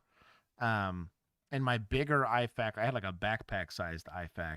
I had like 4 or 5 tourniquets in that. Just because I'm like, hey, if it's a mass casualty event, and I was in a big city, so the likelihood of that happening could be very high, right? Cowboys games, whatever. That might be because EMS isn't going to make scene. And if the cool guys are already doing cool guy stuff and I'm the 15th officer to show up, I'm just going to grab that bag and just start doing first aid to everybody I can, because those seconds matter. I can turn what kills them in 2 minutes to killing them in 3 hours. That gives them plenty of time to get medical care. So anyways, I took points for it. That's why. Because that should be kind of like having a round in the chamber in your gun. Like that as a staged tourniquet it could kill you. Literally could kill you. But then I don't get the ASMR of it going. Right. You do eventually when you have to put it on. You also get the big when you like. Oh no, I meant for the round in the chamber. Oh, of my gun. Or cocking the hammer on your Glock, right? Yeah, exactly. That's why I do revolvers, man, because then I just can go like. That's fair. Wild West. Squad cars, I told you, Ryan. Oh my gosh. In Barrington, Illinois, a small town northwest of Chicago, That first line of the officers video was already says. She said, "He took my patrol car." Yeah, I thought I didn't hear that, and then you confirm I'm taking points. were dispatched to a car dealership when a Cassie or Cassie? security camera. No, it's Cassie, just Cassie, or Cassie and Rob. There's a possibility this gets worse. This is why we've been staging Stop the Bleed kits everywhere. Yeah, caffeinated. That's a great. Because really, the tourniquets really only solve a very narrow band of problem, and that's going to be a limb injury. It pretty much doesn't help you in a lot of other places. Points to suspects. But yes, if the suspect manages to steal the car, I'll give points, which apparently is going to happen. So I'll decide how many depending on how it's done. You also need chest seals. Chest seals are very, very important. Specifically, bleeding out from getting shot in the chest, especially for people that aren't wearing bulletproof vests. That's an important thing to have. Being able to pack a wound can be really, really important. And then sometimes just as an Israeli bandage or something like it, where basically you have like an ace bandage and like a pad, just to put more effective pressure that doesn't get alleviated. There's a couple of really clever things that you can do to put pressure on like injuries that happen to the hips, like the shoulder area, the back, and even the neck, but they get complicated. That's more special, advanced TAC med stuff.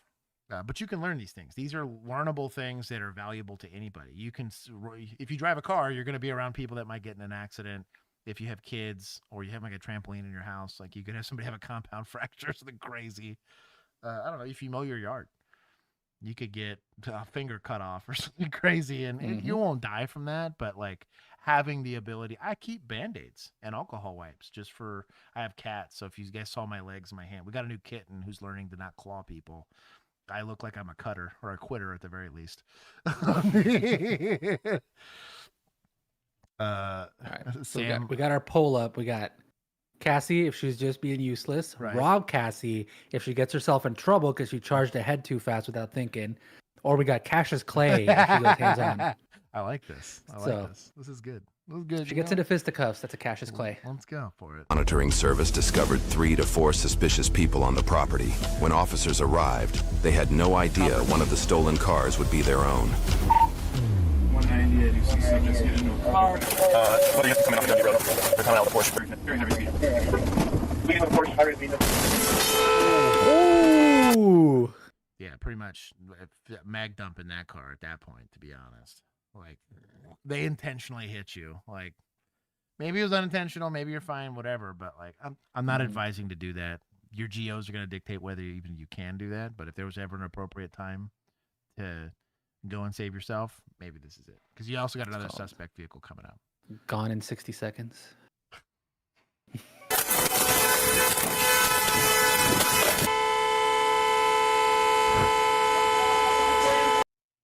What are you doing? Get left behind, loser. Oh, this is a suspect? Okay. Yeah.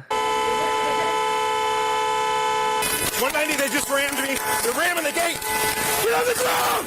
Get on the ground now! Get on the ground! Get on the ground! This is going to be a no-shoot scenario. He's got empty hands. You're not seeing triangles, right? You got the little chicken link. You don't have a chicken arm here. So we're not burning this dude down, but I don't like that we left a patrol car just kind of chilling. Get on the ground, motherfucker! There you go. Cheapo Porsche.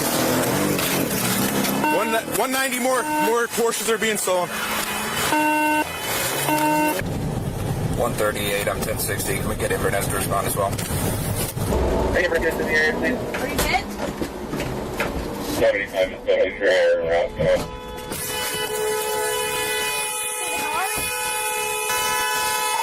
Baby girl, find out. 90 black SUV Porsche headed eastbound on Dundee Road. And there's also another Porsche left southbound. Are you hurt? See the car? You're hurt? Huh?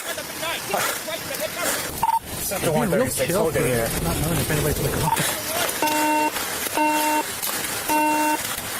Be careful. 190. We just got a passerby said the white Porsche at.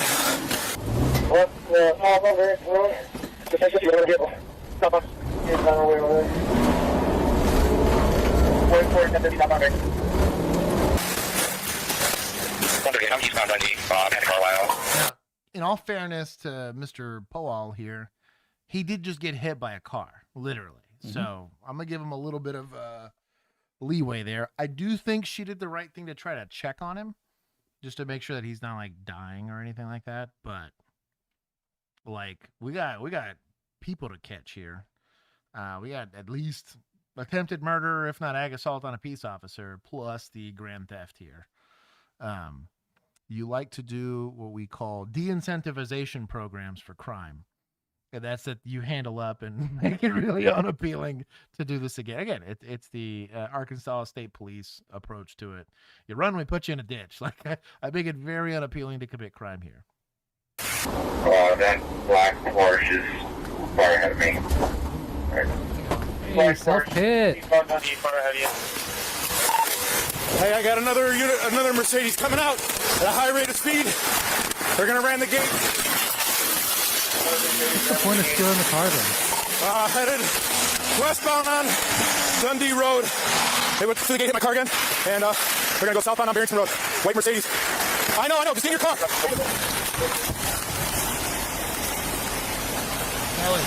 160, I got 277. Stop the car! Get the hell out of the car! Get up! They carjacking this dude? Well, how good's your qual score? Okay, this is a no shoot for sure. And that's how quick it changes. From shoot to no shoot. That fast. 60, I need another unit. Got people running. At 68. Did you not see this dude running this way? People running this way. Get on the ground! He's running for your car. Yeah. Oh, we're burning this dude down for sure. He's also not very fast. Burn that dude down. Burn that dude down. Burn that dude down. Burn that dude down. Burn that dude down. That's a shoot, right? Yeah. Like when he's in the middle of stealing your patrol car with all your patrol car stuff? Now, GOs might get complicated here, and every department's going to treat this a little differently. Am I going to say, beyond a shadow of a doubt, that that is always a shoots in a situation? No. Depending on the state, depending on how the DA is going to look at this or whatever, they might just say, hey, that's just a car, right? But two case laws are supporting you here, right? One, Tennessee v. Garner, right? Got a fleeing felon. I could burn this thing down, right? The second aspect of this is going to be the risk for secondary offense, which is still under Tennessee v. Garner, theoretically. But, like, if there's a gun in there, worse, there's now a radio in there, so they know exactly what's going on the radio. They know what's going down. Like, I'm going to say that it's like a 98% of the time. That dude, the second he's like, the door is open, he has cracked that door open. As long as I got a good backstop, this dude's taking rounds. And at the very minimum, even if I can't stop him from taking it, he's dying halfway down the roadway.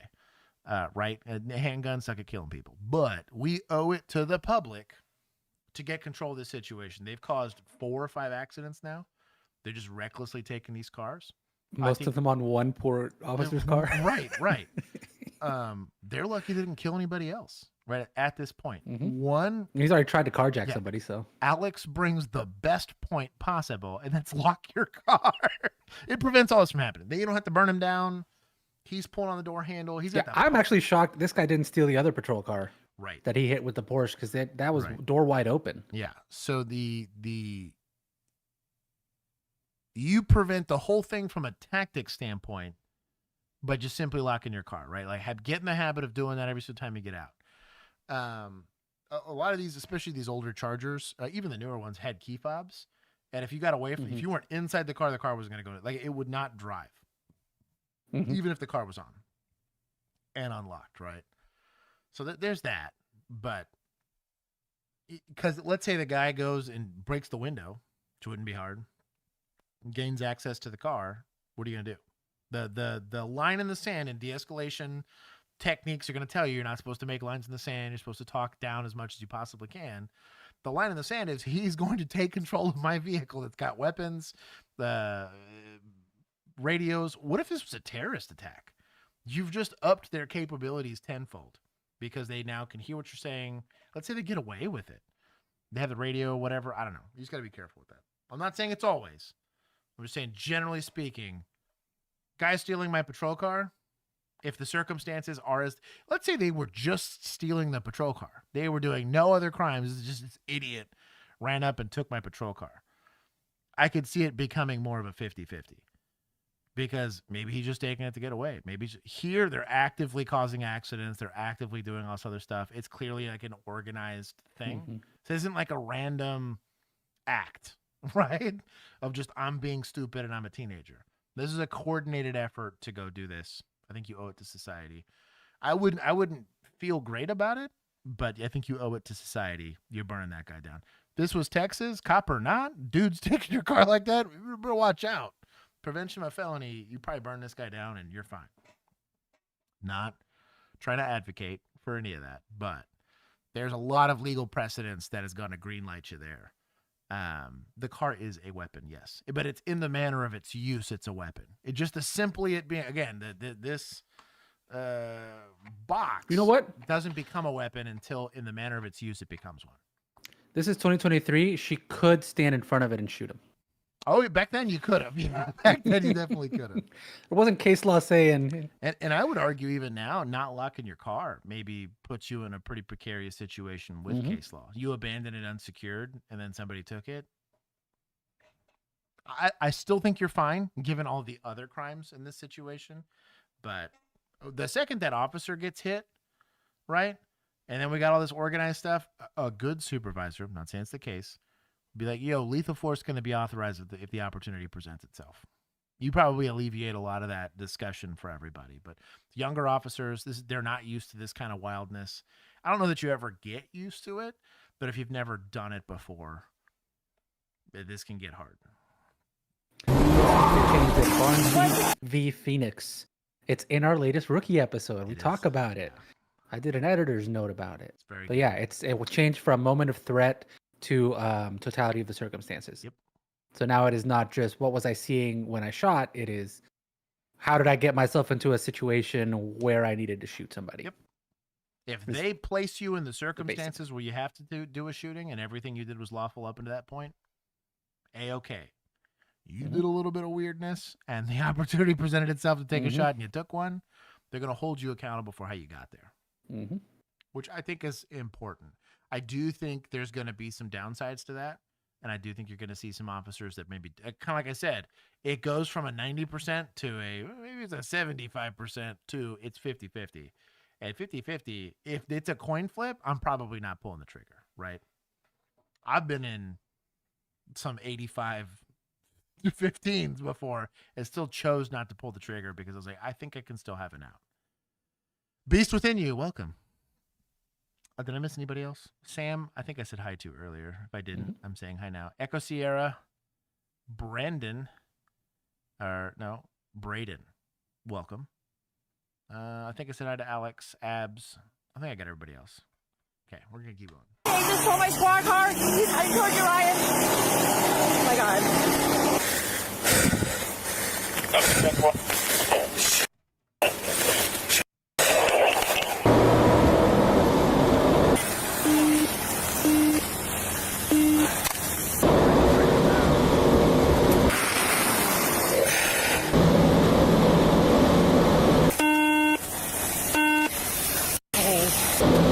Nobody's getting on the radio. This is why radio traffic's crazy important. Say what you gotta say, and if not, get off the radio.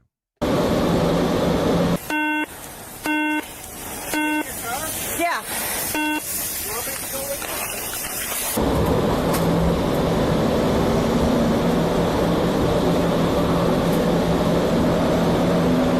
Suspect is going too fast.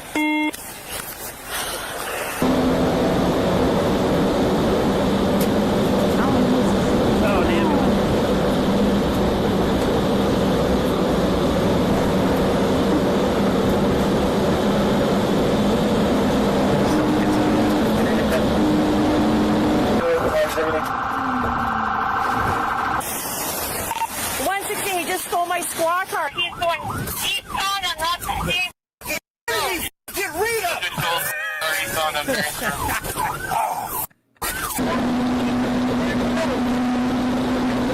on the radio.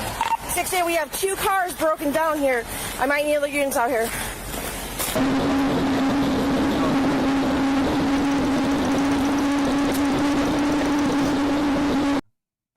126 in these conditions? With a patrol car? Yep. This is why he crashed the last one. And that was in good condition. It was brand new. Brand new Mercedes. It still had a good 1,000 miles before its Do first we feel time it good broke about down. not burning this guy down? You mean the guy driving down the street the wrong way? Yeah. 126 miles an hour in icy conditions? 100%. And I bring this up every single time it presents itself because I don't like the narrative, right? Oh, we never shoot at moving cars. Oh, we never do this. Oh, we never do. Because that's the culture. Currently, right now in law enforcement, a lot of GOs are like, you're never going to shoot at a moving car unless, and they always have the unless, and it's some bullshit caveat, you can provide exigency. But that's a hard thing to explain. They're actively ramming cars. They're actively assaulting people. They're already in the commission of other felonies, and they make it inside of another car, burning it down. If it's their own vehicle, it's just evading in a vehicle, right? Well, they stole someone else's car. Do you think they're going to do it again? That can be articulated in a report, right? The defense attorney can explain that. Keep these in an inventory, and your defense attorney is going to be like, oh, he didn't want this to happen and this to happen, and show all these examples where guys get into a stolen car and then take off and kill somebody. Because that blood's on our hands. Hey, this hit Motorworks. I just got T-boned. They rammed me. I blocked the gate. And a Porsche came flying out. Hit me. Central, 138, following behind the squad car now. You're not going to be able to drive in a reasonable speed to catch that, to overtake. Oh, there he goes. Here comes the self pit. Shout out. Oh, good. There you go. I hope. I don't need to hope for that. That's the good Lord is forgiving and whatever. But I swear, if he makes it and this poor guy minding his own business in this intersection doesn't make it, behind is going to be wrecked. Southbound 14. Southbound on Elon. Southbound on Elon, 10 forward, block. 136, correct, and southbound on Elon. Southbound on Elon. 1050, 1050, bring it. 1050 location. turned Good off. job. Look at that. Turned off in park. That's the way it should be. That's badass. Did I miss a super chat? I don't think so. You missed just a member for 14 months, Bon. Shout Shout out. out. I think that's when you get the little pizza badge. Hey, let me see your fucking hands! Shout out to the 226. That is Bro, classy. look at this other car. That's what I mean, dude. Yeah, They made it is contact in the 66. ditch. We're at Dundee and Ela. Dundee and Ela. You know what's going to need units here. And then another vehicle. We got somebody in the woods. Somebody in the woods. That's what we need units here. And then another vehicle. We got somebody in the woods. Subject in the woods. Hey, let me see your fucking hands! You're on the ground, motherfucker! Let me see your hands! Almost there. Are they okay over here? I think it's a stolen car. Just make sure, stay back. I know if they're armed. All right. Well, he's still in there? Sorry. What the hell? What have you been doing? So Maybe she doesn't know if there's anybody in there. they've all pretty much wrecked right now, so we're chasing them all. I'll keep you updated. Don't fucking move! You hear me? Don't you fucking move! Don't move! Don't fucking move! You fucking move your gun! Stop! Listen to me! Roll onto your stomach! Roll! Now, right now I got a rock solid backstop, right? But This guy just stole 2 cars, potentially 3. Now that we're like kind of doing some math here, right? One of which was a patrol car, potentially just killed somebody in that last accident. We have no idea how that's going to go because we're going to look up on the notes here. We talk about this all the time. Think about who you're dealing with. When it's a suicidal subject that's mad because his wife left him or whatever, what we're not going to ask him is, hey, why are you so upset, right? You got to identify, again, someone's talking crazy or somebody's clearly intoxicated. Who are we dealing with here? We're going to approach this guy with a ton of caution because this guy's likelihood of wanting to wait till you get close enough so that it can be a bang-bang play and he maybe wins that gunfight's pretty high, right? This wasn't a guy that just ran and gave himself up. This was a guy that just stole 3 cars and hit and damn near killed 2 people.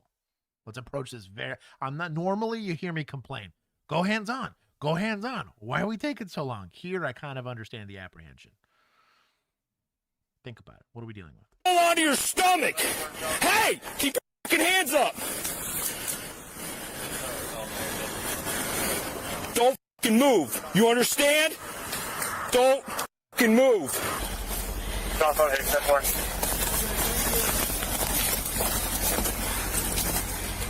Well, let's face check this car. Great idea. What gun is that? It's a Beretta. That's what I thought. But I was like, there's no way. Shout out to the Beretta. I do like the 226 here. That's a flex. Yeah. 38, we got one at gunpoint. Don't move. Why are you moving, dude?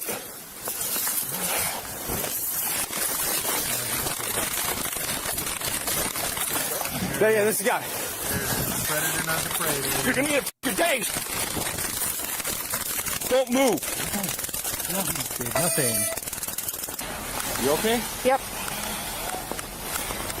Okay, thank you guys. Yeah, because I'm not sure if you saw him. There was another guy that took off through the forest. He did? Yeah. Is that the person that came out and stole my squad car? The one that took your car? Yeah. There was a second one that went right before that.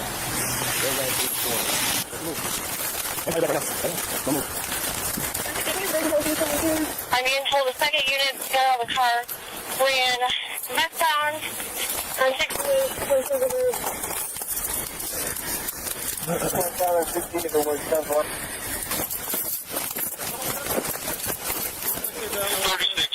36. And now in custody. Somebody, we have entrapment. Central 136, can you please send the paramedics to our location? We have one subject entrapped in the vehicle. I'm gonna be honest with you. Paramedics aren't pulling that guy out. Triple felony dude, right? We maybe secure that scene before we send paramedics in there to get their face shot, right? Well, this guy was the guy that got hit, though, right? No, I think this is the suspect vehicle. One of the vehicles they stole. No, this is the is this the guy that was pinned? Yeah, because this is right next to the next to the squad car. We're not touching this guy at all. Yeah, hell no. Because we want to make sure he's got the best possible chance at not getting. Yeah, well, I was gonna ask if you would wait then to call the paramedics until you have the guy secured, is what you're saying, right? Yes. Yeah. Well, and in this situation, because that's not a suspect, this is a victim. We're not touching. The scene is secure. Well, the scene is only unsecure when suspects are out and about. Now, can a victim become a suspect? Yes. But, like, if this was only a suspect, like, let's say this was a suspect vehicle, then I'm extracting them before EMS comes out because I have not made the scene secure yet. Since it's not, scene secure, let EMS take them out because you are risking injury to them. But are you waiting until you have this other dude who was the suspect in custody before? They cannot make scene until that guy's in custody, at least in that area. You've created at the very minimum, and they might still refuse. I've seen it to where you're like, we still have 3 outstanding right now, right? At the very minimum 3, probably 4. But if we got 3 outstanding in the area, paramedics aren't making scene on that. No way. That's sketchy. They'll stage for you. If you can bring them to where they're staged, sure. But they're not going to make scene 9 times out of 10.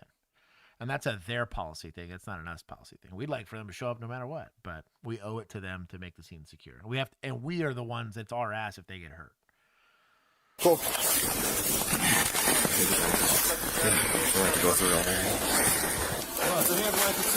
One subject trapped in the vehicle, 10-4. Well, this is a victim. victim? Yeah.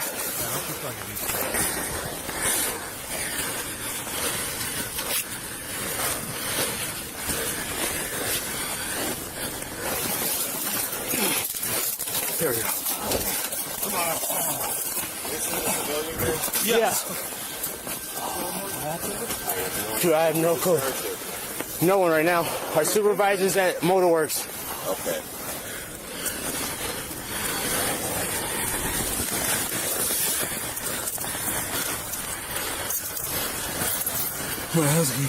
That's cool. Baby boy, you ain't going back home. Sorry, dog. I must as well chuck that thing in the woods. Where are you from? I'm gonna get a PR bond. Where? Out tomorrow. I used to be the police there. What street? Oh, Are we missing bad guys with them? no, we got him. Section 136. The subject is out of the vehicle. All right, so hold on just 1 second. So just to be clear, we got one offender in the stolen spot, Right. but in custody. Right, one victim. And one victim. And then everybody else at Motorworks. If you don't know, don't make it up. You weren't the reporting officer initially. You don't know. He just gave bad information. We have multiple outstanding suspects. What are you talking about? Was anyone else with you in the squad? Yes. Someone was in the squad with you? Yes. Is he in the woods here with us now? Yes, I ain't have the wood. We got one still large, sounds like. Oh, this is an iron-sighted AR, my boy. Doing it like it's Vietnam. Oh, no, it's a flat top. He's got a light on there, at least. This is most police carbines. It's not that they're not good guns. It's just they usually leave a lot to be desired, given modern standards. Put it that way. Oh, that way. You want to show him? He big. For sure? Yes. Is he armed? Has he got a gun? Back. You have a gun? Oh, no, I think this is a carry handle. This is an M4. What you got? Let's go. Okay. Actually doing it like it's Vietnam. This is a carry handle gun. Hey, blue man. Let's go.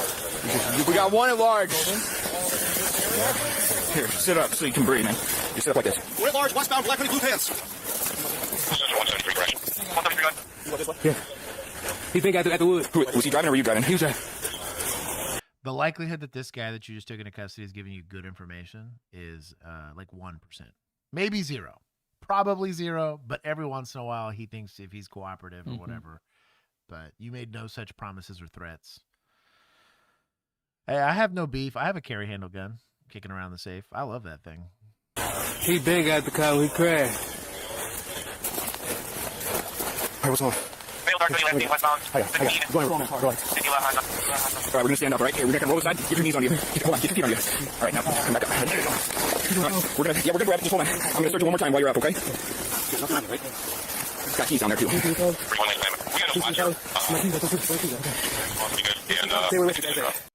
What?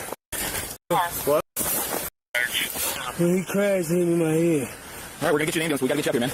Call an ambulance, sorry, okay? Okay. Can you get your legs on you so we can get up? Okay. We're like nearly almost there. Look at this. Look.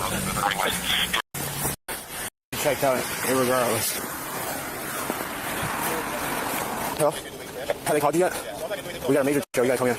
We got one squad crash. We got one guy in custody at least. Multiple car, one civilian that was involved in the crash. Looking for 2 more guys running around town. Hey, can you guys shut this down?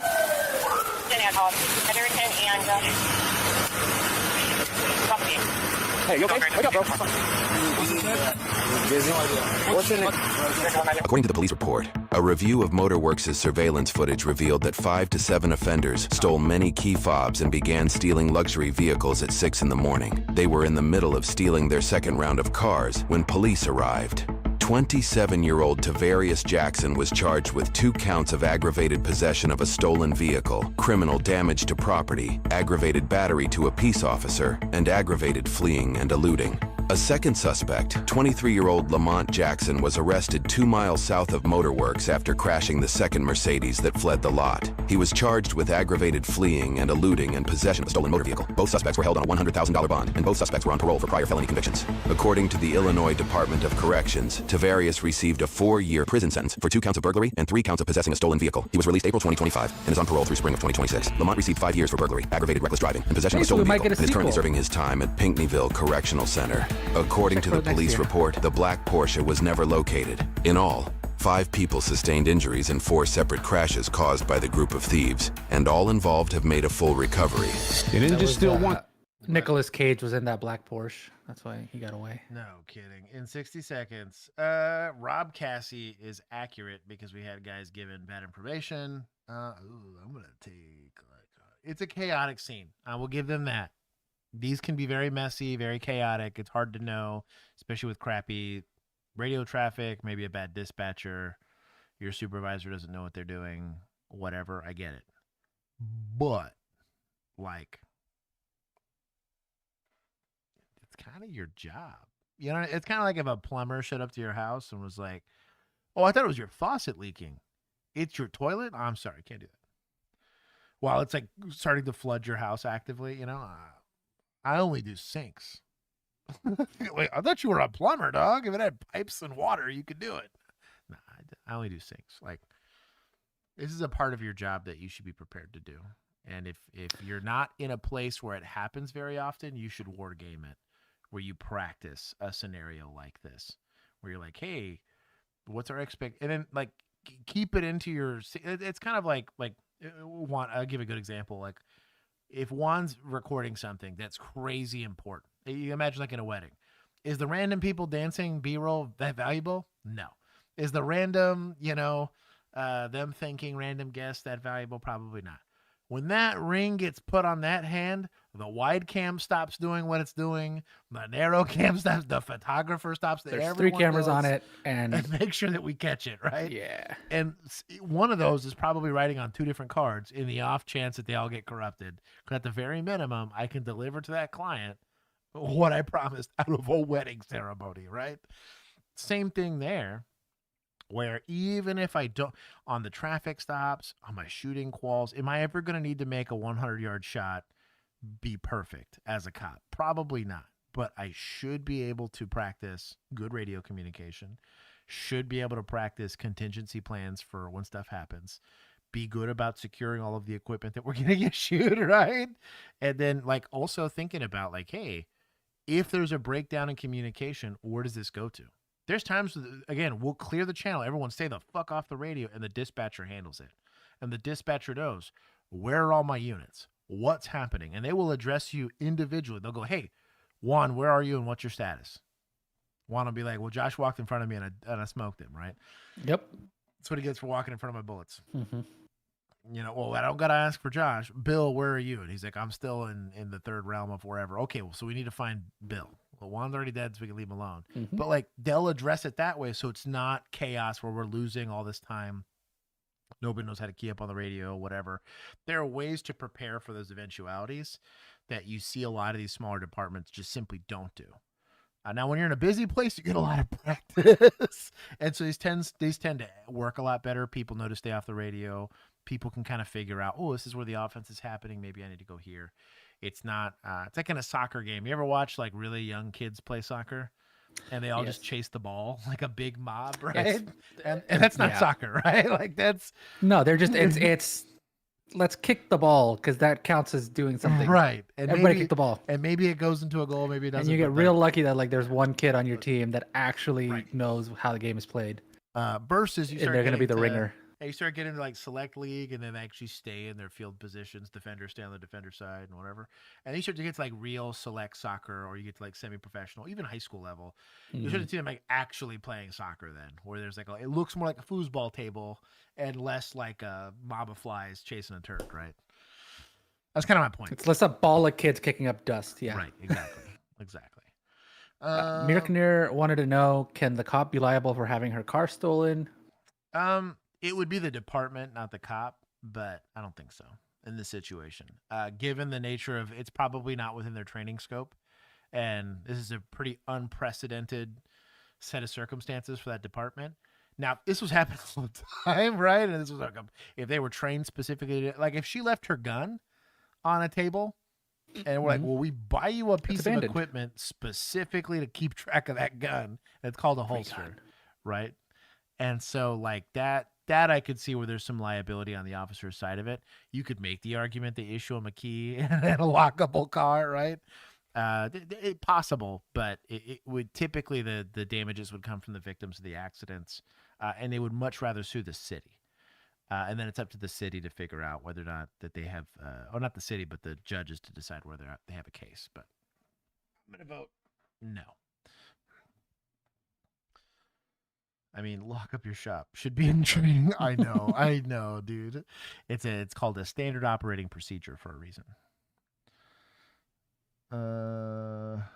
You need to be trained to lock your Merkener. If it's talking about a lawsuit, yes, technically, because you can only be held accountable for the level of training that you have. There is no, especially in civil law, there's going to be no, well, this is just a common practice. They're going to say, no.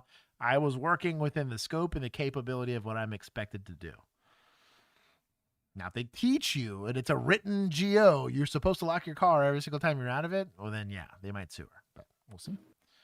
So he started, push my body to his body and start kissing me in my mouth. Yeah, that was reported earlier, and you know that. You don't need to act up. On March 24th, 2025, a routine appointment at a medical facility with a doctor turned into a dark nightmare for the patient. Hi. Is this going to count as Hey, what's going on today? I had an appointment here with Dr. Jacob. Okay. And I had an appointment. They called me in to check on me because I was in the hospital because I had chest pains. Okay. When I had chest pains, so they told me to come here to make this. I made an appointment to come and see him today. Mm-hmm. So when somebody's talking like this, it really elevated, they're a little scatterbrained. Every once in a while, just tell them to take a nice deep breath. I'm like, hey, you're safe. I'm here for you. Take a nice deep breath. Mostly because, one, you need good, clear statements, right? It's going to be a little hard for you to follow.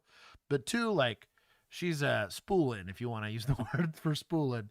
Her anxiety, she's having to relive the event, whatever it is that happened to her from a victimization standpoint. If it's everything from, getting called a bad word all the way up to something more heinous, the human brain is the human brain. Maybe try to Josh, warnings for SA. Thank you, Lisa. Trigger warning for those that we need to know. I guess we're in the spicier part of stream. Yeah, we didn't get a spicy warning. We did not get a spicy warning. Points from vigilantes. There it is. I blame.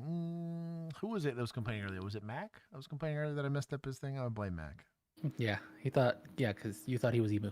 Yeah, it looked from this tiny of an icon. It looked the same.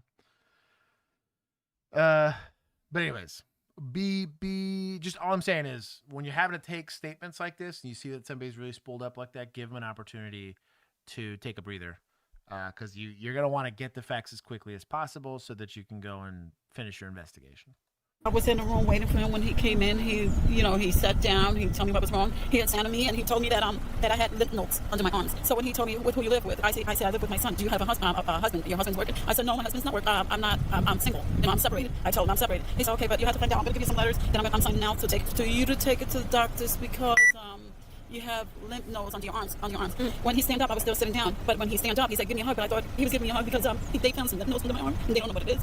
Okay. So he started, push my body to his body and start kissing me in my mouth. What do you mean by kissing you? That's going to be unwanted kissing. An important thing to know. So this is going to fall under some level of SA. In your mouth. Kissing me, or is it using tongue? He was kissing me and no, kiss. So for the sake of the offense, I don't think it matters. It's clearly an unwanted kiss. She said no, it happened. It's in a doctor's office, which makes it a little bit more heinous. Yes. Oh no, you're good. I was making sure the wife didn't need me. Her beautiful self. You solved the case? Whose was it? Oh, is this about the notebook? This is about the notebook. She figured it out. Okay, good. I was very curious about that. Didn't see. That's so funny. The regardless now of that's deciphered, we can get Bill back. Yeah, exactly. Regardless of the manner and how it happened, one, it being doctor-patient's already kind of a problem. Kind of the same thing with teacher-student, even if it was consenting adults or semi-consenting adults or whatever, it's already some level of misconduct. Secondarily, let's take all of that out of the equation. it was something that was clearly unwanted. She was like either semi-restrained or not. Contact was happening. It was intentional. Can't say it was accidental. Can't say it was whatever. We don't need to get into the how or why. Maybe detectives might down the road. You have enough. This is a real big problem that newer officers have, or officers that don't have enough training, right? Well, tell me more. Give me more details. What did he smell like? I was like, none of this stuff's important. Why are you actively having her? You're gossiping now. Right, exactly. So it's an important thing from a victim advocacy standpoint. Get the elements of the offense, be done with it at that point. Are you wanting to press charges? Was this clearly unwanted? How did you articulate that? And sometimes that can get muddy, right?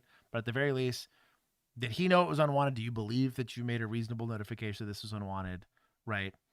Okay. He knowingly and intentionally did a thing you didn't. You knew he knows, or he should have known that you didn't want him to do. We have it all there.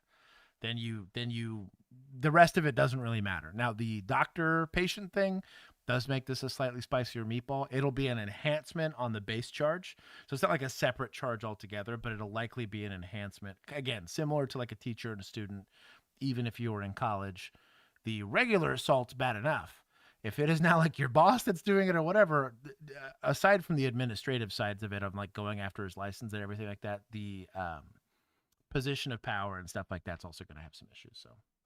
Kissing me, trying to, yeah. Was it on your lips? Was it near your face? My lips. He did it twice, but he wanted to keep on doing it. But I was trying to get, stay. When he told you to give him a hug, did you at any point say no? I don't want a hug. No, but I thought because what they found under my arm, I thought he felt sorry. That's why I gave him a hug. I hugged. Okay, so you gave him a hug back in that situation. Yeah, in that situation, I gave him a hug because I thought because he found whatever he found under my arms. So that's why I gave him a hug. Because he felt sorry. But it was more than he felt sorry. He just pushed me into his body and started, trying to, he kissed me twice in my mouth and tried to kiss me more. Did you stand up to hug him? No, I was sitting down. Okay, so you remained seating when he hugged you? No, wait a minute. I was sitting down when he told me to give me a hug. I stand up. Okay, that's what I thought. Okay, all right. If you'll hang tight out here, we're going to go talk to him, kind of see what's going on. Because it very well, I'm not discrediting what you're saying, but it could be maybe a misunderstanding. Some people are very touchy and friendly and how.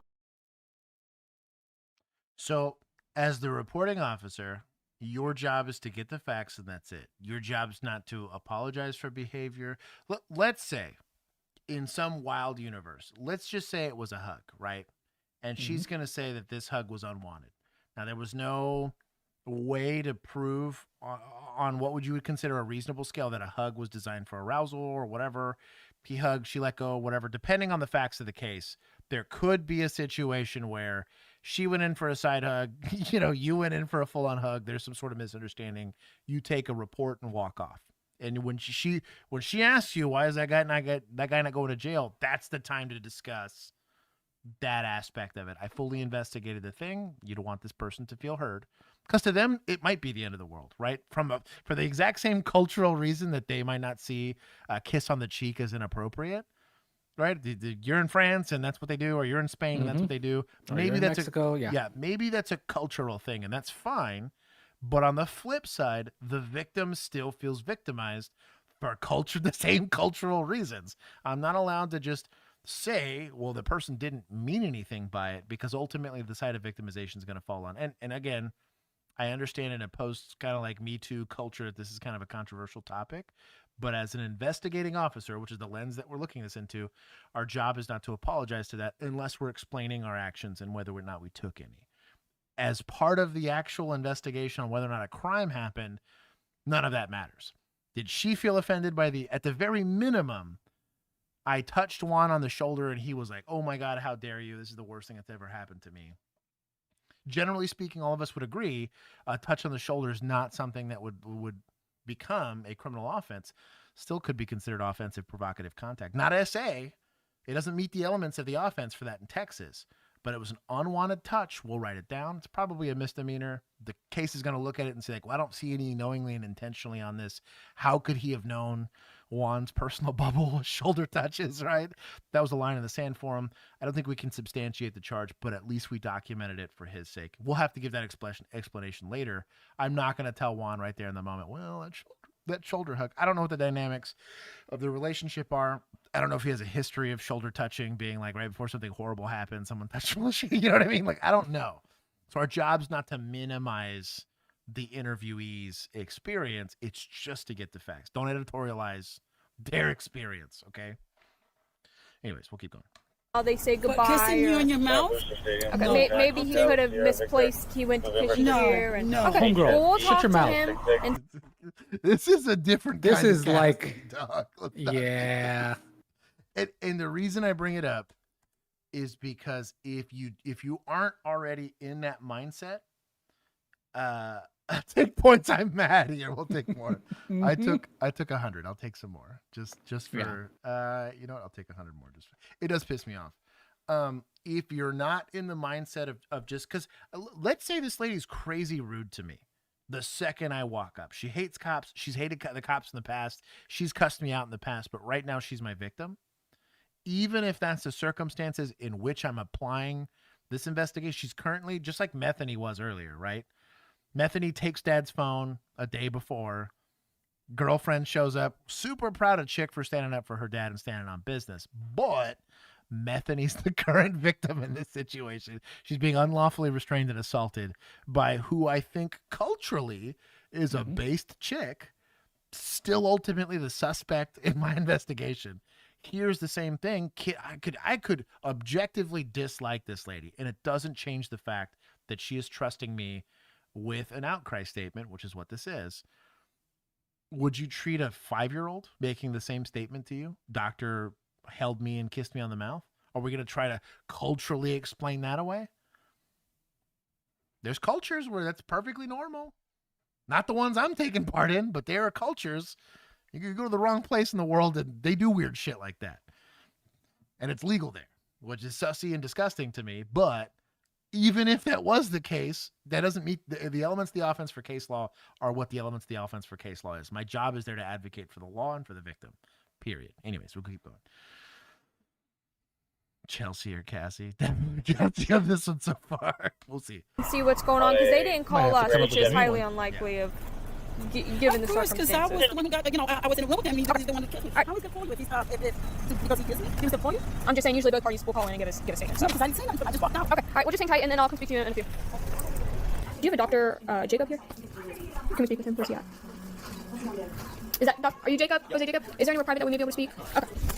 All right, Mr. Jacobs. Do you know why we're here at all? You have no idea. Okay. Okay. Oops, sorry. So, before I ask you anything about what's going on, why we're here, I'm gonna read you something, okay? Good. All right, you have the right to remain silent. Anything you say can and will be I don't have beef with Miranda here. I think it's a good idea. used against you in a court of law. You have the right to talk to a lawyer and have him present with you while you're being questioned. Do you understand each of these rights of explanation? Okay. Having these rights in mind, do you wish to talk to us? Okay, perfect. So we're here today because obviously we got reported an incident that there may have been some unwanted touching that occurred during one of your visits with the patient. During that visit, whenever you were saying goodbye, what was that encounter like? Nothing special, man. She had some axillary issues, so I checked that and that's it. Okay, I'm gonna get a little more specific because I'm trying to let you explain to me. So whenever you So I do like that she left it open-ended. He initially denied anything happening. So from an interviewing standpoint, as much as I gave her shit about interviewing the victim, she's actually doing a pretty decent job of interviewing the suspect. Gave Miranda, which in this case, everything that he says I want admissible. And based on the statements given by the victim, I do have an offense, right? Now I'm getting to his side of the story, but if he doesn't give me anything contrary to that, and maybe I can find some way of verifying that this is what I got, probably hooking this dude up. So Miranda's appropriate in this instance, right? But she left it very vague. Left it at touching, didn't mention the kissing to see if he would give that up for free or not. Left it super open-ended and let him answer it. Now he said nothing happened. I don't want her to give him any details, but I'll be like, look, she said a little more than just y'all said goodbye. Why would she say that? Really should be the question being asked here. We'll see. were saying goodbye. At Emu any point says in stop time, speeding did up you... through his dialogue because it's hard to understand him. Okay. Here. Done. I'm gonna get a little more specific because I'm trying to get you explain to me. So whenever you were saying goodbye, at any point in time did you pull her in when you hugged her? Absolutely. No, you didn't kiss her on the lips. Absolutely not. I don't like giving that up. You might say she claimed more than something like that happened. See if he says something or not. Eventually, yes, you will go and confront him with those facts, but you want to delay that for as long as you can just to see how much he's going to try to bury himself in being what we call an unreliable witness, or that his testimony is unreliable because he's giving something very contrary to this fact, especially once you actually put pressure on him. I actually have a really good story of how I did this to some guys that broke their kids' wrists. They cracked this is like an 8-month-old wrist, which only really happens under abuse. So there's a way to do it, but you got to be a very good interviewer. You got to be. They don't teach this in academy, so it is what it is. Okay. Oh my God. So you didn't hug her at all? No. You didn't even touch her? No. I did only the exam with the gloves on. Mm-hmm. That's it. Okay, so how'd you leave? Did you just say goodbye? Yes. I shook hands and said goodbye. That's it. Okay. Well, we're getting a whole different story. Yes. Obviously, I'm not saying you're lying or anything. But if it comes down to that and you are lying, you understand there's severe consequences for that, right? Yes. Okay. Yeah. So is there any reason why she would be saying these things? I think she has fibromyalgia and pain all over, and I don't know why she's saying that, but I only did the exam. I like a physician, I'm supposed to. Okay. That's a practice statement. At any point in time, were you asking her uncomfortable questions that were out of ordinary for Is it a what you HIPAA normally violation ask for him to her? say she has fibromyalgia? Maybe. Just because she didn't ask about it, it has nothing to do with the actual case itself. Like, he has no reason to disclose that, and he does owe her that level of privacy. It's a bit of a gray area because she is a law enforcement officer investigating a crime, but I could see where maybe OSHA might have beef with it, to be honest. But I don't know. That's out of my level of expertise. I'm not an OSHA compliance person, but because I know we've gotten medical information before about a patient from a doctor, but it had to deal specifically with it. Like, hey, what's wrong with their arm? Oh, it's broken, right? Like, oh, I just need to know. I'm not a doctor, right? Are they just saying it hurts? Like, gotcha, HIPAA. Right, exactly. HIPAA, the HIPAA police come out of the ceiling tiles, right? So I have gotten information like that where the especially, like I said, in that case specifically, I had to have a doctor explain what a chipping fracture was because I had no idea what that was. He showed me x-rays, explained it. He's a subject matter expert in pediatrics and pediatric surgery. So if anybody, it's HIPAA, sorry, not OSHA. Y'all chill. I've been talking. He's dyslexic. Yeah. Leave him alone. Yeah. OSHA's acronyms are hard. Grabbing and it's kissing workplace. People. Yeah. Yeah. Does have SA in it. Let's see it. Can't spell OSHA without SA. Hold on. Let's see. 1, 2, 3, 4, 5, 6, 7, 7. I'm glad they called you out because I was just assuming you knew. I do know more than me. I do he and she all the time. HIPAA sometimes. You got 700 points off. You're welcome, chat. Hold on. FERPA are the two big ones. I didn't even know about FERPA. What the heck is FERPA? Sounds made up. You're not asking her about her life, if she's married, nothing like that. Family Educational Rights and Privacy Act. Okay. Oh, very nice. Very nice. 7105, go ahead. Okay. Because obviously people don't just make these things up, right? I'm not saying that it doesn't happen, but her emotional state is very heightened right now. I don't know why, but I did the exam, the axilla, because the CT scan showed she has lymph nodes in the axilla. I checked as a physician, and it is there. So I told her to see if primary care doctor. Having lymph nodes and needing to check lymph nodes, though I'm not a physician, are two very different things. Everyone has lymph nodes, to my understanding. It's just whether or not they're inflamed or not. DARPA. Hey, I see Brandon gets it. FUPA. Joe gets it. FEMA. Mando gets it. This is pretty top tier. Okay, Joe was there Chef. anyone else in the room with you doing this? No, just you? Yeah. Are there any cameras in these rooms? No. No? I don't think so. Are there any cameras in the hallways, maybe capturing you guys leaving? No. No? You don't have any interior cameras in the building? Do you have radio? Yes, ma'am. Fibromyalgia, lupus, a lot of stuff. What is that? You're going to have to help me understand. It's an autoimmune disease that can affect the brain, your state of mind, and all these things. Are you able to write it down for me? Print it out? And I don't know what it is. Yeah, these things. It's called lupus, fibromyalgia, depression, anxiety. And these are all what she has? Yeah. Is it diagnosed? Is there like a medical chart? Yeah, I don't know that, but she had it for years and years and years. How do you normally say goodbye to people? Because I know every doctor's different. Like my doctor's super friendly. Yeah, I know. Sometimes most of the time shake hands and say goodbye, and that's it. I guess I'm just trying to figure out what exactly happened today. Sometimes some people want to hug me, but if they start that, I would do that. I'm not a medical professional, but I was a police officer. And when people would hug me, I'd give them the little two-pat, and you're going to have to let go of me. I Hover hand. I cannot hug people. a huge issue. Especially like, because again, there's a power differential here. I am the person that can show up and ruin people's lives. This guy has the doctor ability to go do like medical examinations that are incredibly invasive and problematic. There needs to be a degree of separation between you and the patients, the same way, the same way. You're going to have the same level of, and again, yes, humanize the badge, also the bullshit. It is wildly inappropriate to hug anybody and everybody while you're on duty. Like, I don't know. Like, there are times where, like, you're at the school and there's that poor abused kid that you're the closest thing to a daddy's ever seen, kind of just to jump up and hug you. It's going to happen. But even then, like, okay, cool, thanks, kid. Like, here's the kid back. Be very careful with the way that you conduct yourself. Tweaky chill. I would normally say goodbye and shake hands, and that's it. Okay, how'd you say goodbye to her? I shook hands. I think. You shook her hand? Okay. Never hugged her? No. Never kissed her? No, my God. Because that would be out of... yeah, I know. That would be... Yeah, I didn't. Okay. That would not be in line with what you normally do. Okay. Have you ever been arrested for anything, or has any other inappropriate accusation been against you ever? Never. I've been in position since 1996. Okay. No. No problem, thank you. 2019. That's right. Randy? Okay. I'm also done with my sergeant. So why we're here today is we got a report of maybe an inappropriate encounter that occurred in one of the rooms with a doctor and a patient. Mm-hmm. Obviously he's alleging nothing happened. Nothing what she's reporting happened.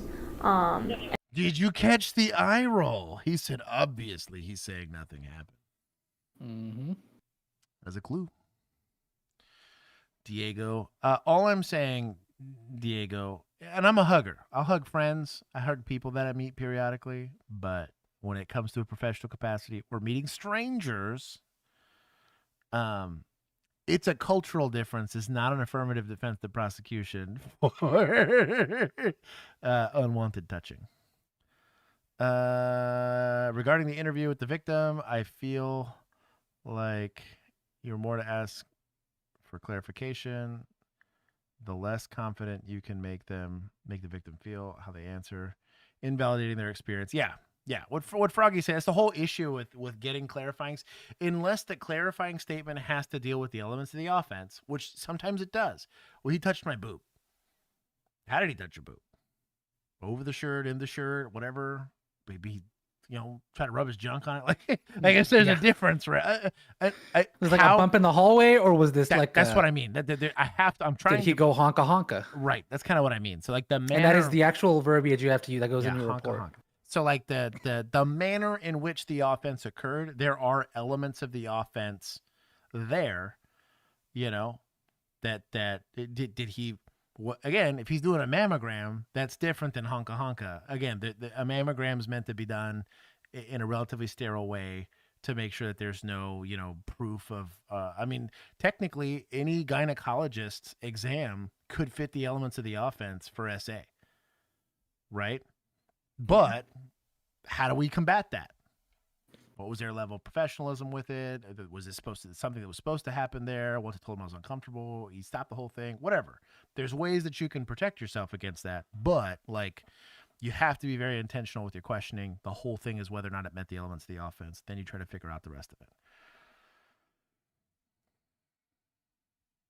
of it. Emu. Someone touches my, unless it's consensual, then that's cool.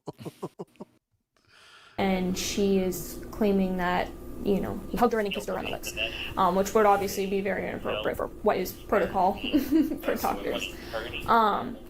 So I guess we're trying to figure out, is this normal behavior? Has anyone ever reported anything like this? I've had one report. With this doctor? With this doctor. That's why I wanted to come over here, because this will be number 2, and we will zero tolerance that. And he received a letter last time. Zero tolerance. So it's the second one? Yeah. Math ain't mathin' there. Math ain't mathin' hard on that. We have zero tolerance, so if he does it a third time. Right, exactly. We're going to write him up. And again, regardless of the circumstances, it was... When did that last incident happen? It was probably, golly, I can't remember. It's been months. It was months ago. Within the last year? Yes. Was it reported to law enforcement? No, there was not. There was a report internally to me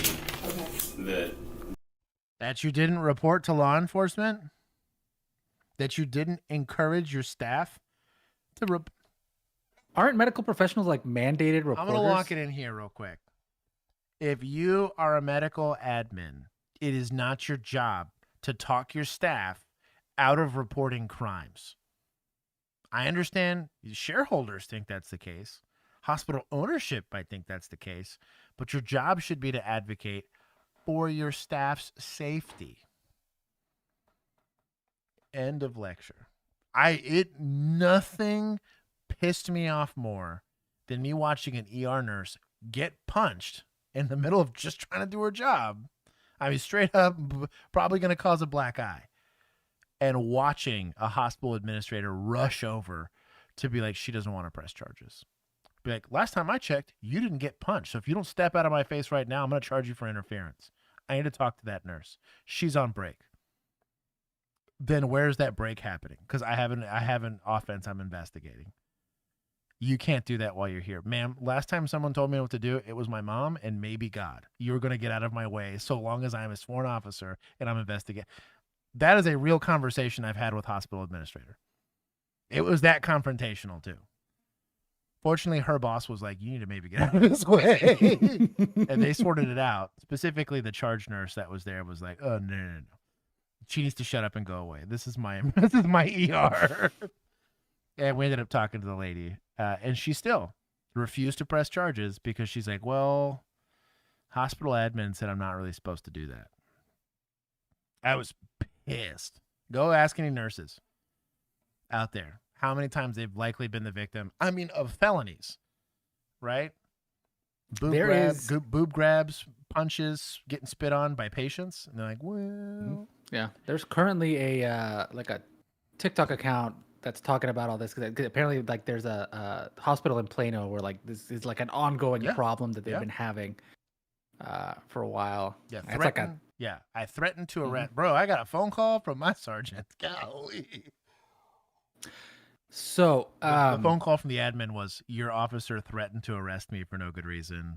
And I told my supervisor, watch my body cam. They said, now, you don't screw up, that's literally how this phone call went. Now, you're not a screw up, so I'm curious as to why you threatened to arrest him. And I was like, there was an outcry statement that she was trying to prevent me from getting. She's like, from a victim? I was like, one of the nurses was a victim, but I couldn't talk to her to ask her if she could press charges, so I couldn't investigate it. I watched her get punched. I on-viewed the punch. And this chick gets whisked away, and she's in a break room, and I can't wait for her. And the admin told, and she was like, okay, I'll watch it. And then she called me 10 minutes later. She's like, yeah, F that lady. She gets in your way again, you arrest her. And I was like, yeah. The mega based. She's the same one that also blessed me threatening to arrest that outcry statement, the forensic interviewer, CPS person or whatever. Shout out, God, I love that chick. Yeah. Solid cop. So Chelsea. Question about this. So I was under the impression that if you're a medical professional, you're a mandated reporter on or victims. Okay.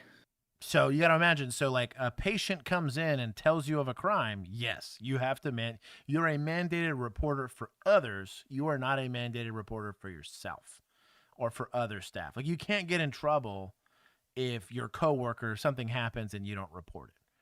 Because you're kind of like teachers. Teachers aren't mandated reporters for other teachers. They are for students. Same thing with nurses is that you're tasked with taking care of patients. There is going to be a little bit of leeway. I don't want to get everybody hung. You're pumped up on morphine and you don't know what's going on. You might get punched, kicked, stabbed. And most nurses get it.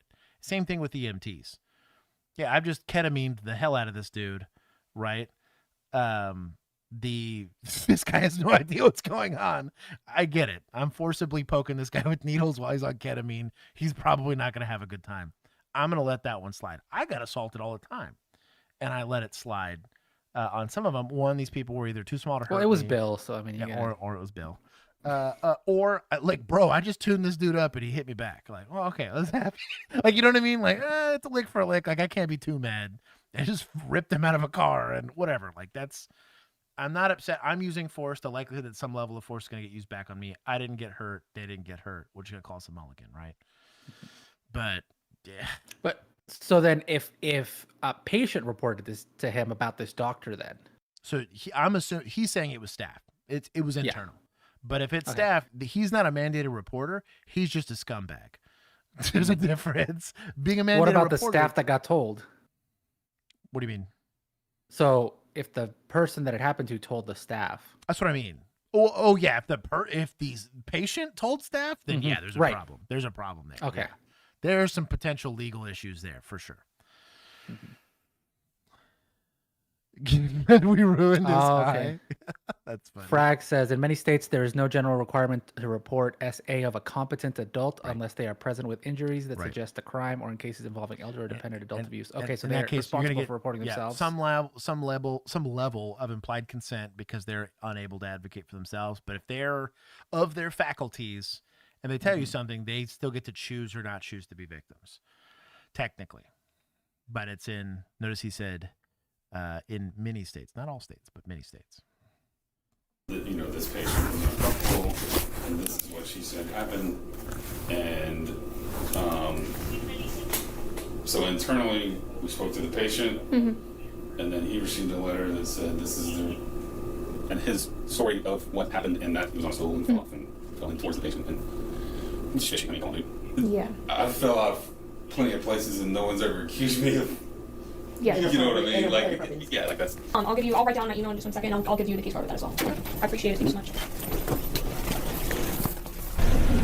So him having a history of complaints does not change your current investigation at all. It does help. I'm going to notate it in the report, but having a history of stuff is not a additional push towards probable cause or reasonable suspicion.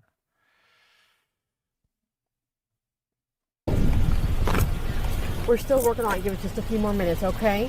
What's gonna happen, honey? We're working on it. Give me just a minute, okay? Okay, I need a report. We will.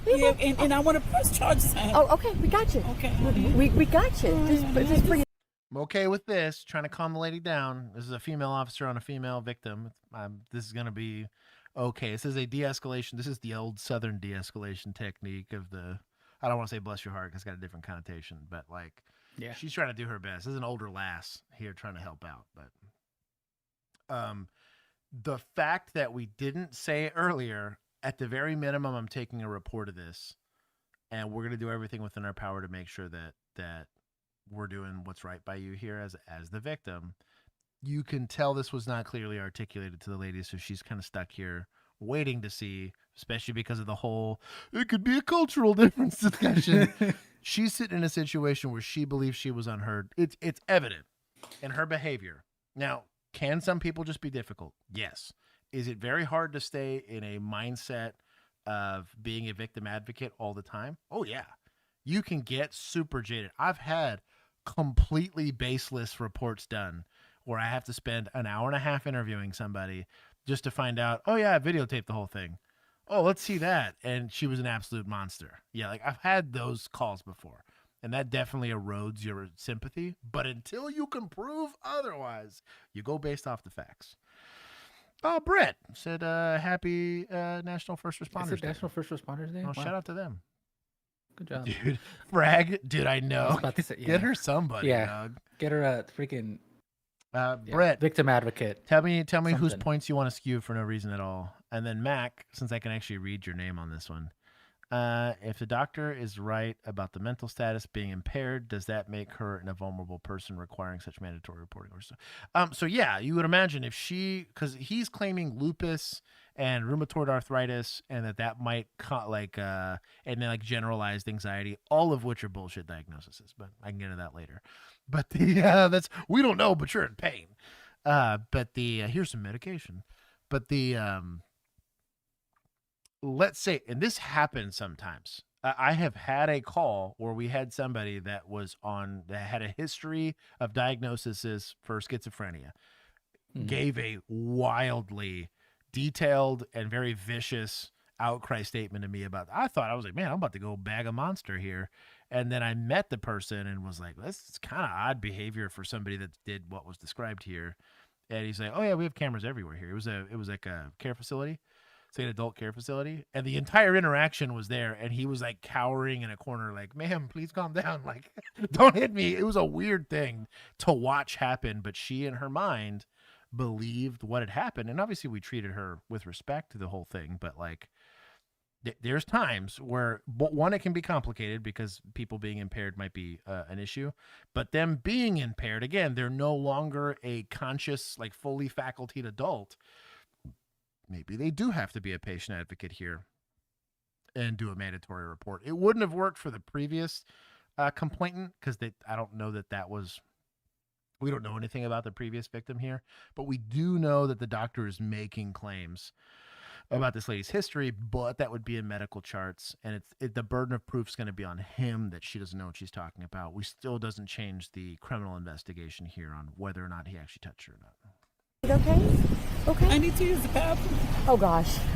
Okay, I don't think I went inside and... No, I don't want to go in there. Okay. There's another facility here. Can I? Yeah, go there and just lock your car up and go there and just come right back to your car, okay? Okay, that's good. Hi. I'll be with you in 1 minute. Bye. If you can. He knows we're here. It's. I got you. There was one other thing that I had to do from a patient a few months ago. It was discussed with them at the time, and again, it was another Hispanic female, so I don't know what the deal is with that, but I had to deal with her, and then she had to call her husband here. We ended up switching everything out, profusely apologized, because of course you never know the situation, right? But we did make sure that she was transferred from his care, never to see him again. And this was the same incident Randy's telling us about? Similar, yes. Similar? Yeah, I mean... Similar? How's that zero tolerance policy working out for you at this location, huh? Oh. How many zeros in that tolerance?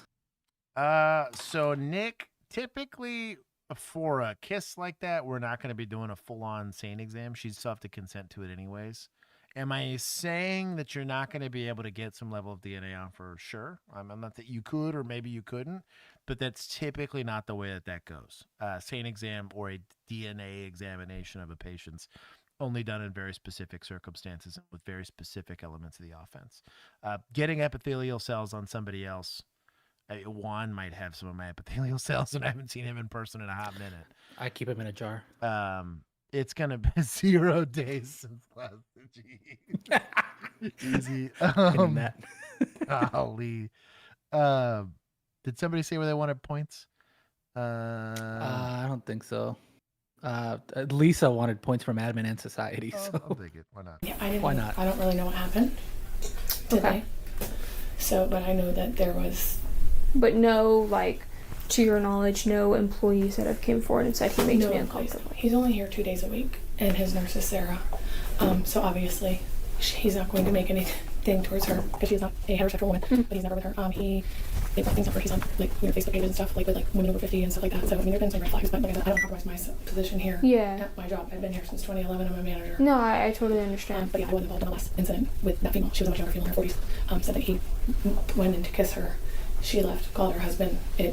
Oh, that was the claim? Mm-hmm. Man.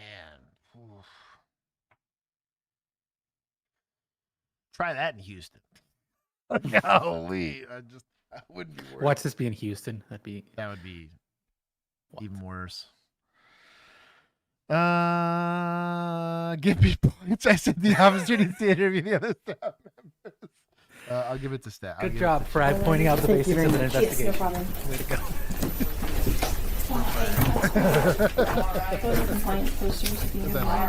When you guys get a chance, can you guys send him back over here? He's actually in with the last number with his nurse right now. And then okay. I don't care what he's doing. Last time I checked, I'm the law and I'm conducting an investigation on potentially a felony, depending on how the law works here. Whatever. Still crying. She wants to pursue charges. Okay. So, why'd you lie to us earlier? Because we know that you lied when you said that nothing like this has ever been.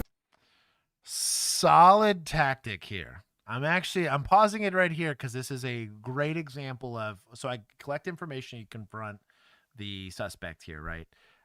He claimed that nothing like this has ever been alleged, right? And then he's being confronted now with the fact that it has been. So we're going to try to put pressure on him that we believe that he's a liar and try to put him in a position to feel that he has to convince his innocence or explain away the conduct that did occur, thus giving credence to the fact that the conduct did actually occur versus his earlier statement where he said nothing happened. He's going to then walk some of that back. It does one of two things. One, gives you the probable cause that something actually did happen. And two, it erodes his credibility as a witness of the events that occurred. Which is solid. Reported or happened, correct? I don't You don't know what you're talking about? You were never written up with work? No. I mean, 65. the one time one patient on a stool. So I got up, and then when I was going out, I fell onto her, and she reported saying I was trying to do something. Okay, so that would have been worth mentioning, right? That's a report of something similar to this, correct? No, it's not similar. I mean, I didn't. It is. It's a report of sexual conduct, right? She's saying it's not professional, is what she was saying. Yeah. So that would have been helping us earlier when we asked you those questions. So something, this is totally unsolicited advice, but if you ever catch yourself in a situation like this and you're interviewing him, you got lucky, he gave you the layup of being seated, right? He's seated, he's looking up at you, and you're getting a little bit more confrontational with him. I would see how she's behind this chair. I'd take a step and get in front of this chair and shrink this. I'm now going to damn near loom over this. Now, she's a short lass, so maybe it's a little harder, but it's a really tall or tiny toad of a man, so this wouldn't be terribly hard.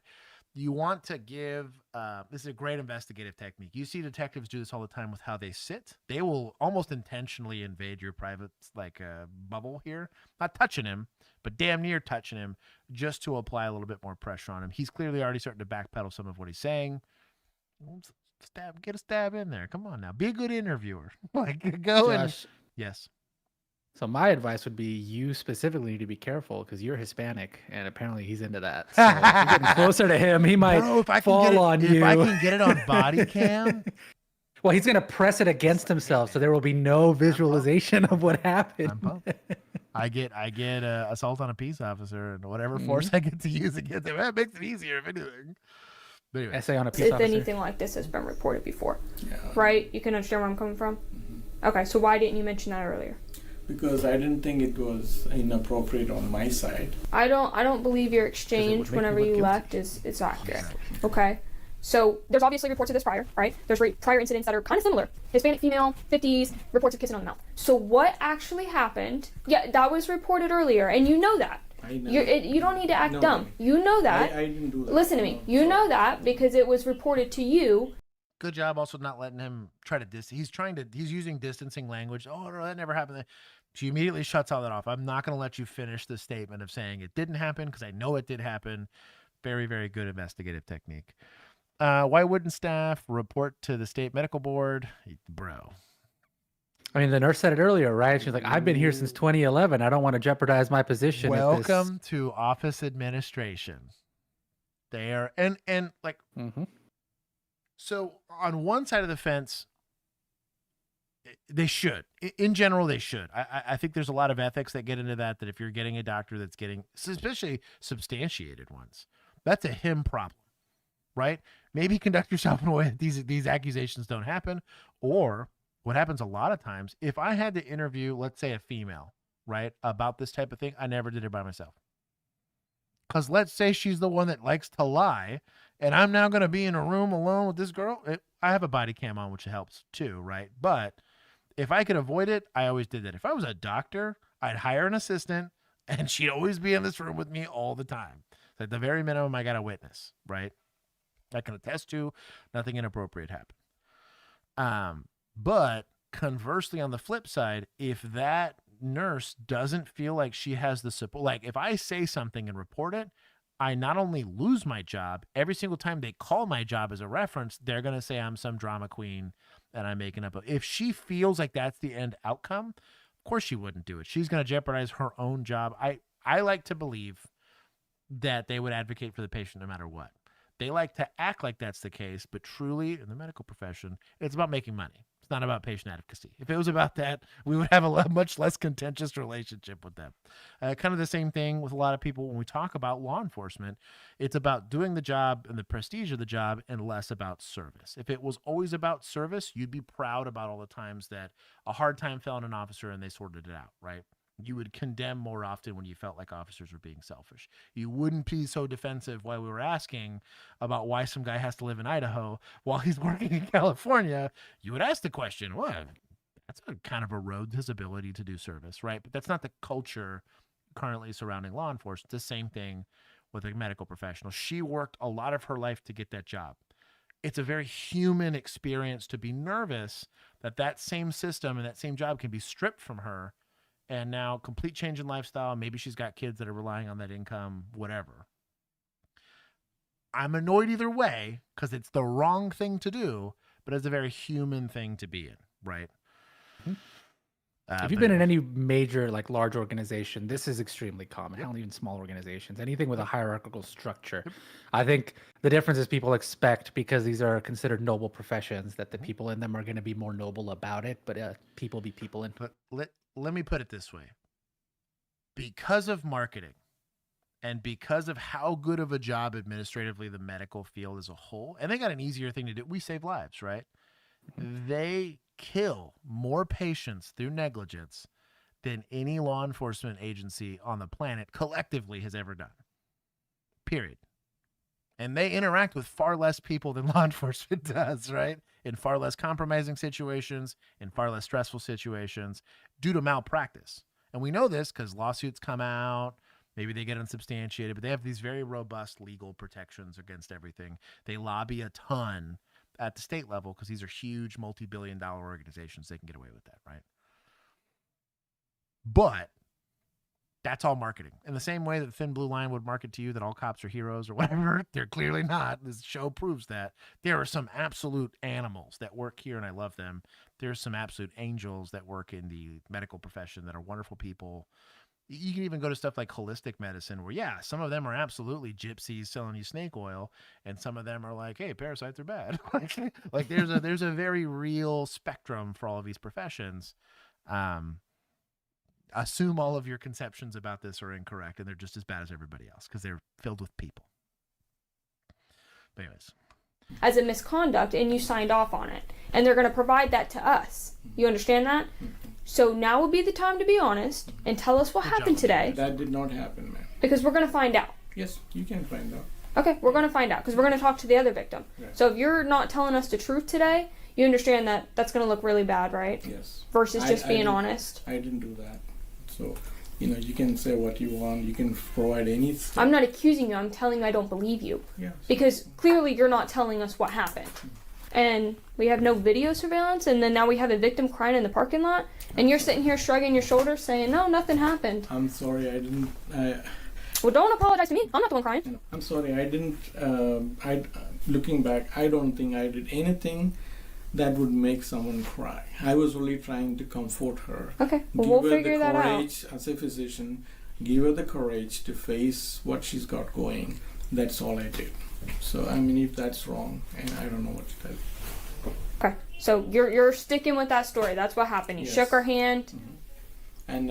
And I gave her the courage to face the problem. Courage. How'd you give her courage? Yeah, I just, shook her hand really tight and told her.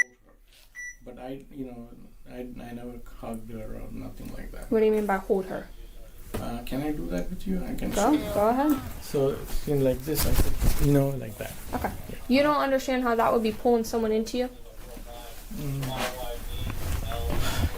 That was kind of giving her a comfort, ma'am. That didn't comfort me. That felt very aggressive, if I'm being honest. Okay. It wasn't comforting. If we swab her lips for DNA, we will not find her mouth. We will not find your DNA on her mouth. Yes. I love this question. Even if it's bullshit, I love this question. So, can it be done? Probably. Is it likely going to get done in this podunk little city? Probably not. But I used to do this all the time with teenagers that were stealing stuff. So when I pull up, it's like the teacher. I learned this from teachers. So when I look up the cameras, it's going to show that you didn't do X, Y, Z, even if there's no cameras there. It's the prisoner's dilemma. If I do have it, you look like an idiot. If I don't have it, well, it is what it is. But you got to roll that dice. All right, hold on. We're gonna go back. I'm gonna listen to it. This is excellent. For me, that felt very aggressive, if I'm being honest. Okay. It wasn't comforting. If we swab her lips for DNA, we will not find her mouth. We will not find your DNA on her mouth. Yes, you can try to do that, of course. Okay, because we will. Yeah, do that. So she gave him a negative. If we swab her mouth for DNA, we will not find it. He said yes. Now, I don't know. Maybe that was clear as mud, but like that would have been more damning if he said yes. Will we find your DNA? It's important. All right. Yeah. And if we have to get a warrant for your arrest, then we'll be back. Okay. Okay. The thing with this and why we're taking so much precaution on it is it's political. It's a doctor, given the circumstances, right? So if we have more victims and say he gets arrested on these charges, who's to say there's not more that didn't report it? Correct. So that's kind of our big, concern. Absolutely. And open up a can of worms. Yeah.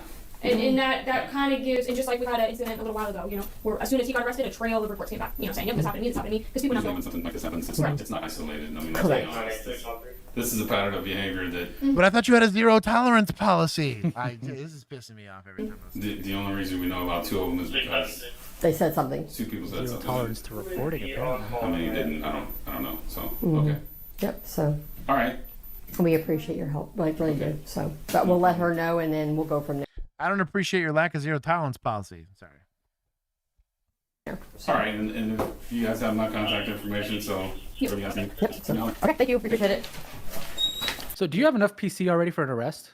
So the problem is, I don't have any physical evidence about what happened. All I have is 2 different statements, right? Mm-hmm. You're probably taking a report and kicking it. Because he's stonewalling us and saying nothing happened. I don't have any other witnesses. I don't have it. Based on what I have, do I have a reasonable suspicion to believe a crime occurred? 1,000%, right? Clearly, this lady's willing to go stick her neck out there to go make a victim statement to PD. She looks shaken up. This looks like a duck and quacks like a duck. But it doesn't have feathers. So I do not have any physical evidence. Because if this guy, think about it this way. Here's my example to chat here, right? If I took this to court right now, based on what I got, do you believe that we have proof beyond a reasonable doubt that this guy's going to jail, that this guy absolutely did it? Hell no. And that's not the standard, that's not probable cause, right? Probable cause is that I know a crime occurred. What other corroborating evidence do I have that says right then and there that this is exactly what happened? Goose egg. If I applied for a warrant right now, based on what I just got, no DNA, no nothing. If I ask a judge, I wanna go take this guy to jail based on just this lady's statement alone. Do I think I have enough? Hell no. If that was the case, Juan made out with me 2 hours ago. If I could put on a good enough act and he was close, he was within proximity of me that it could have happened and I'm claiming it happened, it's not going to be enough. That will, a judge is going to have a lot of heartburn on trying to claim that happened. It's a very, very circumstantial it's circumstantial at best. It could have happened, but I don't know if it happened. And even then, I don't think I have enough for probable cause. So we spoke with him. Okay. Are you taking a report? Yes. But I would want to do the follow-up with DNA. I would want to do something else. I'd at least report it to the board, but without something, I don't even have injury. Let's say this was a domestic, right? Pushing and shoving, sure, it's a shallow arrest. I could do that all day long, right? It's a shove. She was offended by the shove. I can take on that. But the law's written very specifically that way. I don't think you got enough for that. What we're going to do is we're going to send it to the state and see what they wanted to go from there, okay? So we're probably going to seek a warrant for his arrest, okay? I want to press charges because that's harassment. That's sexual harassment, and I want to press charges. That's what I'm explaining to you, so that's what we're doing, okay? We're sending it to the state, okay?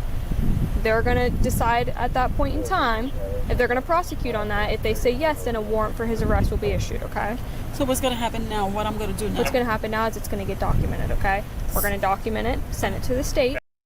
See, and if let's say we'd gotten to this point in time, had I not did the whole lecture about cultural whatever the bullshit, she would trust me that I'm probably doing the right thing on her behalf, on what the law will allow me to do. Do I think this guy's a scumbag? Sure. Do I think the situation absolutely happened? Yes, but it's not what you know, it's what you can prove. That's the one crummy side of. Again, we had to arrest old girl for standing on business with her dad. That felt bad, but it is what it is. Methany was my victim. I had to go follow through with that. Same thing here. I'm not allowed to bend the rules just because I don't like the guy and I think he's a scumbag. Let's see. Lisa, I'm with you. I would 1,000% follow up with every single place that he works at and ask for complaints. But they definitely have reasonable suspicion, but they don't have probable cause. I don't believe you. Okay, you being a victim of a crime. You're going to go in as a victim. Okay. I'll provide you some paperwork here in a minute. Okay. Okay. All right, give me 1 minute to get that paperwork started for you, okay?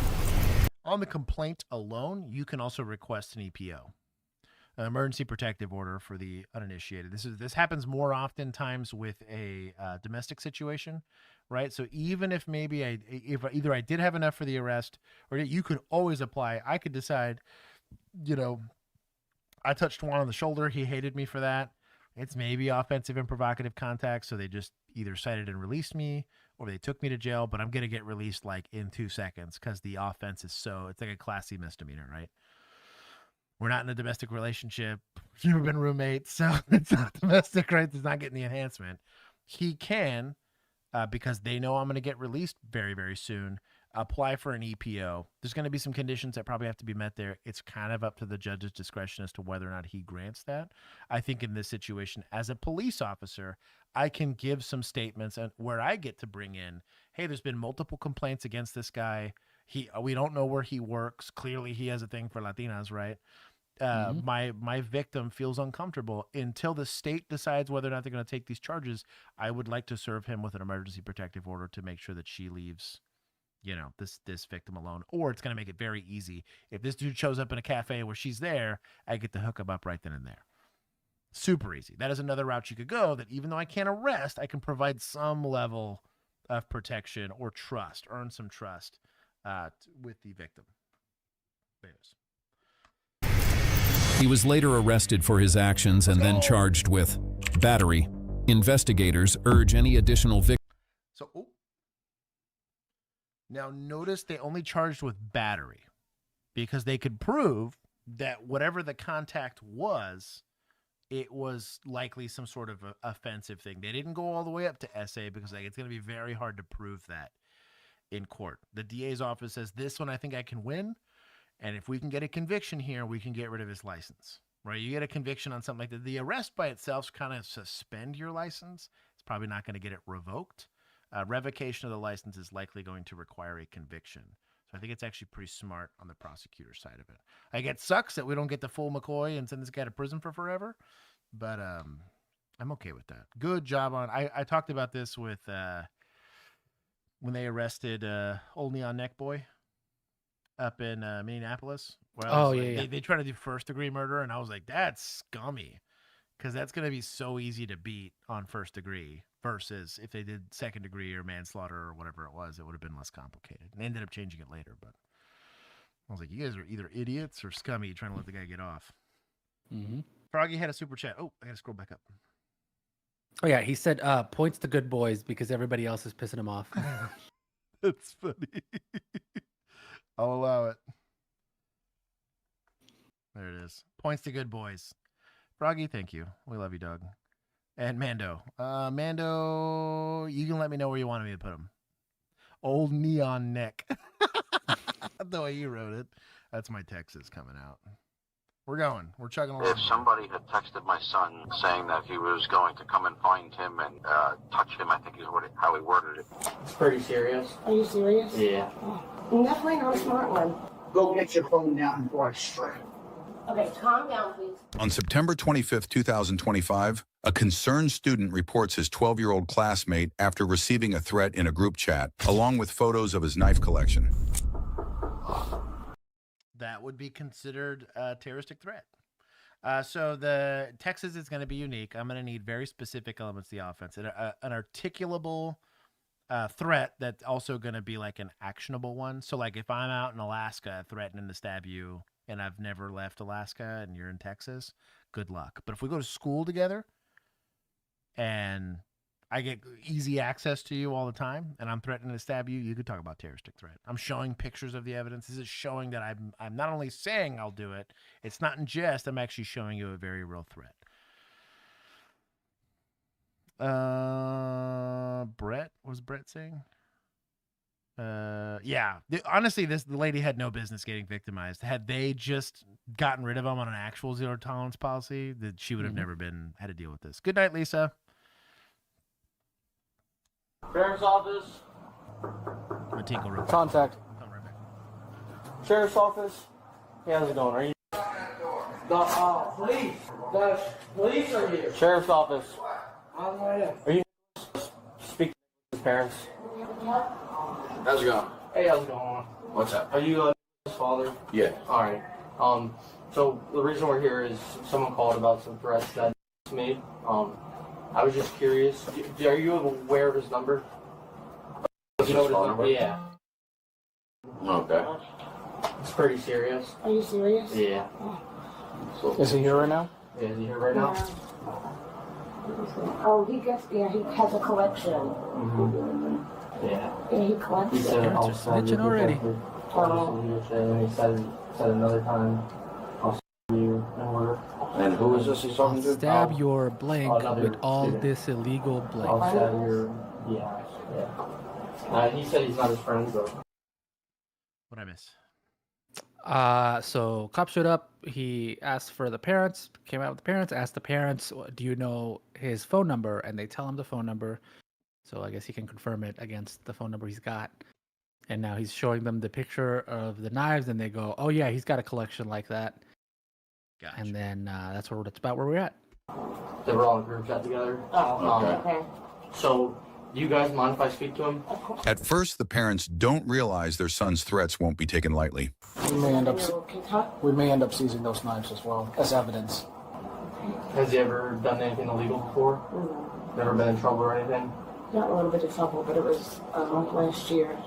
He was kind of involved, but he wasn't sort of involved, so the charges were dropped, which were good. It was they were playing in a construction zone, but it was deemed that he wasn't involved. There was cameras, thank God for that. He has his collection. He likes to, so obviously he's an idiot. Saying this stuff. Definitely not smart. Definitely not a smart one. Definitely not smart. Go get your phone down before I strike.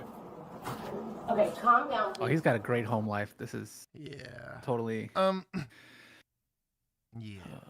Kids are complicated, but I met a lot of kids that had complicated home lives that didn't lash out and threaten to stab people. Yeah, but having bad parents doesn't give you the best chance. Yeah, but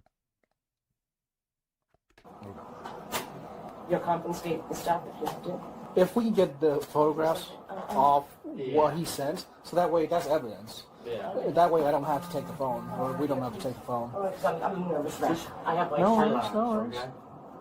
Well, we'll just grab him, grab the phone. him. You're taking him? You're taking him? No, we're talking about right now. He's here with the phone. Stop. Just relax, okay? You're Don't deep breath, all right? I'm sorry? Taking him, are you? All right. When I have to ask him a couple questions, but I'm gonna read him his rights before, all right? Rights.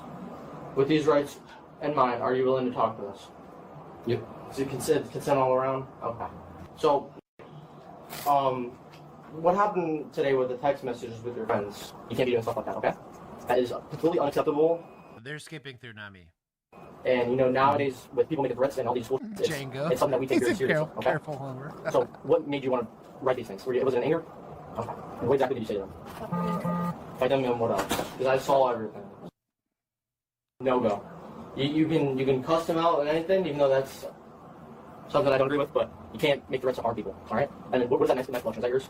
Okay. Did you have any plans to bring those to school tomorrow? Nothing? Okay. Was your intent to ever hurt him or no? Okay. You saying it is enough where it's really bad, okay? Do you have anything? Not at this time.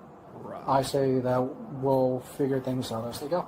All right. You can go back inside for 1 second. We're going to talk to your parents. Go sit in the kitchen. Don't go in your room. You're good. Just relax.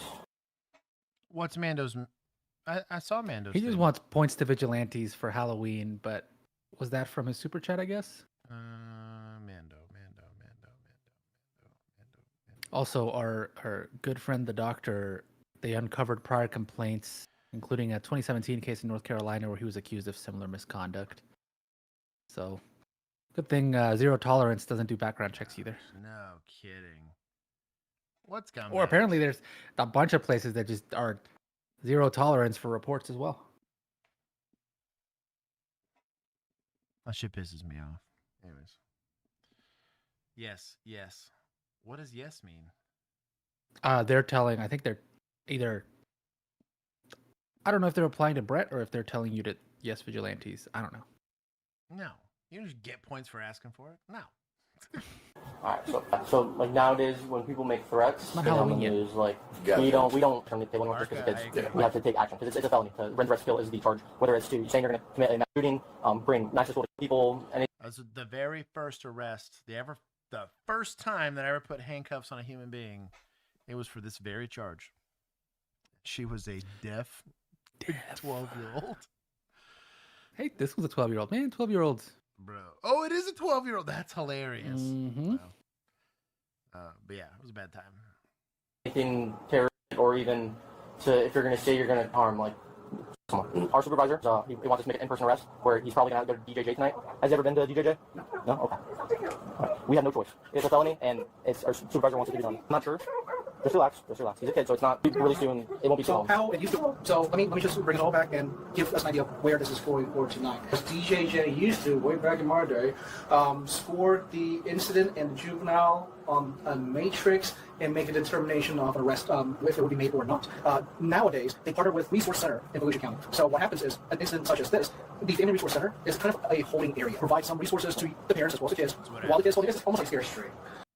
Yeah. And he will likely be Apparently we're released really quiet later. I compared to the YouTube cannot video? say what they will. Do what? Apparently we are really quiet compared to the YouTube video. It depends is on the what- video. Yeah. Some videos are crazy loud, some are crazy quiet. But where our mics don't blast, like, create distortion. If you handcuff to death, Goat Glitcher, yes. That's precisely what I did. I think I made that exact same That's joke last time you told that story on stream. They cannot sign if I handcuff. Yeah. No one can hear you sign. I guess It's a violation of my free speech. Yeah.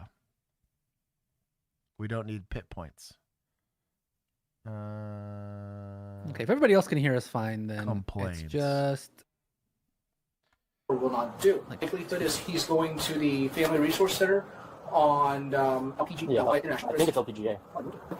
I don't know if they'll do it overnight or how long it will be. Happen is he is going to be placed under arrest. We are going to take him to those knives that you have secured. None of the safe. They're in my dresser drawer. Knife that is in that photograph, I am going to be taking as evidence. He'll be held until likelihood the school will be in touch, and he is not allowed back into the school until. No, none of all this. Hell no. We treat every suspect the same. None of this hugging it up. No, hell no. Put your hands behind your back. Mom, get out of the way. You're going to jail too for interference. Husband, here's your one and only chance to control your woman. Sorry. That's, do I need to deep throat the mic? You'll do it, okay? I promise. It's okay. Come on. Hear me? Come on. Let us talk to you. You okay? Come on.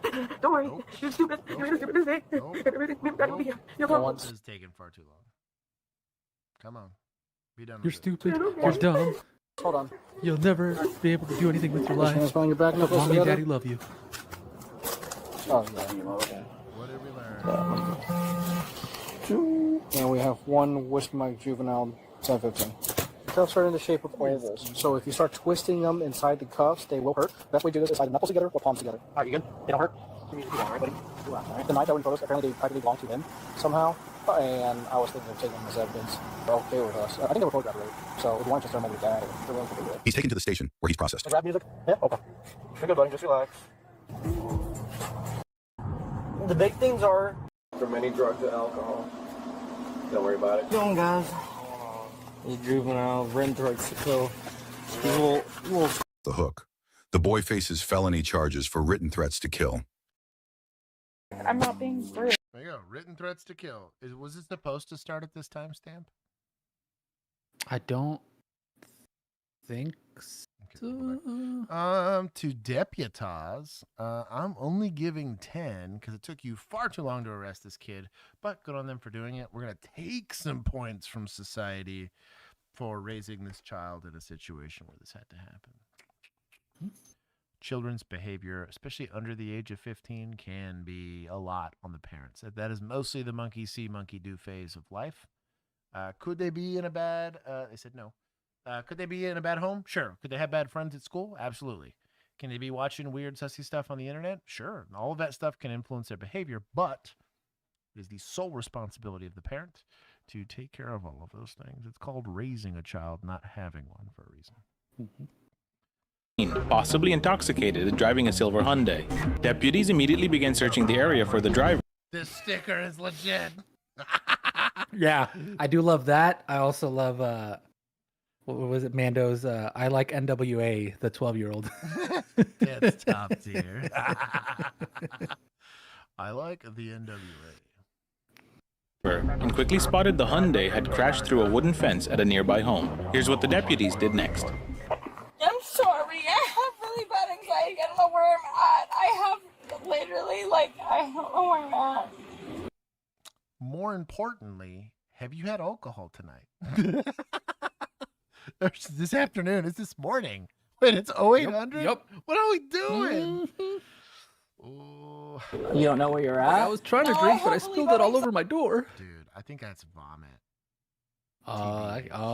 Yeah. See the particulates here? The chunks. Yeah, dude. This is I see relatively new chunks. vomit, too. She might be last night drunk. I came here to hang out with the guy in Tacoma, and I can't tell everybody. I don't know where I'm at, and I'm really bad anxiety. Okay. I have really bad anxiety. Okay. And I have panic attack. Okay. No. Now, can people have generalized anxiety that in an acute situation of stress cause them panic attacks? Sure. I'm not saying it's outside of the realm of responsibility, but is it your responsibility as a police officer to de-escalate the suspect in a manner that does not allow? Hey, you can do some de-escalation. Maybe it works. Maybe it makes it easier. It doesn't change the fact that she ran her car through someone's fence, at the very minimum, being the at-fault person in an accident, right? Causing enough damage that you're probably towing the car. Definitely doing a CR3. Got to do the DWI investigation here, yeah?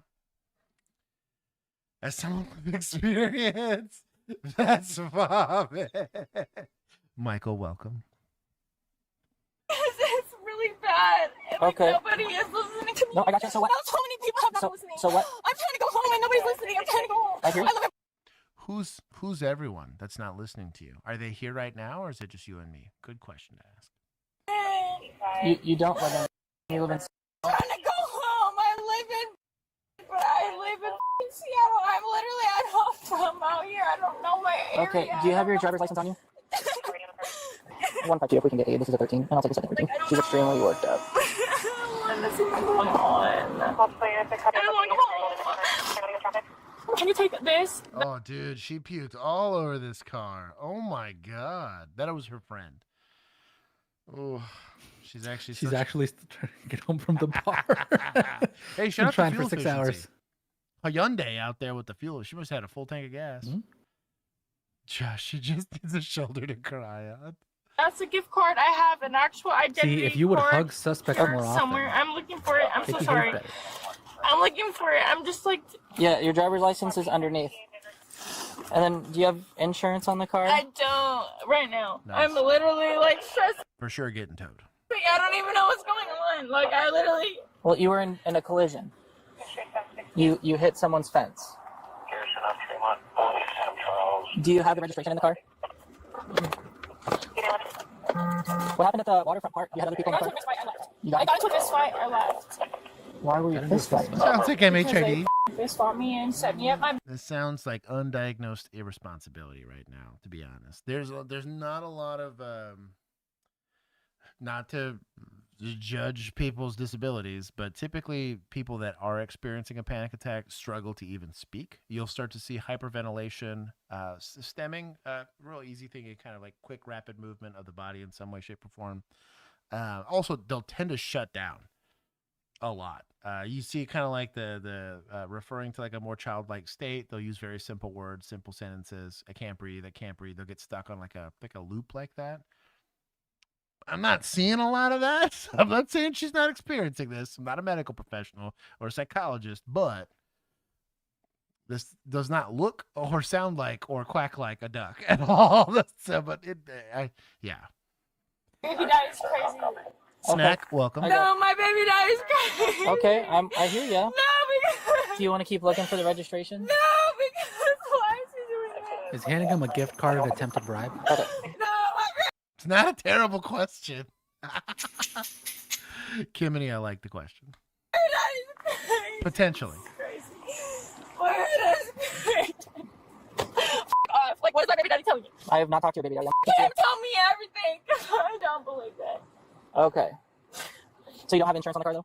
What, are you gonna arrest me? No, I don't know yet. I don't know my baby daddy, so no, I don't have a rest on my car. I just want to go home.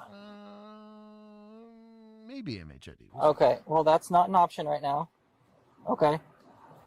Okay, well, if the third is available, that'd be great. She's very hostile. The third is available.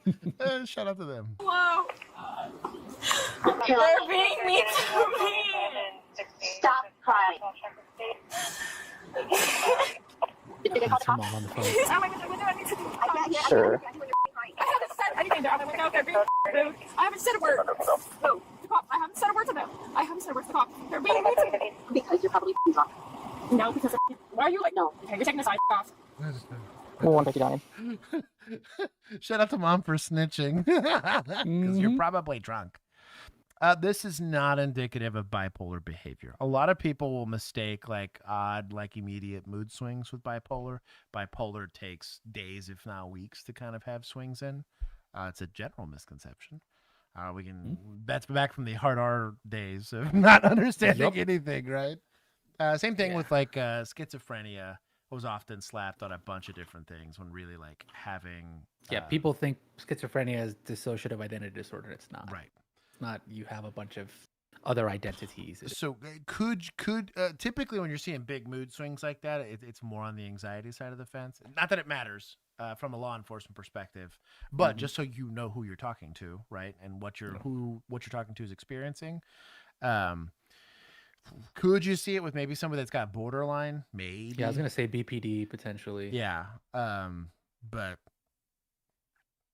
also like could just be you drunk. Yeah, You're drunk as hell. or undiagnosed asshole is also the same thing. They feel Or like both drunk with undiagnosed asshole. Yeah, could totally. Also be potentially very much diagnosed asshole. Who knows? She, This isn't BPD. This is FUBAR. If she's from Seattle, she has access to therapy. That's true. That's true. Doesn't mean she's doing the homework. Do you have shoes? Do you want me to take my shoes off? You're not wearing any shoes. Is there a problem? I'm asking if you have shoes. Do you want me to take my shoes off? You're not wearing any shoes. What, are you going to cause a problem to me? No, I just want to ask if you want to have shoes because I'm going to have you step out and talk to me. Talk to you? Yeah. I try to talk to you. Give me a minute. I'll wait till you a second. I try to talk to you. You in jail. What's that? Why would I talk to you? Why? Why would I talk to you? Here to drive. You know what's crazy is my camera's You rolling. want to know what's crazy is you're lying because everything that happened before that, you're lying. Oh, okay. That's perfect. Okay. Want to go and step out of the vehicle for me? Are you kidding? No, I'm not kidding. Do I feel? And like, This okay, what back's can you taking ask if forever. can like really bad? Like it's gonna urinate my pants. Like I need them to like.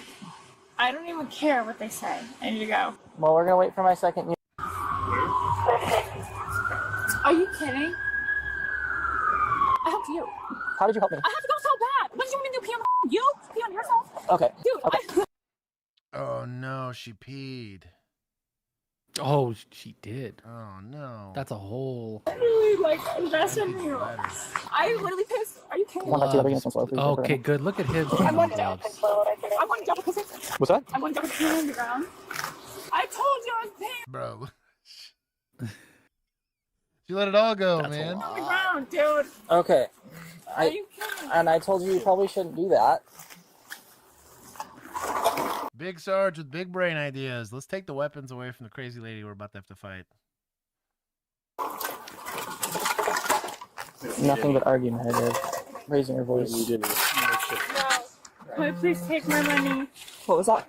Can we please take my money? Can we just leave it right there for Frag, now? I think she's wearing No, like a because little I need. I skirty asked You're him. not going anywhere, so you don't need but it right it's now, not okay? really I asked him if I could the pee, kind that covers anything. and he said okay. Oh, did I? No. At this point, no. Where are you going to go to the bathroom? She just did. Oh, she just did. Oh, gotcha. I You said had to You're go. standing in bathroom. urinating. He watched me. What was the problem? Okay, well, just put your money down so you don't lose it, okay? Keep it in the car. What's Are your you first really? name? Kelani, are you Kelani? Are you kidding? What's going on today, Kelani? I don't even know. How old is she? She's 23. She has a 1-year-old. 1-year-old? Where's the 1-year-old at with you? What's going on? Well, my stepdad called me and told me she got into a wreck. Mm-hmm. I think she's on her way home. From where? Oh, okay. She's very obviously been drinking. Can I just please take her home? We're past. Look at the fence. How do Look you at the think pee. old lass got to where she is today? We have kids, young adults, even older adults, with severe developmental diseases that have jobs, that drive cars, that pay taxes, that are engaged in wonderful marriages with other people with developmental diseases. They make shows about this. It's love on the spectrum. You know? Some neurodivergent as hell people there, right? But provided boundaries, given coping mechanisms, very diligent, wonderful parents that was willing to empower those people to be as adult as they could be in the world that they were presented with. If your knee-jerk response to your child getting hammered, arguing with the cops, peeing on the ground, and running into a fence is, can I just take her home and her avoid consequences? Give a big L to society here. Where's society?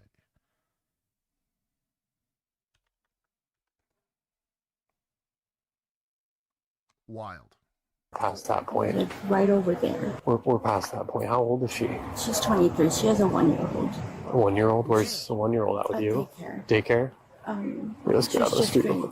She's been about What's been going on? just the baby daddy. They're just having just so much. Mm-hmm. So was she gone all night then? Yeah. Okay. Did she call? Did something happen at the waterfront? Or? I have no idea. So she's very amped right now, and I think if she knows that you're here, it's going to make it escalate more. Mm-hmm. Who called you then? She called. I called her earlier. Mm-hmm. So, we believe that you are under the influence of alcohol and are not safe to drive, whether you participate in guilty by system or not. We'll talk about that after. I need my mom. Okay, so Right warning, now. you are under arrest for RCW 4661-502, I know. driving or being an actual physical Are control. you listening? I need you to listen to this. I'm looking at her and I chose her. Alright, do you want her to read the tune? I heard something. Okay, wanting some consent warning for breath. I call my mom. I need to call my mom. I don't care what you're doing. That's a refusal. Let's keep going. Call my mom. there you go. Call my mom. I need to call mom. I don't care what you're doing. Call mom. Call my mom. So I'm wondering if this It's on- wait. chick that we're watching right now is a rookie. I pre-watched this video, mainly because she, I think maybe they're trying to make her do the SFSTs for practice. Yeah, but because Well, it's she very asks, common. yeah, Yeah. So because she asked like, okay, so she's saying this is this a refusal? Is what is like basically what she asks. Yeah, and this is actually a great training opportunity because one, it's going to be a complicated call. You're going to get refusals. You're going to have to do the IPC stuff where you're trying to verbally get through this, right? Great calls for rookies. And like by the time, what's good about this, you're experiencing as a rookie because you have crutches. You have senior officers that are there in case this gets weird. She starts kicking. She starts doing weird stuff like stripping off her clothes in the middle of the intersection or whatever. You have people that are going to act very quickly and keep you safe. What sucks, and this is what we commonly get, is this starting to happen when it's the first time they've ever dealt with this, and that obviously becomes problematic. You're under arrest for DUI. Arca reached his. No, we don't draw lines in the sand, but Arca drew his line in the sand at this one. Toxic relationships. Hey, man. Hey, Arca. No. You got to take the good with the bad, homie. Wait, my Oh, pants. she really I snack have knows in this the back department. seat. She's we'll get him in a senior. second, okay? Okay. Dude, this We'll is get him in really a second. embarrassing. No, but let me Step put out. pants Never on. mind. I was Dude, doing my I business. need to put So, pants Kehlani, on. you're under arrest. Well, her supervisor was there. There was a 3-stripe there, so Oh, I'm okay. assuming That makes sense. she just looked at the sergeant like, "This is good for a refusal, right?" And he's like, "Yeah, it's fine." Okay. For DUI, okay? Okay, Go and I face get the it, car. but I need to put pants on. This is really embarrassing. I need to put pants on. I'll grab you the pants in a second, okay? This is really bad. Hey, focus on me. My mom's Where are your gonna pants? kill me. Where are your pants? Yeah, Are they in the back? my mom's gonna kill me. Rob, my pants, please. It's in the back seat. Like, What color are your pants? this is really bad. I need my pants before my mom freaks out. I need my pants. My pants. My pants. What color are your pants? Black. My Black, pants. where are I they just at? want my pants. She's wearing like a skirt. Please, a skirt, pants. I don't care what I have. Can I at least have a promise that you're gonna look for him? If I'm getting, that's bad. I'm in jail, so just wanted to let you know. Okay, one more. I did it like it's him, Why are and we it's still on me. scene? Like I have the wrong idea. You're so right. Like, We're not arguing. wait, but I Thanks, don't want to be Kehlani. locked. Giving her relationship advice. The suspect was charged with DUI. I'd have Oh, that done tone one. made me think that there was going to be extra charges. Yeah, I guess urinating in public, something. not. Yeah. This was deputized, right? Hey, she was urinating in a car. You threw her into public. That's fair. That's fair. Dude, John C. Ooh, John Pro C. hit chilling back. 15 months. My dog. Shout out. Nah, this one reminds me of my ex-mother-in-law. Oh, man. Oh, we hit 100 likes. Tweaky. My dog. There it is. I prefer the ones that can handle their substances. Another day at the office. Here we go. Sorry. Oh, okay. The accent threw me off for a second. I was like, Yeah, what is this is, wrong? Was this special needs? I was like, no. This is just Scandinavia. overseas. Yeah, sorry. It's not cold at all. Oh, dude. Oh, it's Australia. I thought this was Scandinavia. Never mind.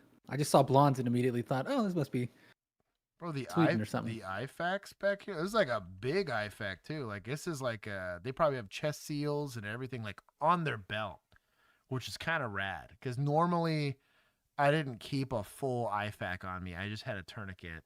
I had 2 tourniquets that I kept on myself. I didn't have the rest of the stuff. That's actually pretty based. She's left-handed, which we'll forgive her for.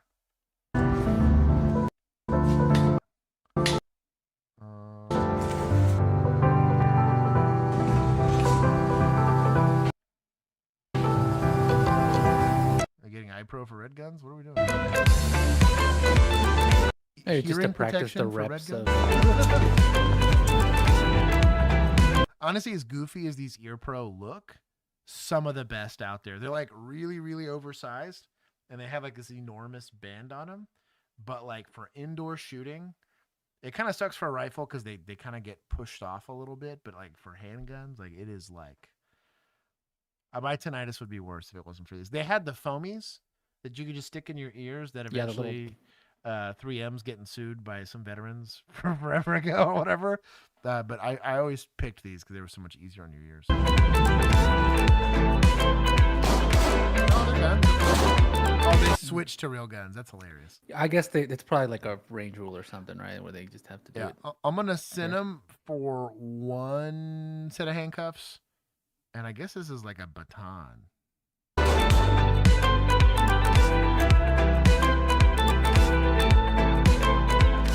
That's not horrible shooting. This was at like 4 feet, so I got a little bit of judgment there. That's not horrible.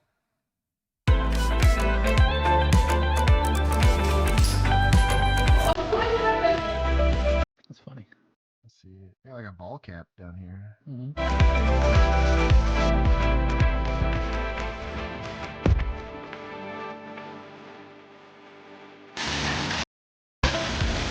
There you go.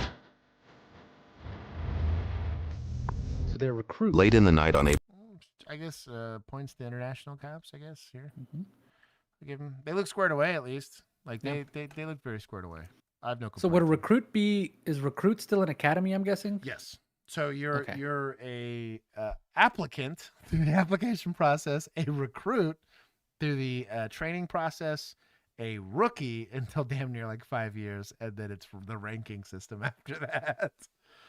That is the cop experience. April 7th, 2024. Officers from the Metropolitan Nashville Police Department in Tennessee patrolled Broadway, the infamous neon-illuminated strip of live music bars. Without warning, a chair... Vest home. Or what? I don't know what that means. Second chance vest? Like a ballistic vest? Yeah. Yeah, we took our entire uniforms home. The gun. Yeah, I got to wear yours. Yeah. There's pictures. Yeah. It was fun. Yeah, we get to take everything home. So it's yours. It's issued to you. I remember laughing. There was I remember in the comment section, there was Japanese cops turn in their guns at the end of shift. And I was like, I bought mine eventually, like off my department. Now I had to give back the one I was issued at the time. But when we phased out the Gen 4 Glocks and went to Gen 5, I got to buy mine. And they didn't care. They're like, yeah, sure, why not? You're allowed to have them. Who cares? Slammed onto the ground next to them, leaving the officers just feet from serious injury. They immediately turned their body cameras on and suspected the chair had plummeted from the 6th floor roof of Chief's Bar, which was only open for its third night. Who's upstairs? Oh, yeah. Came off of Chiefs. We're from down here? Okay, I could have been that. No, we saw the chair after and then one of the girls saw the chair fly. Nobody got hit? No, it hit past the car. Okay. So as far as I know, yeah, nothing to say. Trying to get the guy down, but they might need you to go up there. Okay, did they find him? Yeah, he's upstairs. Okay. Useless security, as always. There was, in a city full of bars, yeah, Arlington was an absolute cesspool for bars. There was 2 bars that had rock solid security, and they were open for like 2 whole years and then gone for forever.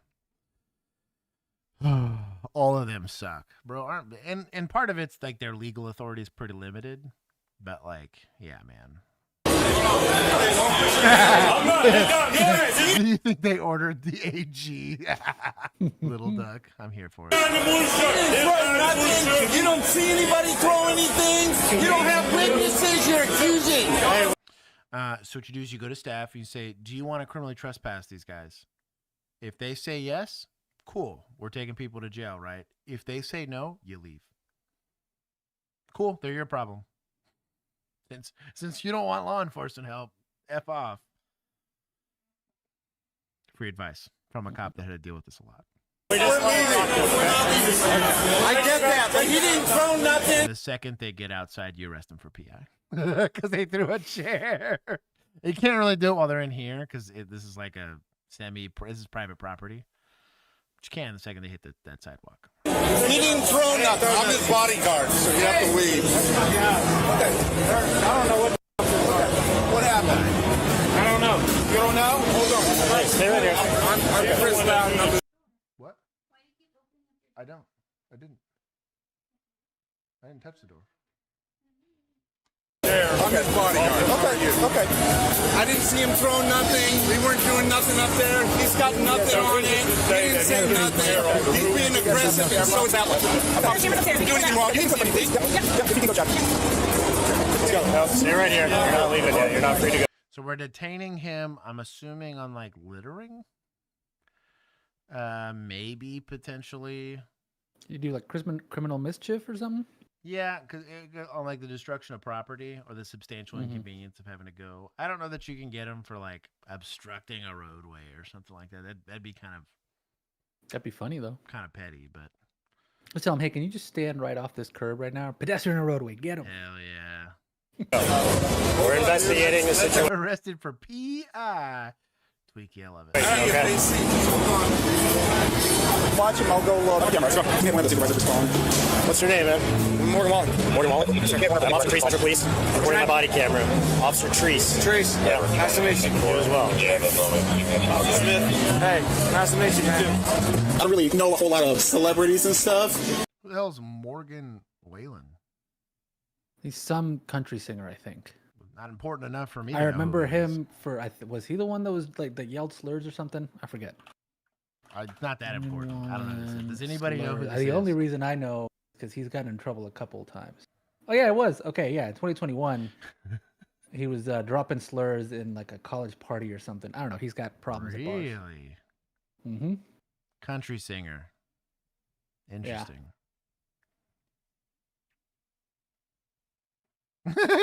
Impersonation of a shitty country singer. Man, I don't know. I stopped paying attention to country music once it became anthem music or whatever. I never paid attention to country music. There's some good stuff from back in the day. There's some good stuff. I spent more maybe. time in Texas Way than you back did, when. So I'm talking like, it stopped in like 1800s or something. Yeah. Yeah, like everything after that's kind of trash. That's Morgan Wallen. Okay, I was about to say. Okay. That's Morgan Wallen. Okay, all right. And everybody was afraid to say that it was him. Okay. Because no one wanted to like. Correct. Morgan Wallen is not just one of today's biggest country stars. As recent as October 2025, he's listed as the #1 artist across all music genres according to the Billboard Hot 100, a title I call it cap, but he first claimed back in 2021. A lot of celebrities. Where are we? I just before I want to open my mouth, I just want to make sure. Like, I don't listen. I don't watch TV and I don't listen to the radio, so I like never know anything about. Like, I'm basically an old fuddy bastard when it comes to this. I at least know who Cardi B is, but I had no idea who this guy was, and I couldn't name you any of her songs, but I know who it is. So. It's Morgan Wallen. The guys are outside. He's got his bodyguards with him. Security staff are trying to pull up the video to see if he actually shows him doing it, but the witnesses that were up on the rooftop saw him check it. So that's on that first supervisor. How y'all boys been tonight? Good. Hey, Hawk, you got any Copenhagen? I got 10 so. Yeah, I'll take that.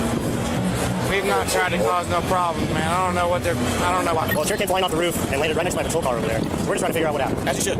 Got a red shirt, has a Xbox. Are they all free tonight? Where y'all boys from? Well, we all live here. Nashville area. Me too. Where are you from originally, though? California. Why'd you move here? I moved here for a job. This is your bodyguard? Yeah, yes, sir.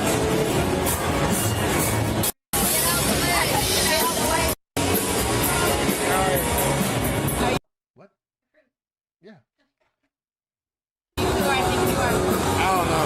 Man, we're in the middle of something right now. Okay, no, you're fine. You're fine. Stay back. Thank you.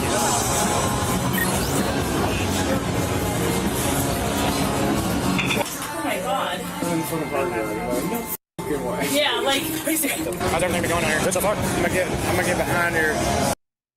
We're just investigating at this point. I believe this is Morgan Wallen right here in the green. Now we have had more than one person here. That's amazing. It looks like him. Yeah. Though the bar just down the street isn't technically owned by Morgan, it uses his likeness to advertise. Morgan himself explains that here. My bar's going up down here. Yeah, over all 40. Yeah, it's almost 40,000 square feet. A lot of loans, expensive. Like $8 million. Yeah, well, they just pay me for my name, you know? Yeah. His actions from this incident, along with his use of a racial slur and other legal incidents we will cover later, led to a council vote denying the bar a sign displaying Morgan's name. Is that through a TC group? You know them? Yeah, I know some people. They have one of the best security groups that we got, honestly. I was talking to my lawyer. I was like, hey, man, you saw that rally guy? Oh, yeah. I was like, hey, we got... I'll explain everything to you. I'm going to back my car up so we can just try to get as little people as possible. Nothing else like that. Figure out as far as preserving that. Okay. Thank you. They were 46. Oh my god. Yeah. Okay. Oh, there you go. Just checked it. All right. Yep. We'll get that information and figure out as far as preserving that. Okay. Thank you. Absolutely. Thank you. Thank you. Thanks, sir. Yes, sir. Are you taking it with you? Yeah, it's going to go on his property. His security guy already had his wall and all that. Yeah, his phone. Yeah. Anything specific that we need to know for a DCSO? Or we're just booking him just like a regular person, bringing him in along with everybody else? He committed a crime. Yes, you book him in just like everybody else. Yeah. Mr. Wallen, I'm going to try to get you out of here as quickly as possible so we don't draw a crowd. Booking's right down the road. Once we get there, I'll handle your cuffs if you're all right with that. Okay, sir? All right. Yeah, they don't like that, so. Hey, you know what? Let's go, man. I don't know, man. I would slow roll that. Roll the window down. I'm a scumbag, though. It's out here. All right, just give me a minute. Once this car goes, They're all video. if you want to lean over, you know, try or just look. I want you to not commit crimes in my city, or there will be consequences. Welcome to consequences. We're not special. Away. What am I supposed to do? All right, we're going. Give me 1 minute. I got a little boy. Is this going to affect my custody battle? I don't think so.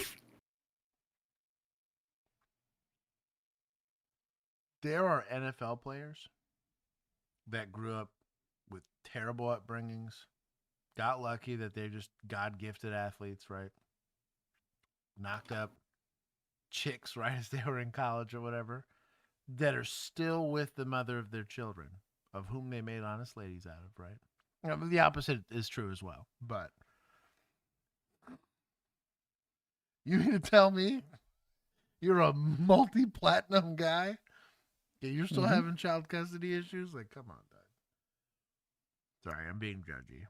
But I really wouldn't be able to tell you, man. Trying to make it on that. That's my boy. He would have come right now. I'm going to be. I appreciate you respecting. Yeah, man. Hurt my wrist, though. So booking's about 4 blocks away. Yeah, Once we get. Oh, have you? What's your middle name? Cole. You're definitely in my. Case was dismissed. Be okay. Conduct outside of Kid Rock's honky tonk after allegedly harassing patrons, refusing to obey commands by police officers, and reportedly kicking glass objects. That case was dismissed. Be okay. You just I'm going to root for you. Brother. I appreciate it, man. Am I your first arrest tonight? Yes, sir. The first arrest you can make, man? Definitely not, man. Definitely not. This is me and Thomas Ritt. Turn it up. It's me and TR. Go back. What? The question that he just asked. Kicking glass objects. That case was dismissed. First arrest tonight, as in, can you just make it go away? Implication there.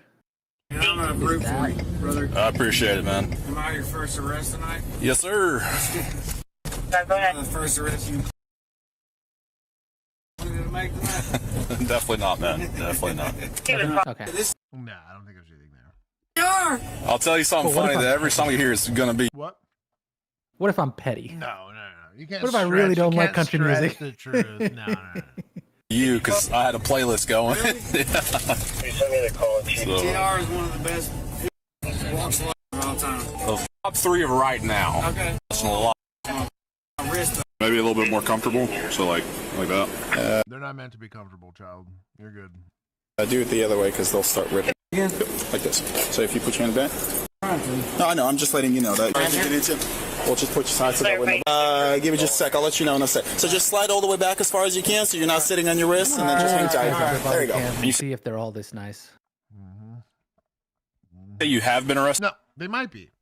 I was a really nice person. I was never rude, unless even the more rude people were, the more I just ignored them. But I was generally nice to most people. Here before. There's your picture if you want to see it. From last time.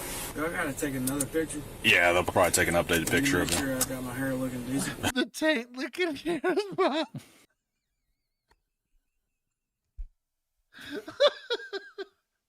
Where's Vigilantes? Oh, that killed me. Full points. Like, it's a chef's kiss from me right there. That's pretty top tier. Not the kind where I like grab you against your will and try to kiss you on the mouth, but like you got right there. I'll try to. You have to ask the DCSO guys. I actually do try to help you out. Maybe the first arrest at Chiefs. He'll let you out to go use the rest. Take these handcuffs off of you. You've been cool with me. Casey, right here. Put him in the front. What? You want to mess with your hair? Yeah. And then, Here, look. I'm giving him a comb. Must be nice to be able to look nice for your mugshot.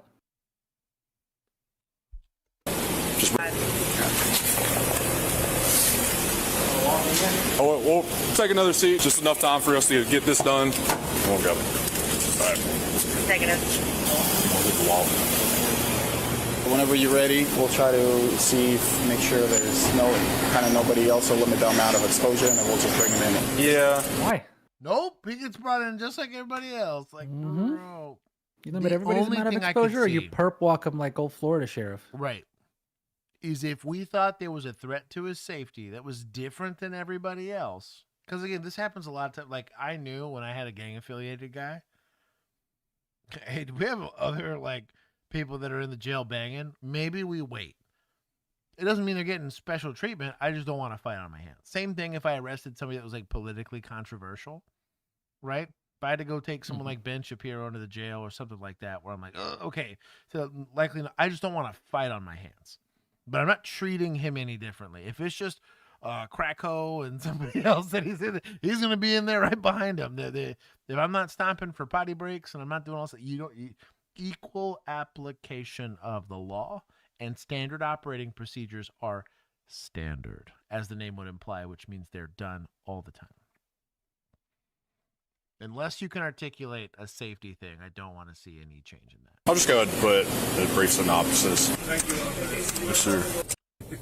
How's that? Okay. I'm going to skip through. My worst embarrassment. You know what? In my mug's all right. Before we go in, you got anything on you? No, sir. Okay. You already. Do you remember when you were here last that I was the nurse that saw you, or were you too? I remember. Okay, so we were at HCC. There was a little tiny hole where we had to talk to each other through. You stuck your whole face in it, and I was poking you in the forehead. I said, "Get back, you're drunk." Can we do that again? Do you remember that? He was charged with 3 felony counts of reckless endangerment with a deadly weapon. You tell you who was not being cool with him was the DA. Shout out. And 1 misdemeanor count of disorderly conduct. Tennessee law list Class E felony sentences at a minimum of 1 year in prison. Serious charges that could heavily affect his music career. 8 months later, in December of 2024, Morgan made a plea deal and was found guilty on what appears to be 2 reduced misdemeanor counts of reckless endangerment. All other charges were dropped. He was ordered to spend 7 days at a DUI education center and was given 2 years of probation. His fines amounted to $350 plus court fees. When his sentence is complete, his charges are set to be expunged from the record. Shortly after his plea agreement, the Nashville Metro Council approved his bar's sign proposal, adding to the list of neon signs that illuminate the strip. Since this incident, Morgan has stayed out of legal trouble. Assuming his probation began at sentencing, it will end in December of 2020. So he's made it a little over a year. Not of legal trouble.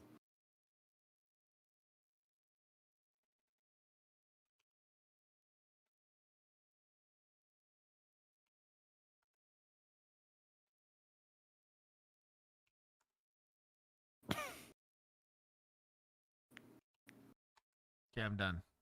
Who is this? PD? PD? Was this us? This is PD? Fuck. Yep. Nashville PD. Damn it. For Wait, fangirling. it's in Tennessee. It's in my favorite state for police misconduct currently. So. Yeah. So it's Okay. 150th points. We bled points all around.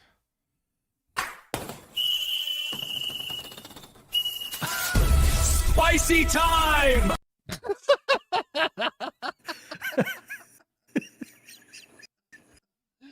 I was gonna watch it again. Hold on. That's amazing. Spicy time! That's pretty. I love that they got the font right and everything. That's. That makes me so happy. Bro, I tell you what. Bro, that was solid. I didn't know what to expect, but that was pretty rock solid. I skipped the video? What did I skip? Up a natural habitat of chipmunk cheeks. All right. Will that be paper or plastic? Mouth. Pardon?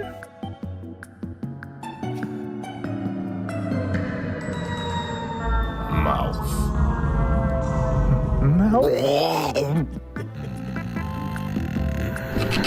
That's what that doctor did. I was gonna say that's what the torta did to that sheriff's deputy.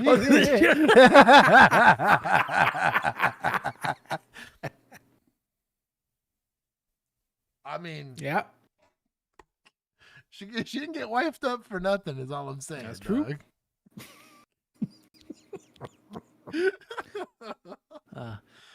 I love these though because they usually also have like a little education with like they're based on real things that happen. The description says no description has been added to this video. Damn. Cool. Done. Who's going to contact you? I mean, I missed something there. Mouth the Chipmunk is my favorite, and Josh ruined it for me. How did I ruin it?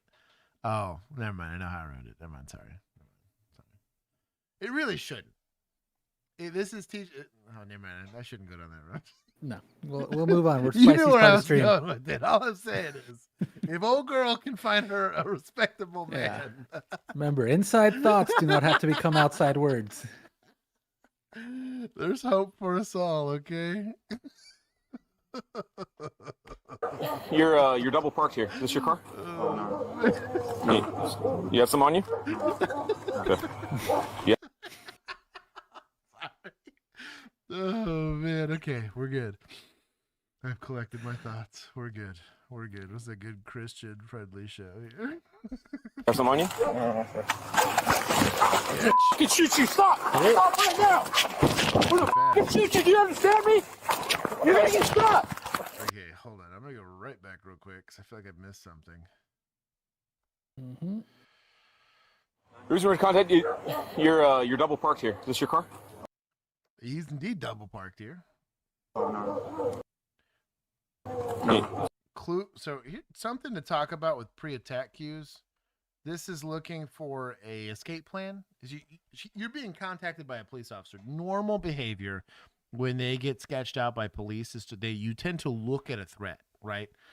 If I pulled a knife on you, your eyes would lock in on that knife, right? As a police officer, we are the threat, right? Ultimately. So people tend to lock eyes with us. His looking, they literally will give away the direction they kind of want to run, or at the very least, they're looking for an avenue. You have some on? Something else to look for here. Reason we're in contact, you're double parked here. Is this your car? Even here, you kind of saw it that he immediately was like, "Well, I can't go that way, right? And I can't go this way. I can't go that way. I just got to figure it out." Yes. Also being like very dismissive, like he's trying to not engage. It's like a very natural habit. Something awkward happens, right? So like I'm ripping a fart and I like refuse to shut the door to the bathroom, and Juan's being subjected to my, pooping behavior here. He's not going to want to look, right? I'm just going to leave. That's what filming days are like, just so you all know. That's why the Exactly. rookie episode takes so long. Exactly. So the that experience, it's involuntary, right? You're gonna do that. So like it should key you up that something sassy is about to go down. Some on This you? is the nystagmus of felonious thoughts. You have some on you? Being evasive about answering very simple questions, right? This was the sketchy movement here. Straight to weird. I have a gun. Let's touch it. It's like the oddest. I don't know what it is about human behavior when you got one. A lot of times you'll say, "Do you have anything on you? Do you have a weapon on you?" They will literally touch it. It is the weirdest thing. I've watched this happen multiple times IRL. And it's like, oh, wow, the guy that taught pre-attack cues was right. This is actually taught in police classes all over the world. So something about having to go hands-on. Normally, I complain a lot when you have to go hands-on with a gun in your hand. Did they have much of a choice here? No. Should both be doing this? Probably not, but it's a bang-bang play, right? They're both being presented the exact same stimuli. Both of their training kicked in. They're like, hey, I think I have a deadly threat. I actually really like what this officer did. He pulled his head down. It tried to, because if he can't posture up, he can't present said gun unless he's doing some like weird over the head shot. This is a less demotivating shot. I do like this guy's kind of pointing to a spicy area of this guy's body, but a much more effective way. So if we're gonna get into a gunfight at 0 yards, you don't really have to aim. Something else to discuss is having what's called a standoff device. Shout out to Surefire X300s. It's sticking way far past the muzzle. You can, in essence, if this is a pistol, if I'm pushing on the barrel, I can push my gun out of battery, basically making it a paperweight or a bludgeoning device at best. This is actually a good equipment, relatively decent training, getting met with a bang-bang play here. Did you stop? Stop right now! Don't like the idea of grappling the guy with gun hand. We probably don't try to do that, but he's trying to control the guy. Who the f*** shoot you? Do you understand me? You're gonna get shot! Back! So the guy dropped the stendo. Good news is the stendo is likely in the gun. Now you're not going to think about this in the moment, so I'm not going to sit here and nitpick it from a like armchair quarterbacking it style. But the dropped magazine lets both of them know there's for sure a gun. The likelihood of a gun's like 99.9% sure. You start looking for, again, the chicken wing triangle of death, there's a high likelihood that this guy's fetching for a gun. 20's running. Same thing here, and he just cracked the round off. Is right before that. Backstop sucks. By the way, backstop's atrocious. The guy actually just another dude. Yeah, the guy actually dropped the gun because it was in his hoodie, so he kind of played himself here. He doesn't know it's what got dropped. For all you know, it's another magazine, but he is clearly fully engaged in trying to reach for whatever's in his waistband, which likely magazine got dropped. He's reaching for the waistband. You know, running. Oh, he dropped it and picked it back up. Officer number Shots two, fired. Shots fired. You're double parked. George Secretary will be on a 902 Delray Court with 1. You have some on you? You have some on you?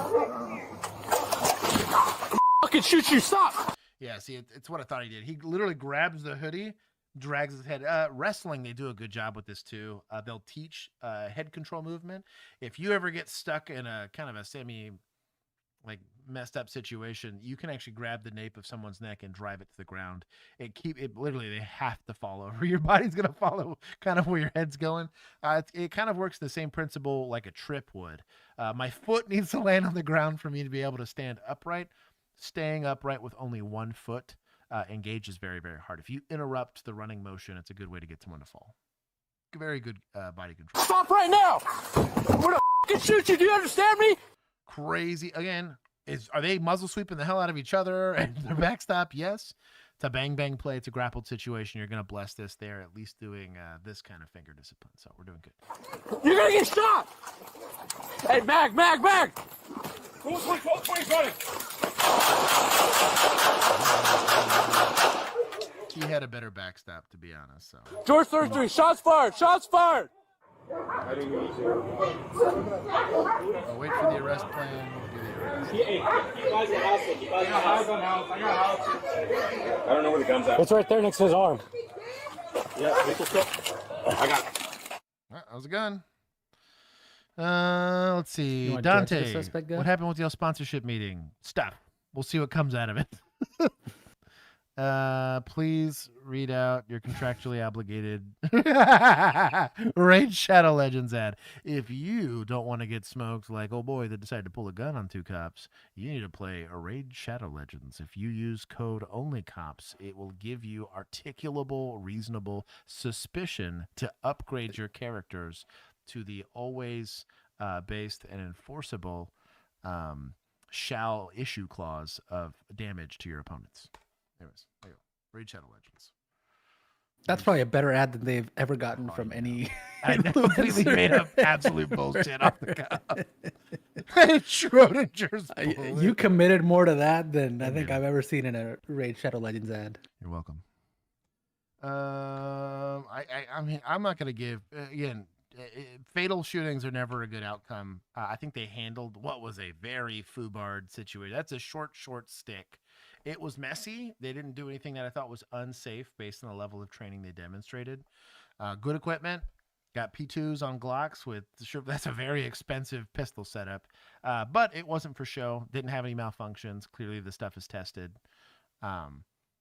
Getting grappled. I've only had a temple index about twice in my career, and it's a sketchy feeling to have to place gun on said person while you're grappled.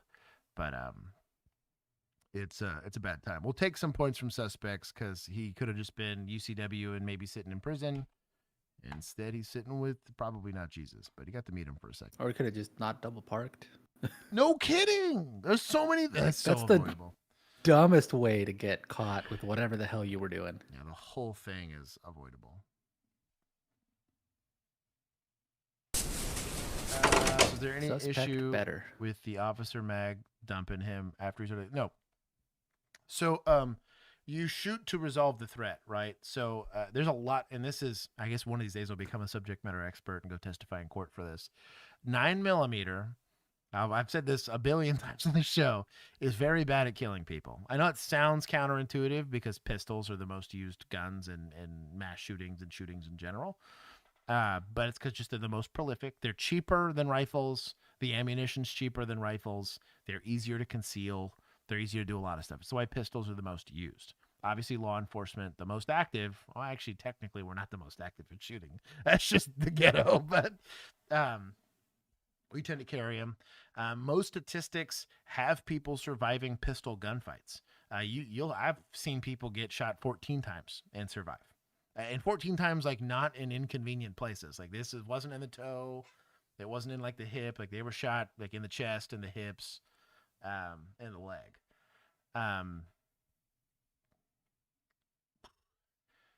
Feeling like one shot, like, you're not going to Nolan it and one shot it, did just work, right? You're not going to get compliance. He was still in a position. He still had his hand on the gun. He was still, like, the stimuli hadn't changed from the first shot to the last shot. I think he just decided, okay, well, he stopped moving. So I think this guy's done. He was presenting a deadly threat the whole time. Did he shoot him while his back was turned? Yeah. Did he shoot him while he was recovering a gun? Sure. Recovering a gun, you already got the guy grappled. You know he's going to produce a gun. You saw the magazine on the ground. This guy, from moment one, was motivated to resist with violence. I have no issue. That was a clean shoot. It seems kind of gray, maybe from the outside looking into that. Well, he's on his back and he's just trying to run. The double parking was the reason for contact. The guy brandishing a gun on cops was the reason why they engaged him further, right? They had every reason to believe that when they went to go talk to him, hey, dude, do you have something on you? Immediately reaches for the waistband. Anybody with any amount of training can articulate that is very common posture for people concealing guns, right? He reached for a gun. We went to go draw down on him to make sure he didn't do it. He continued to fight the entire time to try to retrieve the gun, all the way up to dropping it and trying to pick it back up. I'm going to assume his intention is to shoot me with it, right? It's how a lot of you can put it in a report 100 different ways, but I don't see a situation where that's going to turn bad on them. Yeah, 50 Cent survived 9. They've been people that have survived actually getting shot in the head. They had their hands in their head, and they got shot in the finger, and the finger and their skull slowed it down enough that they survived. Damn. Crazy. Actually, there's accounts of 12-gauge slug bouncing off of somebody's head. It hit them like kind of like tank armor. It hit them at the right angle and hit like the crown of their head, and it just kind of ricocheted. It was at a distance. It wasn't like at point blank, but it can happen. Yeah, I've been shocked. Ballistics are such a weird thing, but between the rather anemic performance of 9mm, which is a good thing for society, because if I whiff and hit you on accident, the likelihood that you die from it's pretty low. But also, like, it's the most convenient firearm you can keep on yourself. It can be deadly if you know what you're doing with it. On a bang play, that's kind of hard. There you go, mate. Hello. Jason? This looks like a horror movie. Mate, we're here before, so they mate, I seen Constable Brown from Wollongong Police, alright? So there's been another allegation of a very short time ago. You were just up the road at the neighbours, the red car in the little alleyway there. I wasn't even there. Alright, you and your sister. Alright? As you can see, this red flashing light here, mate, is recording, so everything is being recorded, audio and visual. Okay, you understand that? I'm telling you right now, Do you understand? You're being recorded. Okay. Alright, so mate, look, at this point in time with these allegations, I'm going to be placing you under arrest, okay? I'm under arrest. For an intimidation. See this, Brianna, I'm under arrest now. See what this... For an intimidation. Look, man, look. Yeah. Put me under arrest, brother. He ain't under arrest. I ain't done nothing. He hasn't done nothing. I'm 18 years old. He's 18 years old. We've been sitting here all night doing nothing. So you want to come here and put me under arrest? Okay. Put me under arrest, brother. Okay. You want to put him under arrest? What was your name? My name's Brianna Lenahan. Look me up on your system Okay. because I've been done for more than he has, and he's done nothing. So just let me speak for a second. Let me speak for a second. He's done nothing, lad. You can see where I am. This is his sister? Mm-hmm. This is that part of Australia, I think. Bro. This is definitely that part of Australia. If you want to take my off, I'll take my off, and I'll take all of yous on because you ain't done nothing. So You've been sitting here doing nothing. At the moment, You've been sitting here doing nothing. You're both under arrest for the intimidation. Put me under arrest, brother. So you don't You have think to I say give anything.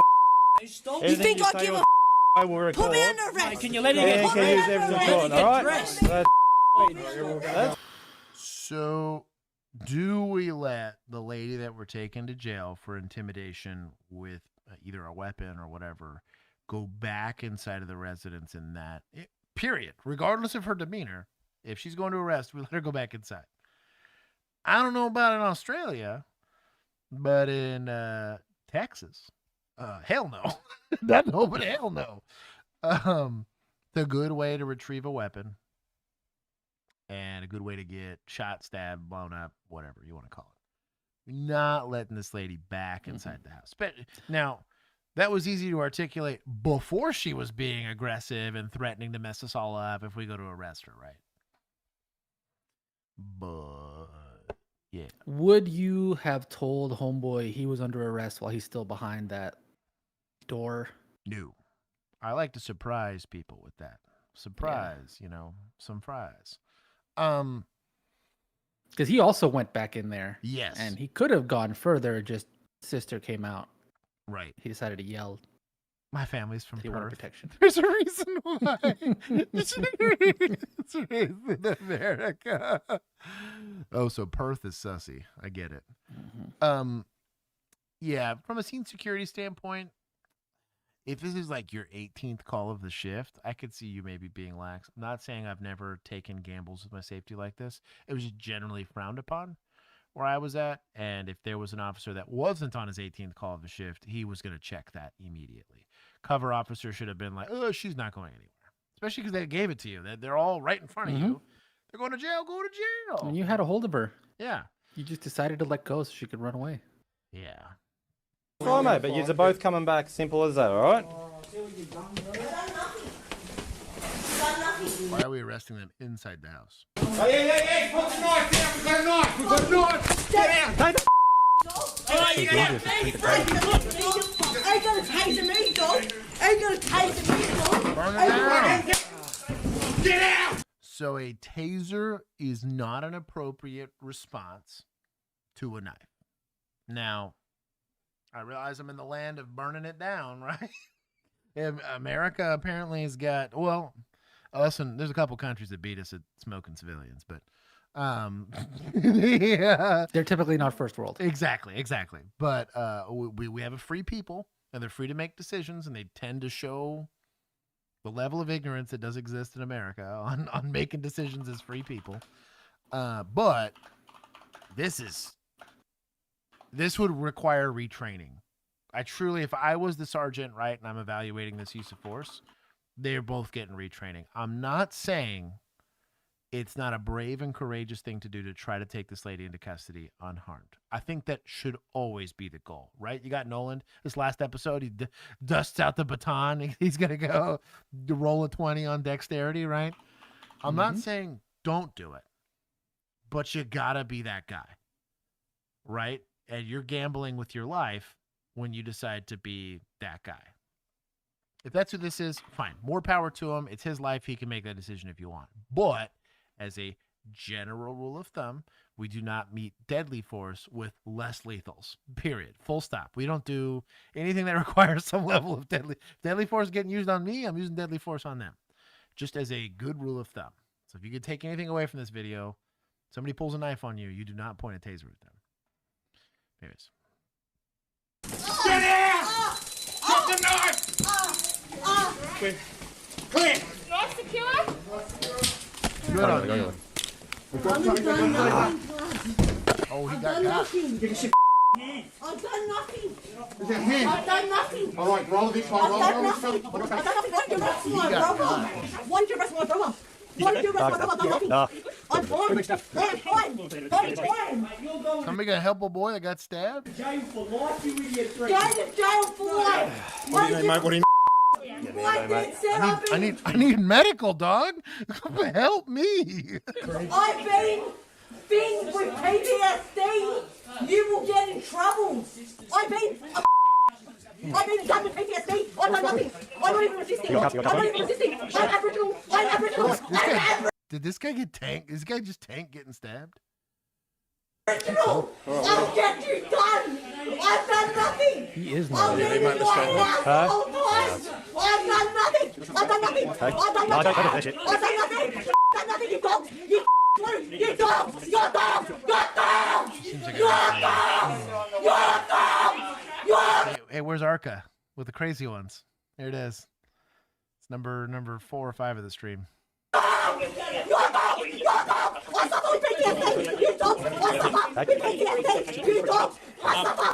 So, ironically, you talk about somebody that's got something like bipolar or something like that, a maintained sense of like mania or depressive or whatever, where they've maintained a certain level of energy, right?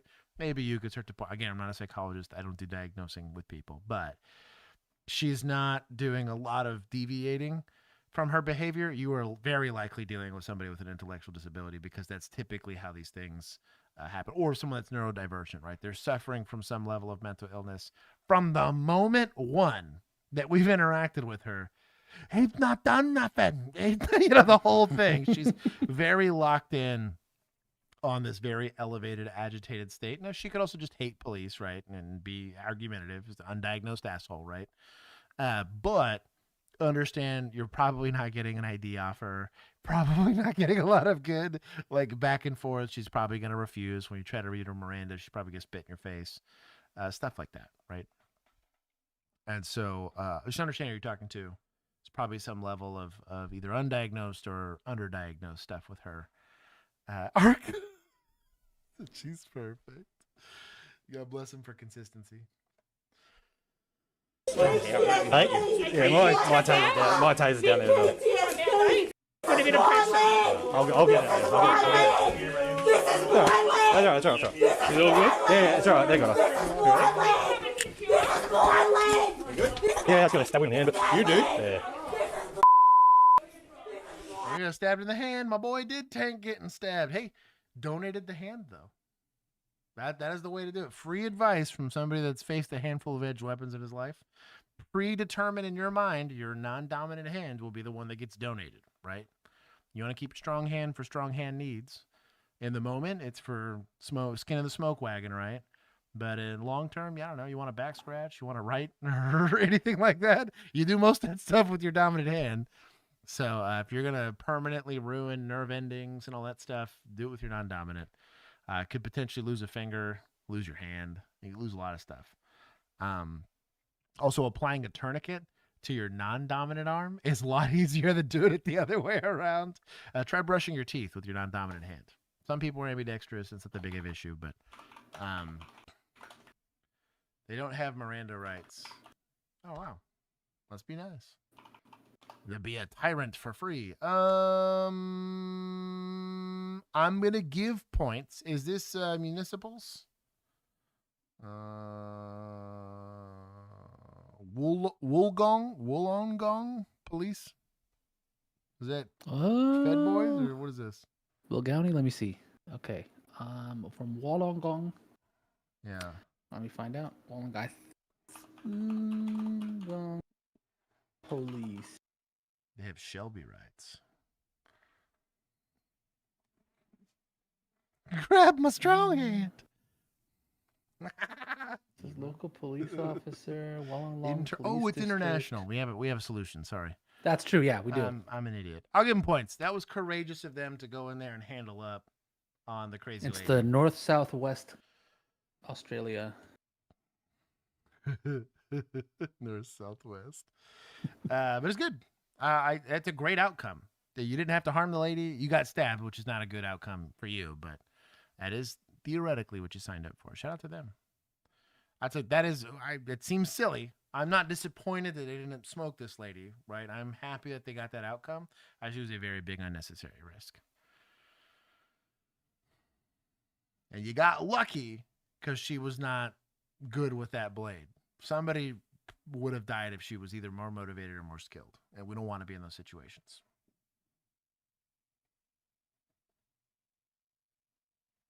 This is my people.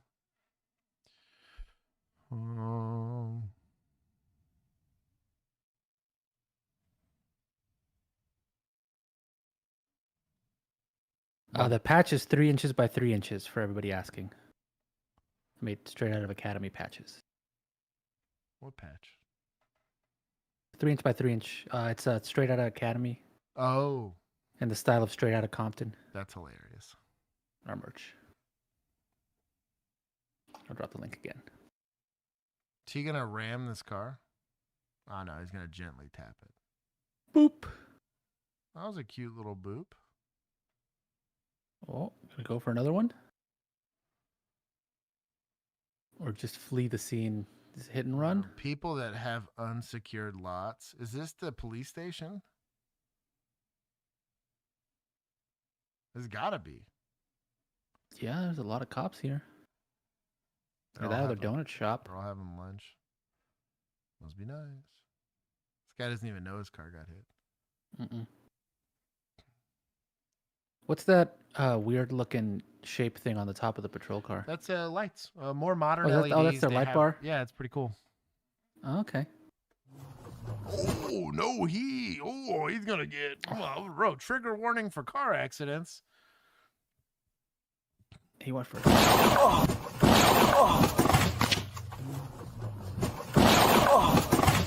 I was gonna take the window. Guys, this guy just rammed me. Wait, that was a F1. Stop. Oh my god. Oh my god. Stay right there. Oh, it's like a Chevy 1500. I'm just jealous of the patrol truck. Put the car in he's gonna park. get his patrol Whoa, truck whoa, stolen. whoa! Drop the knife now. Drop the. Stay right there. Put the car in park. Whoa, whoa, whoa! That's a knife. Mm-hmm. Drop the knife now. Drop the knife. Drop. So remember what we talked about with locking your door? Hmm? Is this a burn them down when they jump into your patrol vehicle? You created the circumstances. This is, remember, 95% of the time, yes. Now, do I think it's unreasonable to believe that this lady would take this truck and then try to hit y'all with it? Sure. The downside to it is, in her situation, she did exactly what she was trying to do. She at least shut the door, right? Maybe it failed to lock. Maybe she didn't lock it, whatever. In her situation, it's a little bit more excusable, right? In this one, we straight up door to door. I gave them an avenue of egress and ingress into your vehicle. Mm-hmm. Like a direct one. From an edged weapon standpoint, I'm probably kicking this door shut. Mhm. Containing them is safer for me and safer for them. Honestly, in this one, you, if you're brave enough, could potentially use a baton and just smack them in the hand till they drop it. Yeah. Because they can't reach you all that Yeah. well. That's what I'm saying is I'd kick it shut, wait for somebody else. Hey, OC the piss out of this person, Mhm. right? While we keep them contained in this vehicle. The vehicle's likely disabled at this point, but we can keep them in the vehicle if we can at all, because it prevents us from being we have to run away. They're gonna chase us down with the knife. And these are, again, decisions we make ahead of time. Right? Guy's got a gun. I'm not standing there. Right? Like, let's not get in a gunfight at 0 yards. I'm going to trust my marksmanship fundamentals. Try to find some cover. Let's go do the gunfight from there. Guy pulls a knife. He's in a semi-enclosed door. Try to keep him there.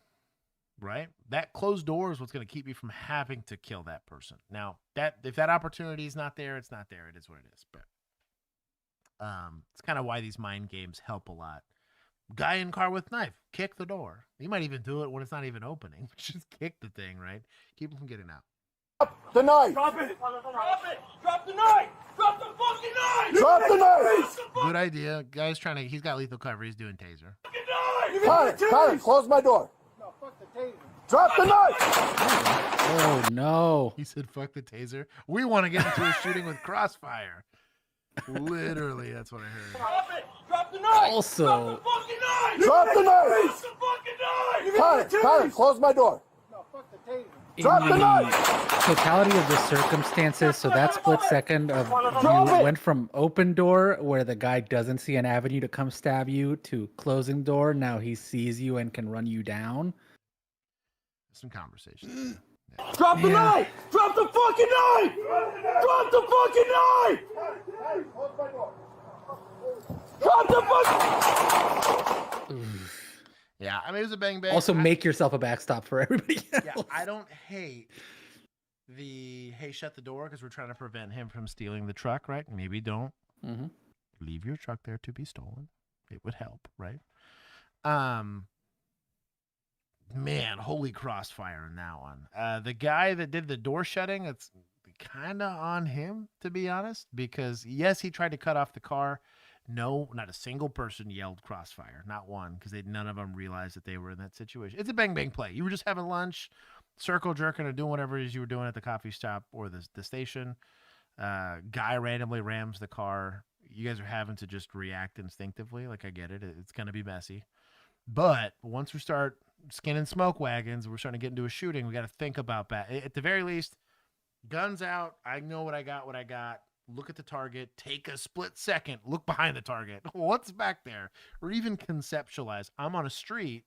I know I'm in front of the car or behind the car. In front of the car is where I know another patrol car is, potentially other officers, right? Stuff to think about. Justified shooting, yes. Yeah, the guy ended up, like, I think in most situations where we talk about the totality of the circumstances, unless the officer lays down, unless this guy run up to him and then shoots him, it's gonna be hard to have a situation like this. The guy rammed the vehicle, right? Clearly showing intent. We already got ag assault with a deadly weapon there, probably. It's clearly intentional and premeditated. This is like murder one attempt here, right? Potentially capital murder because there's an aggravated. They're doing it because they're police officers. They saw the car, recognize that car was a police officer's car. We can deduct from there that also they had waited for them to get back into those cars before hitting them and producing the knife and all that stuff. So I think that they did not create the circumstances, right? The circumstances were made for them. But from a tactic standpoint, it would have sucked to have thrown one of these little bullets into one of our friends, right? And then things to consider when you got a vehicle approach like that is don't give up your car as an avenue of escape. And you don't want to shrink the distance with you and a knife-wielding person if you can avoid it. The kicking the door in maybe buys you a little bit more time because you're restricting that guy's freedom of movement. They didn't really have a lot of time to make that decision. Honestly, truck guy could have just pinned it. Would have made life a lot easier. Just put bumper inside of the door. We already got a fleet accident. Who cares? But yeah, they were just playing soggy biscuits. I'm not even gonna Google that. That's some white boy stuff right there. Leave that alone. The outcome was bad. The tactics were bad, but ultimately, I thought it was an appropriate response. I would give them 5. I'm going to take a lot from suspects here because that was a scumbag move on their part. Okay, last one. And Claire, now what's that emergency? Hi. One of my housemates is attacking another of them. Yeah, I'm sorry. You said your husband's attacking someone? Housemate. Okay, what's the address? No, this is not good. You guys have it playing with me? You think that's good? Housemate is a clue. Typically, people refer to roommates as roommates. Housemates are going to be like a halfway house or like some sort of. You see this a lot when people get visas and they're just like subleasing houses that like the person who owns the home gets to pick who lives there. You're just subleasing a room. Very, very common where you're not picking necessarily who you're living with. Likely, those people tend to be relatively poor, lower education, lower all that kind of stuff, right? Please help me. Please help me. Hello? Please help me. Please help me. Sir? Please help me. What are you talking about? Okay, where are they still struggling in the hallway? No, he's gotten up. What are you doing? Where's Okay. Where's Nizam? He's got another knife. He's got a knife now? He's got another knife. Jesus Christ. They had to ping this phone to get an offense location, probably because they never gave one. Can't happen, right? Welcome to policing. I always love it because they would go, we have an offense happening, and this is as close as we could ping it was here. Or you're really lucky, and they've called 911 before, and you got a premise history. That sometimes you get bailed out. We had a couple of, there was a Sudanese halfway house for people that were basically being indentured servanted for their green cards. And then there was one that they had a lot of MHID issues. As people were it was like a halfway house for people that had mental health problems but were adults. So they had one for men and one for women. They were all kind of in the same area. But they were all privately owned, and so there was a lot of 911 calls there. So we get a call. Typically, we'd be like, oh, random people with mental health issues. There's like 12 people on this line. It might be this area. So.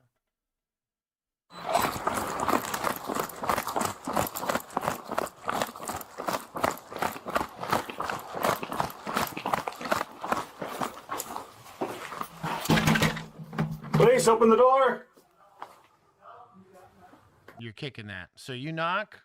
You hear people yelling, you know it's a stabbing in progress. You don't automatically hear something. You're going straight to kicking. Make that decision before you show up to the call, so you're not having to figure it out on the moment. If I hear yelling and screaming, and I know my call text could totally be bullshit, but you have what's called exigency. A reasonable person will believe that this situation is getting away from us and there's crime afoot, and if I don't intervene now, something terrible is going to happen. Kid's going to get kidnapped. Person's going to get died. You're going to get killed by stabbing. A victim's going to continue to get victimized.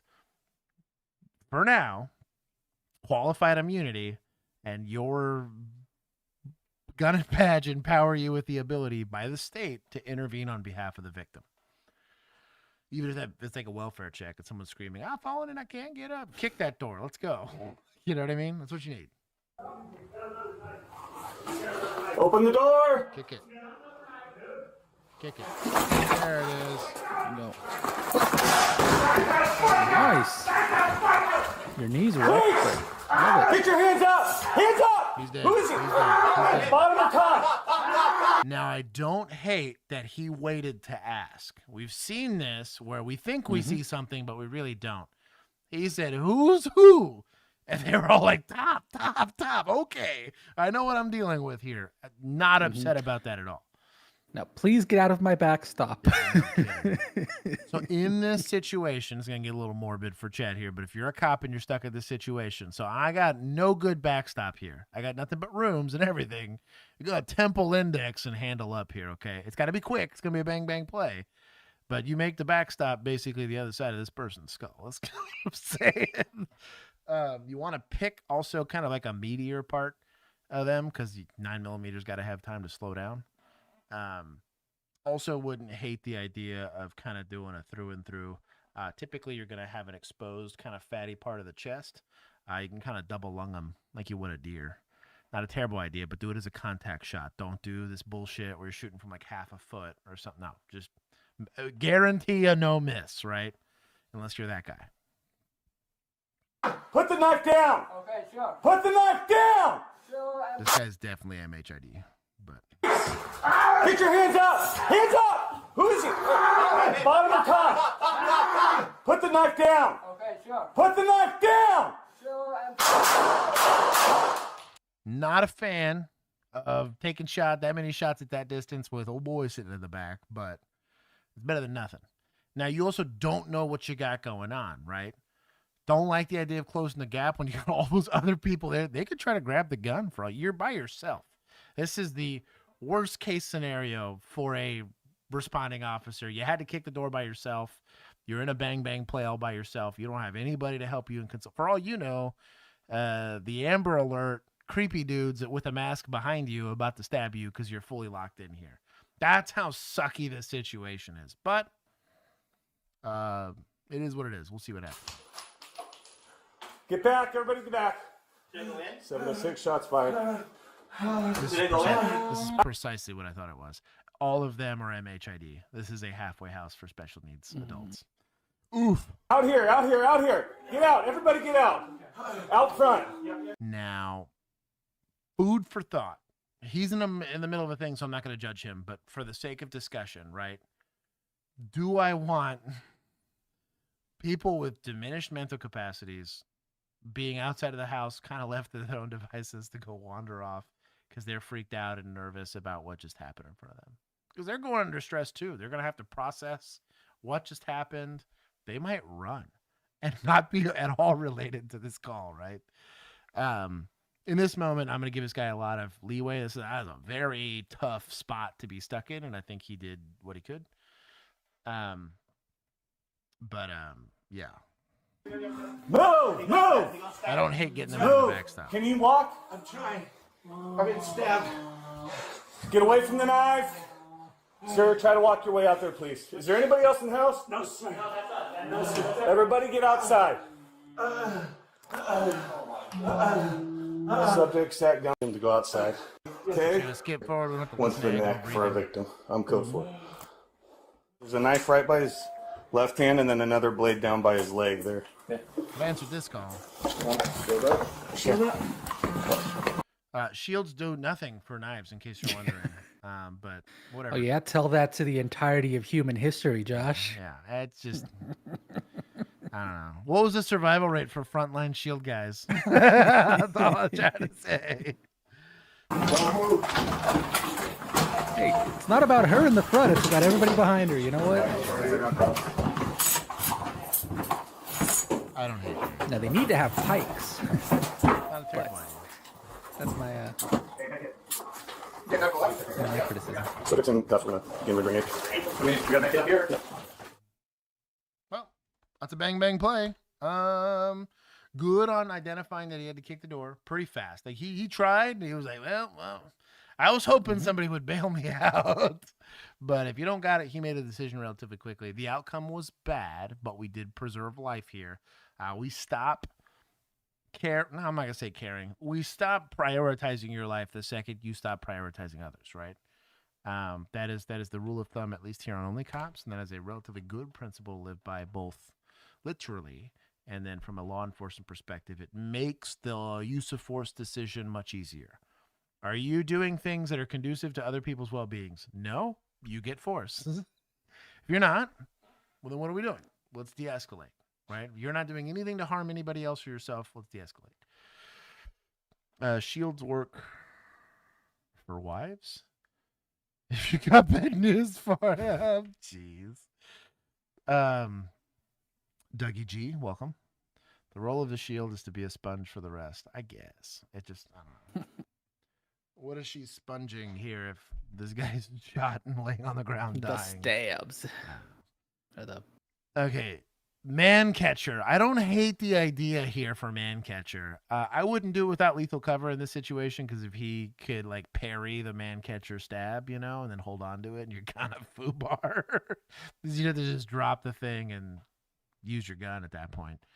But there's been, especially like a actual pretty robust like aluminum man catcher. I think it could put in work there. You just pin the dude to the ground. You have enough distance that, because biggest thing is like if he can't reach you, he can't reach you. Right, so right. You can. All right, chat. That stream alarm trick quarterback order on Thursday. Yes, actually, exactly that. My joke will make sense later in the rookie. English is hard. Wives. E for Waffen. N for Waffen. Okay. Far what? Am I saying that right? Doppel. Frown. 5 minutes from arrival time to handcuffs. That's pretty good. That's not bad. I mean, for an emergency response, it means he's by himself. I don't want to take points from suspects because I think they were all little special needs and it just got out of hand. But that's what happens. Take care of your people, man. Whether they're old folks or whether they're young folks with, MHID issues. Mm-hmm. Assisted living in any way, shape, or form is not a good option ever for your loved one if you actually love them. Now, if they were a little D-bag, then send them to wherever. But if you love somebody, don't let them stay there. Here, we'll get another spicy time list. Spicy time! I love that. Anyways, that is. You just need to make that one the standard. Yeah, I'm good. Every time for spicy time. I'm good at that. And then mouth. There for mouth. Torta mouth. as your sound bite for 5 hours and 52 minutes. Anyways, until Thursday, I will see. We're getting you one on Thursday? I believe so. Let me double check. If you don't come to that, you guys go watch the new rookie episode. It did indeed just drop, so go check that out. It was a good I am here Thursday. Oh, nice. Potentially not next Thursday, but this Thursday, yes. Let's see. It's a platypus playlist. Oh, nice. Emu's complaining about torta mouth. Adam, it's good to see you. Did I miss anybody else? No after party. I gotta go to work tomorrow. You guys are crazy. It's 1:30 in the morning. You guys gave me a 21 video list, and I got to yapping a little too much. But you guys covered good topics. So if you guys became members of the YouTube thing, you should join our Discord. It's a really cool place. You have access to it. Also, if you're a Patreon member, you also have access. Go hang out there. They do nightlies and a bunch of cool stuff. I will probably do a Thursday night after party because I don't believe I'll have to go to work on Friday. We'll see. Nice. Until next time, I love you all. Bye. Oh, yeah. Halloween theme stream on Thursday. Thursday. Drop Halloween body cams. Nice. Bye.